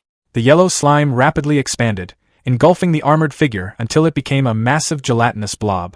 The enormous slime surged across the forest floor, crushing bushes and tearing through undergrowth before coming to an abrupt stop at the edge of the forest. The armored Slimy emerged from the top of the giant slime and observed that the sensory range of his mycelium network ended here. Beyond the forest lay a dark expanse of dead woods, an area he had never explored. Every time his mycelium spread into the dead forest, it withered almost instantly. Every instinct warned him that the area was extremely dangerous. For a moment, Slimy considered turning back. Staying alive had always been his greatest advantage. Meanwhile, deep inside the dead forest, Jim, Lena, and Xiaoxi continued forward. Jim looked around the decaying landscape and remarked that the swamp forest was nothing like it had been 2 years ago. Lena nodded, explaining that this area used to be a training ground for novice adventurers. Now, she believed anyone entering would need at least an A-rank team leader to survive. Exhausted, Jim and Xiaoxi sat down on the roots of a massive dead tree. Jim let out a sigh of relief, convinced that Lena's noble phantasm had successfully sealed their pursuer and allowed them to escape. Lena smiled faintly as she looked at the green leaf. She recalled that her master had given it to her, making it both a powerful sealing artifact and a treasured keepsake. A thick drop of green slime suddenly landed on her head. Directly above them, an enormous earthworm monster hung from the dead branches, drooling sticky green mucus from its gaping mouth. Lena touched the slime in her hair, her expression turning to disgust as she quietly warned the others not to move. She explained that giant earthworms had no eyes and hunted entirely by sensing vibrations. Jim slowly drew his sword, frowning as he studied the creature. Something was wrong. Ordinary giant earthworms only grew 3 or 4 meters long. This monster was far larger than it should have been. Before it could attack, a colossal holy hammer descended from the sky and crushed the earthworm in a single blow. Green blood exploded across the forest, splattering Jim, Lena, and Xiaoxi. A figure landed in front of them with a glowing fist. It was Bacchus. Looking down at the stunned trio, he asked, "Trying to run away?" Greeting Bacchus enthusiastically, Jin explains that they were just attacked by a mysterious armored person claiming a specific identity. Ignoring the explanation, Bacchus sternly demands the surprised boy answer his question instead, leaving Jin stammering in confusion. Bacchus asks if they are planning to run away and abandon their mission, calmly reassuring the boy to just tell the truth. Standing next to the man's massive arm, Jin quickly clarifies that they are definitely not abandoning the mission. He admits they carelessly lost before, but confidently asserts that with a new battle plan, they can win the next fight, especially with Senior Bacchus on their side. Acknowledging the boy's resolve, Bacchus simply states that he understands.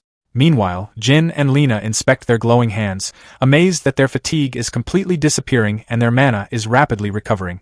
Lena notes this is strange since their potion's effect should have expired long ago. Bacchus explains that the potion he gave them is a new type developed by the Holy Song Guild, designed to activate their own life energy to produce a powerful second-stage effect. Standing alongside his teammates, Jin admits that while he doesn't fully understand it, he feels incredible. He eagerly urges Bacchus to hurry up and catch the mysterious armored person, assuming the attacker is a remnant of the traitor Goen's guild. However, Bacchus calmly replies that there is no need for that. He explains that over a year ago, 3 adventurers loyal to Goen entered the swamp forest to search for him. Because the church wasn't fully certain of Goen's betrayal at the time, they allowed the expedition instead of formally convicting the 100 Styles Guild. Holding up a silver cross necklace, Bacchus solemnly declares that gathering enough life energy for the church is their absolute highest priority on this trip.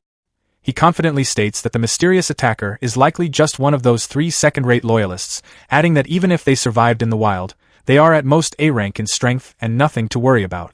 Walking away, Bacchus warns that the road ahead will be far more dangerous and orders them to follow him. Jin responds enthusiastically, completely ready for the challenge. Looking concerned, Lena worries about the others who were separated from them, fearing they might also be attacked by the armored person. But Jin reassures her, noting that their magical communication has been cut off. He reasons that since they lured the armored attacker away for so long, the rest of their group should have taken the opportunity to safely return to the royal capital. Soon, the group walks through a dead, gray forest. Suddenly feeling the ground shake, Jin frantically points around and asks if there is an earthquake. But Bacchus clarifies that they have simply arrived, announcing that this is the place with the richest life energy in the entire swamp forest. The group stands at the edge of a massive, churning swamp completely infested with terrifying creatures. A red, skull-faced monster wades through the water alongside numerous other mutated beasts violently fighting each other, while a massive tentacled monster looms over the swimming horde. Jin stammers in sheer disbelief that the swamp forest hides a place like this. Lena expresses her absolute shock that these are all high-level monsters, watching as a large, spiked frog creature swims rapidly through the murky depth. As a spiked monster leaps wildly toward a giant reptile's gaping jaws, Bacchus seriously corrects them, clarifying that these are basically all elite monsters far above high-level status. He explains that the entire ecology here is currently being reset. Recalling the past, Bacchus notes that 2 years ago, humanity's traitor, Goen, came to the swamp forest seeking the power of demons in a vain attempt to destroy the world. Bacchus recounts how the former lord of the swamp forest, the 9-headed dragon king Kudoyelwa, reached an agreement with the church. Joining forces with the 7 holy knights, the Dragon King vowed to stop Goen's evil plan and annihilate him within the swamp. Bacchus continues, revealing that although Goen was finally eliminated, Kudo-Yellowwa also fell in the devastating battle, costing the church 2 holy knights in the process. However, when a whale falls, all things grow. With the death of Kudo-Yellowwa, the immense source of soul power that had accumulated within its body for 1,000 years was released back into the environment, completely resetting the ecology and triggering the massive explosion of life they see today. Even low-level monsters can evolve and awaken their intelligence if they absorb enough life force. He adds that this evolution grants them the qualification to actively compete for the new title of Lord of the Swamp Forest. Bacchus estimates that the area before them is the main battlefield where Goen and Kudo-Yellowwa fought. He explains that the residual magic there is the thickest, which naturally attracts the most powerful monsters to gather in one place. Realizing the gravity of the situation, Green quietly acknowledges that this explains everything. Standing before the shocked trio, Bacchus abruptly orders them to stop dazing around and start working. Looking down at a massive tentacled monster swimming below, he bluntly states that the giant earthworm they fought earlier, which was driven to the edge of the forest, can only be considered the absolute bottom of the food chain in this area. Sweating nervously beside a terrified Lena, Jin questions how they are supposed to fight if a monster of that level is considered the lowest tier here. But as a giant earthworm suddenly charges rapidly toward them, Bacchus's arm transforms into a glowing, razor-sharp blade. He commands them not to fear, ordering them to fight to the bitter end, reminding the young adventurers that with their life energy activated, they are now far stronger than before. With a swift, brutal motion, Bacchus effortlessly slices through the giant earthworm monster using his razor-sharp blade arm. Splattered in green fluid, a surprised Jin notes that his own slash seems to have become much stronger than before. Seizing the opportunity, Lena fiercely kicks a severed segment of the monster away, while Green quickly summons sharp ice spikes to skewer the remaining pieces. Wiping the disgusting green fluid from her face, Lena excitedly notes that power is still pouring into her body, admitting that she doesn't feel tired at all despite the intense battle. Standing calmly near the defeated monster, Bacchus tells the group that this is nothing yet. As the soul collection system activates, he confidently declares that humans will become even more perfect in the future, which is the ultimate goal of their church. Suddenly, a giant mosquito monster flies rapidly downward from the sky. Looking up in absolute shock, a terrified Green identifies the horrific creature as a dragonfly. Before they can react, the giant mosquito unleashes its violent suction, powerfully pulling the screaming group and surrounding debris upward into the air. But in a flash of movement, a devastating strike completely shatters the giant mosquito monster's body. Covered in blue fluid, Jin, Lena, and Green fall safely back to the ground. Morphing his arm into a grotesque cluster of numerous pale hands, Bacchus casually notes that he needs to deal with monsters of this level seriously. As the horrifying cluster of hands slowly retracts back into a normal arm, Bacchus turns back to the stunned group, reassuring them that as long as he is there, they can rest assured he will protect them. Nervous, Lena whispers to Jin, asking if he doesn't think Senior Bacchus's arm is incredibly strange. However, Jin simply whispers back that it is probably just some high-level transformation magic, telling her not to overthink it. Standing in a pool of blue fluid near the monster's corpse, Bacchus apologizes, explaining that he tends to talk a lot after getting familiar with people. He jokingly asks them not to despise their senior for being too naggy. Jin quickly stammers that they would never do that, gratefully adding that Bacchus not only shared so much knowledge with them, but also saved their lives multiple times. Holding his silver cross necklace, Bacchus explains that the Holy Song Guild's mission on this trip is fully coordinated by him and directly relates to his S-rank evaluation, which is why he is exceptionally attentive. He firmly tells the young adventurers that they just need to cooperate well with him and not cause him any trouble. Confident in his overwhelming power, he asserts that even if they just stand by and watch the whole time, he can easily bring them back to the royal capital safely. However, looking extremely nervous, Green speaks up, stating that she feels they should just go back now. She argues that even if they have become stronger, they still can't possibly be a match for these elite-level monsters. Hearing this, Bacchus's eye glows menacingly as he shouts, aggressively questioning if she wants to run away. Bacchus sharply snaps his fingers. Noticing the lack of any reaction, Green looks down with a confused expression. Confused, Bacchus frustratedly snaps his fingers again, trying to force a reaction from the remaining blue fluid. He mutters to himself, confused as to why the potion's effect has suddenly disappeared. He notes that once someone is infected with the holy factor, it should remain forever, deciding he'll have to report this strange anomaly back to the guildmaster. Suddenly, Bacchus bends over as an intense explosion of bright white energy completely envelopes his body. He violently declares that while dying in battle is acceptable, surrendering is not an option, refusing to let any deserters ruin his precious S-rank evaluation. Without hesitation, Bacchus swings a massive white energy blade ruthlessly downward. Thinking quickly, Jin raises his sword, barely managing to block the heavy, descending strike. Struggling under the immense weight, Jin desperately asks his senior if he's forgotten the church's fifth rule, reminding him that life is supposed to come first. But Bacchus simply shouts back, coldly explaining that while human lives are important resources, they are no longer in the reserve stage. He swings his glowing weapon downward with even greater force as Jin desperately tries to hold his ground against the heavy strike. However, the devastating energy blade slams into the earth, sending Jin falling backward as the ground shatters beneath him.